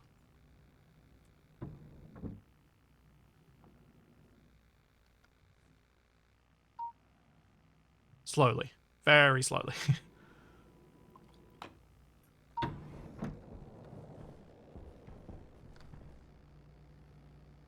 Oh, I just want the power so I can run this aircon and get the place cool. Urgh. This base has been a constant battle with heat since I overheated it when I filled it up with gas. Some dope. Oh, I wonder whether the plants are at seed or if they've gone past seeding.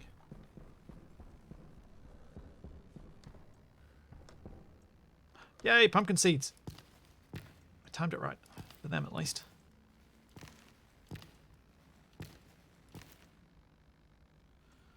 Rice, corn, soybeans, and potato. So I missed the seed of most of them. At least got the pumpkin this time. Basically, because the radiators are really slow because the atmospheric temperature is low, but the pressure is also super low. So there's not much heat bleed. You need a massive radiator to be able to passively cool it. And also because I didn't want to use a passive cooler this time. I've done loads of passive coolers, so I wanted to do something different.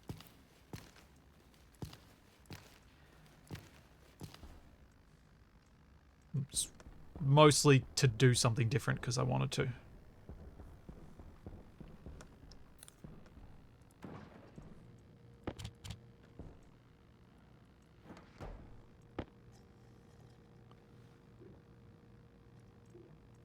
Because I've actually already got a passive cooling system working. With my water system. This is a passive cooler. And it's still open to the outside to passively cool, and it's not doing a lot, despite the 5 radiators I've got outside. Oops, I was finished. Didn't finish dealing with this.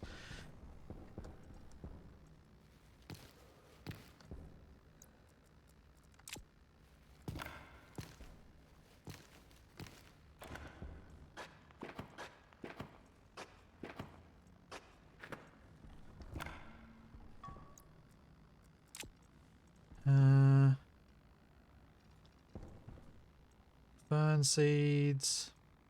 Wheat seeds, that's the one I haven't done.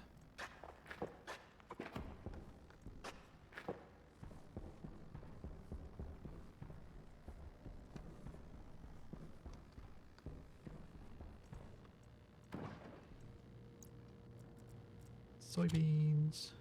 Corn into fridge.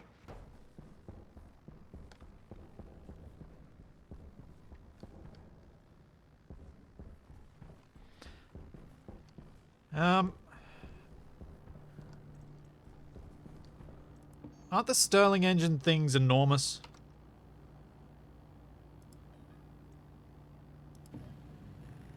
Never used one. Let's see. Yeah, I thought they were big. Single cube is big.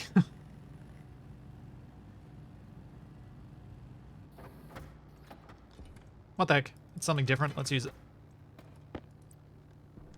Oh, it's one of the... It's this. How does it work?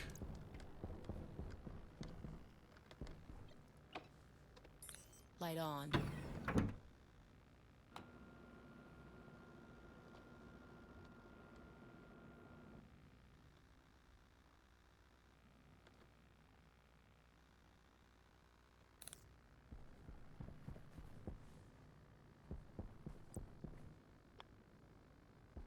So it's got an output on the right there and an input. Input, output. So where would I put the output on this? Can I loop it back around? Like, can it just connect to the same system?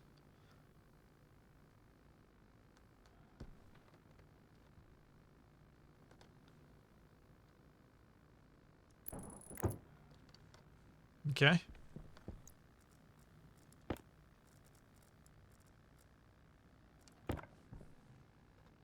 Light on.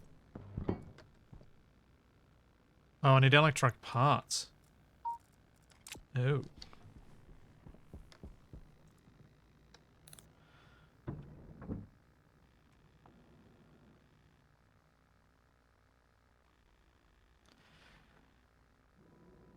It needs a temperature differential. Okay, so I don't want to... I need a pipe valve set up then. Light on.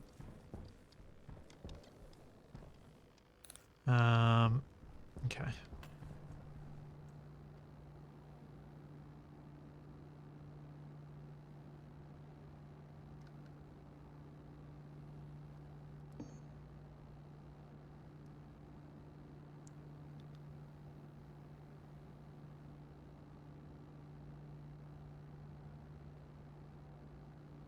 Let's try it with a valve. I'm just going to use a manual valve. Maybe I have one over on the things. Probably have one downstairs. I feel like I maybe... No.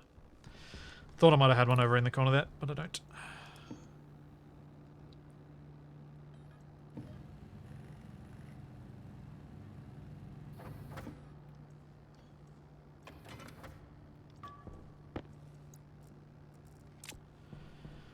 Electronics.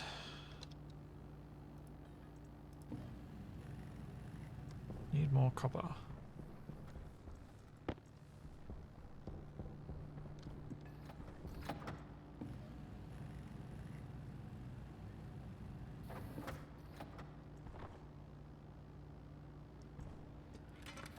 Yeah, if this thing outputs a decent amount of power, I might well hook one up to the furnace output.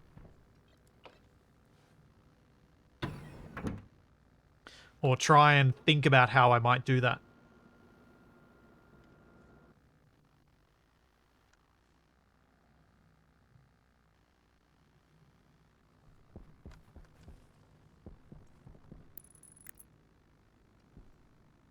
Wait.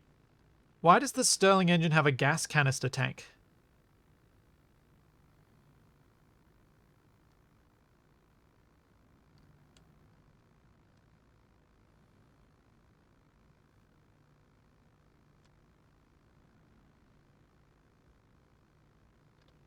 Light on.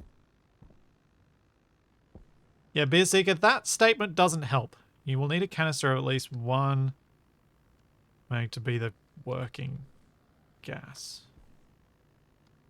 What is... So what does that mean? What's the working gas? Does it get used up? Does it... How... I need more information. I lack the required information.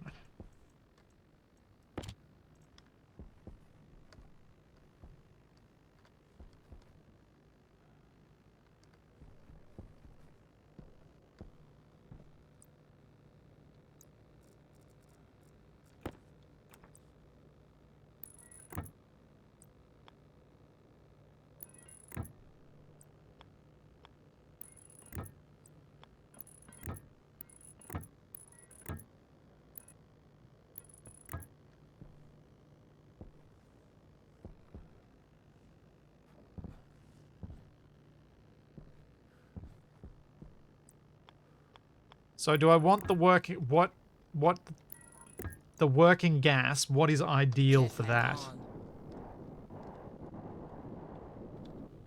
And why? That might help me understand what's going on. So I'm very much not understanding.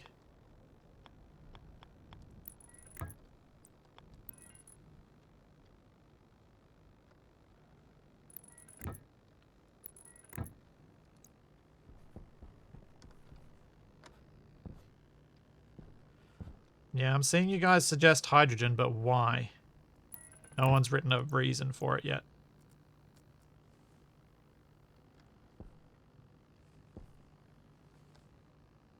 Jetpack on.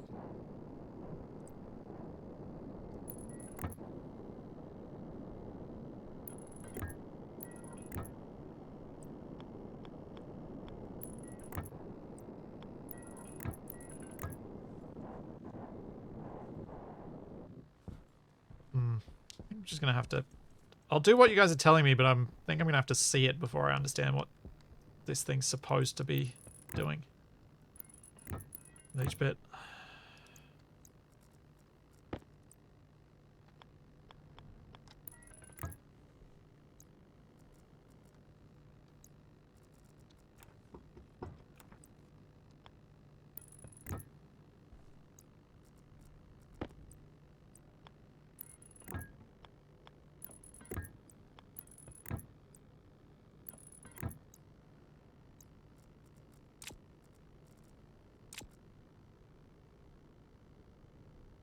More molecules per pressure unit equals more capacity to transfer heat.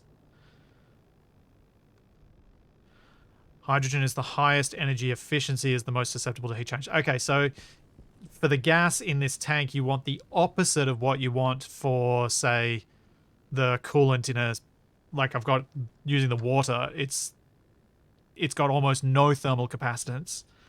And whereas the water has huge specific energy, I think it was the term.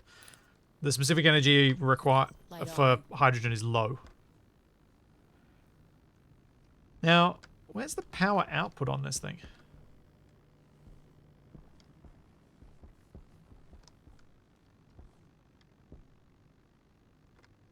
So that's the power out. Okay, that's going to be tricky. It's going to be real tricky.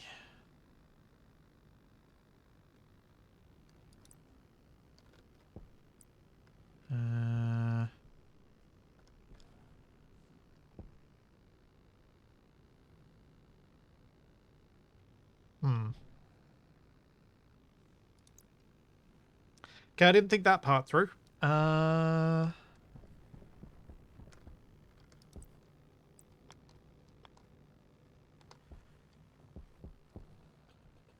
I get around the back here? Well, let me lay the cable there. Remove the current cable that's running around the front and replace it with this.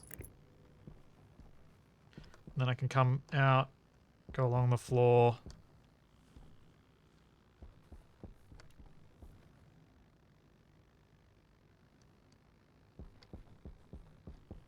Yeah.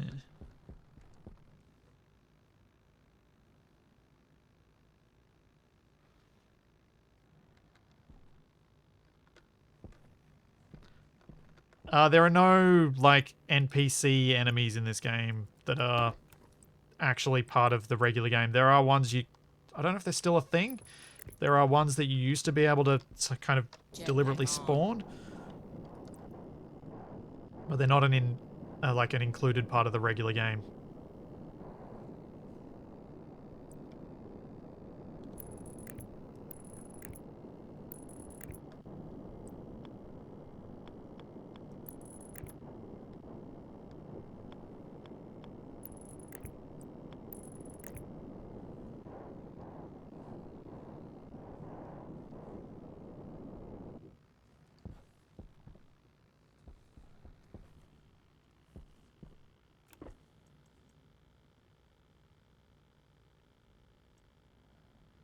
I think what I'm going to have to do is something that's a little bit janky.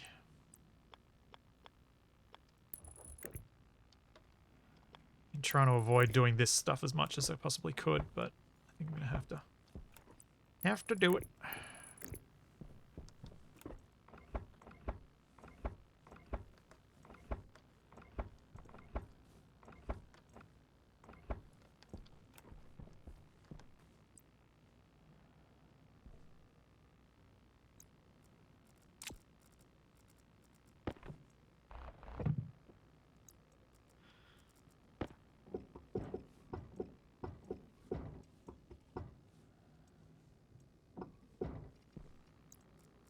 Timber!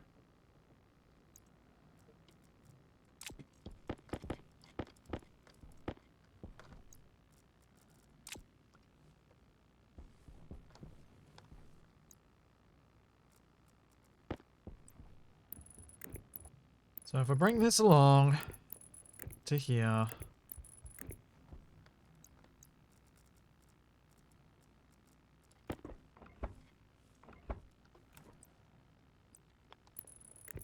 That's now output, which means this can go around the input.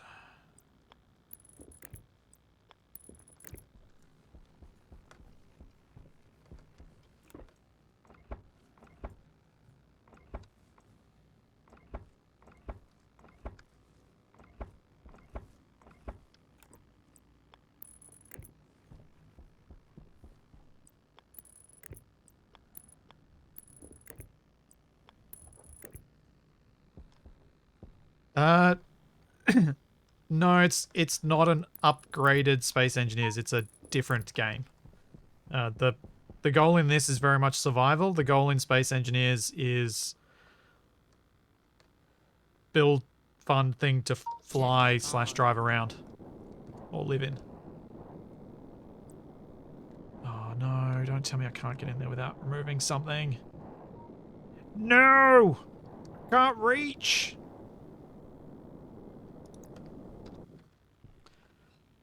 What block can I remove without depressurizing my base?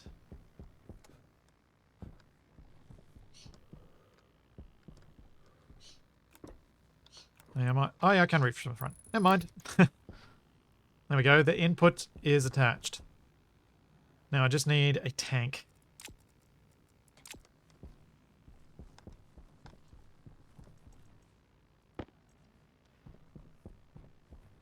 Let's just... This shouldn't need anything permanent, right? Let's just check the pressure in this. 10 megapascals. Yeah. Go away.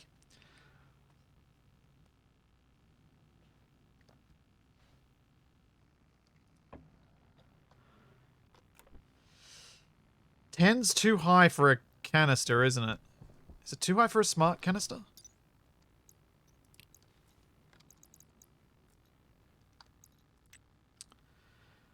Max pressure, 20. No, it's not too high. But I don't want to do a pressure regulator. I didn't want to have to do that. I wanted to make it easy. Yeah, I suppose it's going to get hot. I don't want it to have too much. I'll have to... Dang it, I'm going to have to get a pressure regulator and do the whole thing. Blech.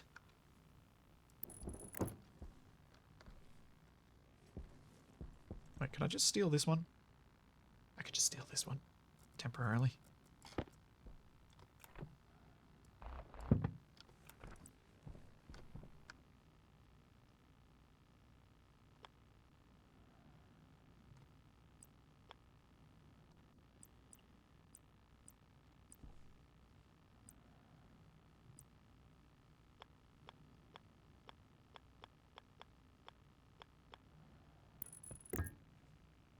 Da-da-da-da-da.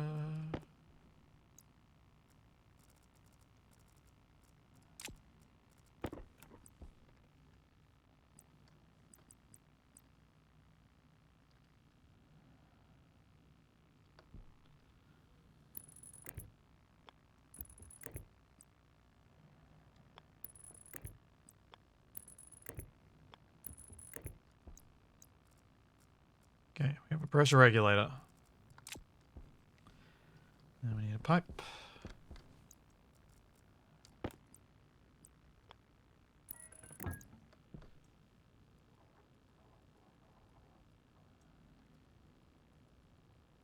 This'll do.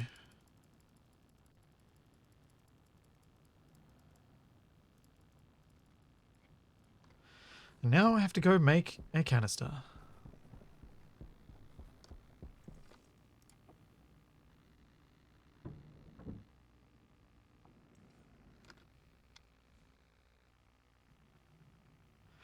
Yeah, the smart ones just generally all round better, so I figured I'd use it instead.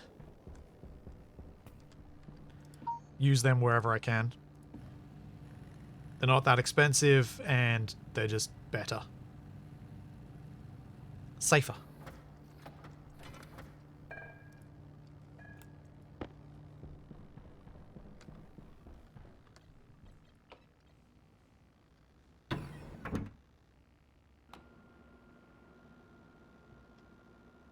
Do-do. The sensor triggers every 3 seconds while I'm in the airlock.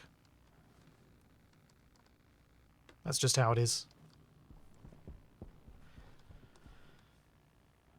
It's just how it is.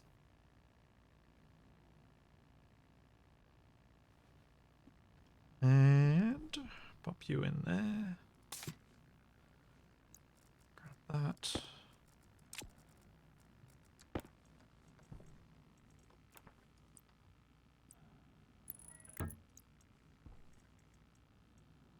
On.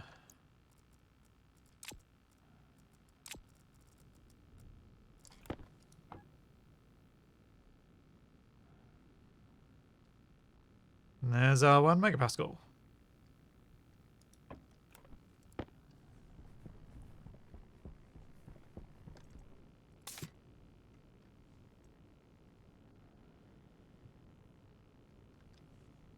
Flashing an error. Nope. There we go. Hot side temperature 304 Kelvin, cold side temperature 297.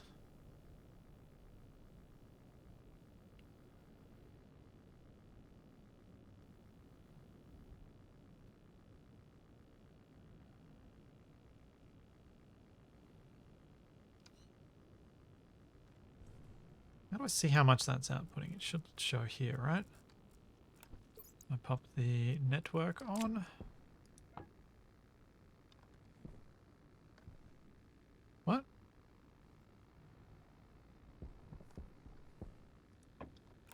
Why is the network analyzer not showing anything? Should at least show devices, shouldn't it?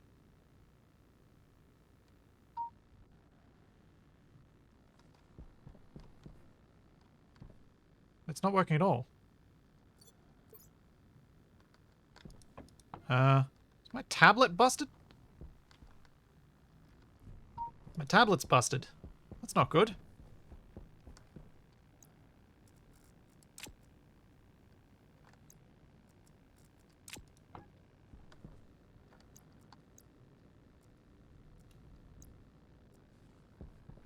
It's updating on GPS. Yeah, the network analyzer is not working.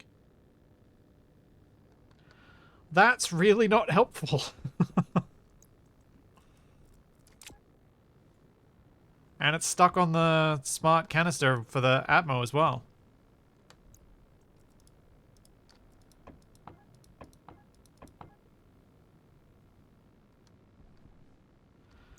The game is bugged.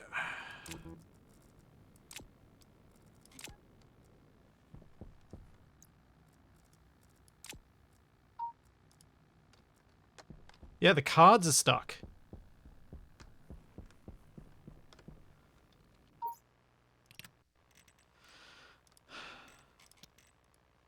Hmm.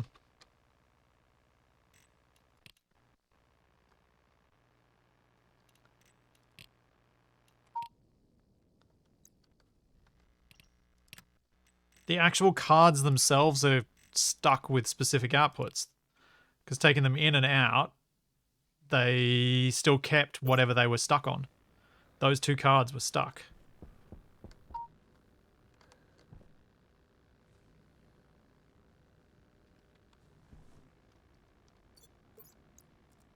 That was weird.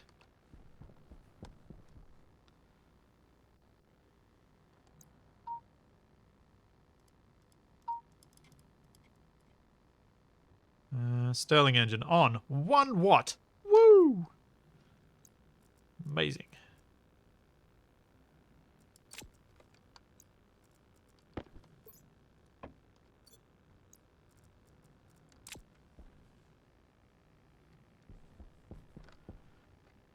Cool.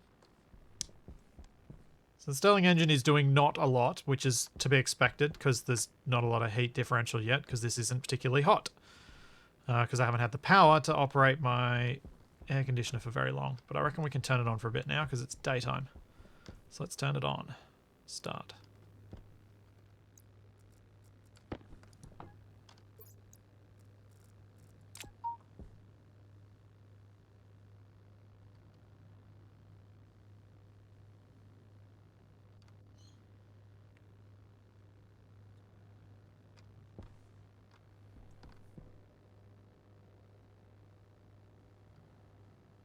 Temperature's going up.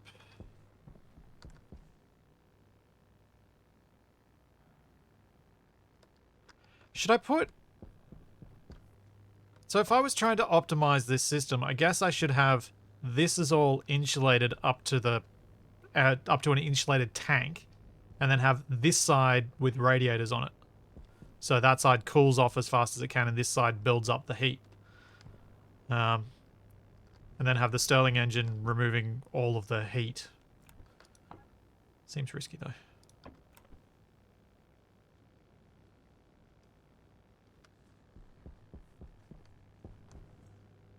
If I open the valve, that will remove the temperature differential, won't it?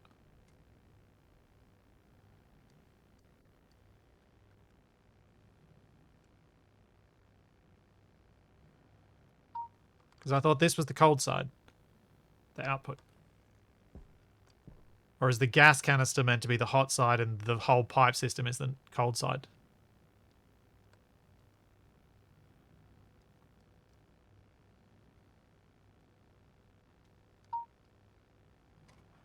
One sec.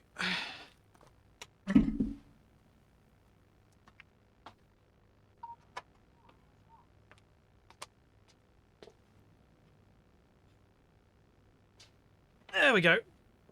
Beeping was driving me up the wall.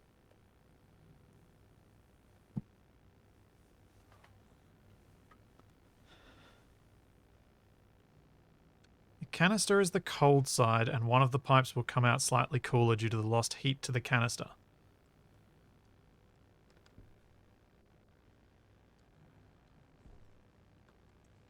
Well, I guess in this instance... So hang on. The current external temperature is 20 Celsius. Which would... Shouldn't that be 307... That's not 307 Kelvin. What does the canister say it is?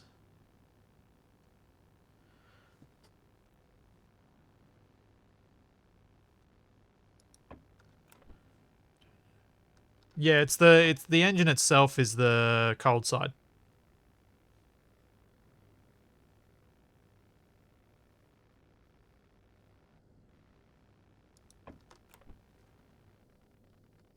Yeah. Whoa. What just happened? That was weird. That was some weird slowdown.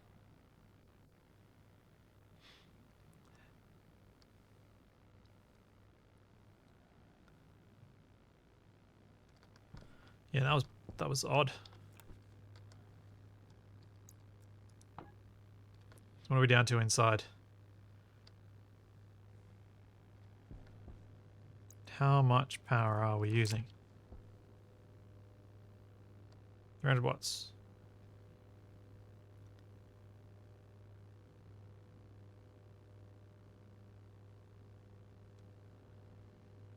Why does the air conditioner keep turning itself off? Why is it flickering like that?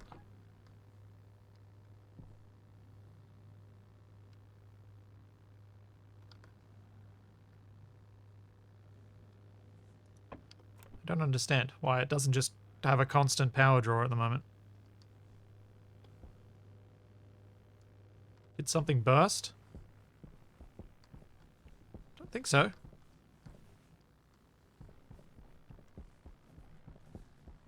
The things that usually burst seem to all be okay. Oops. Fell in a hole.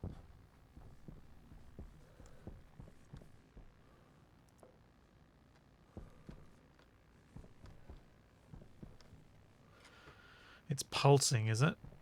Okay. Alright, I'll just leave it.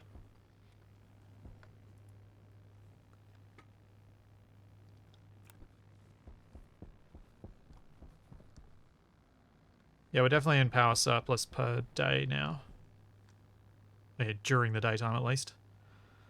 Don't know if it's still consistently per day, but cool. Well, I'm kind of interested to see what I might be able to mess around with using this Stirling engine in the future. I think it could be some fun to try and, depending on the setting, create some really cold space and use the furnace gases to create a nice differential to produce enough power.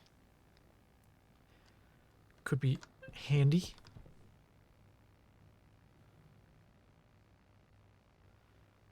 Yeah. Cool. I think I might wrap this up here today. I am going to spend my afternoon working on a few things, one of which will be a video that will come out tonight. It's just a short little video of something I wanted to do. Right on. I'm going to try and also do a bit of Survival Impossible recording today.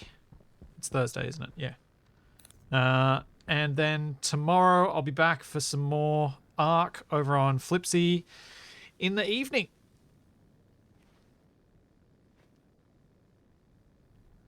Maybe I'll... So yeah, I think that's all I've got planned at the moment. So there's all that, and plenty more to come. And I will see you then. Thanks for coming, everybody.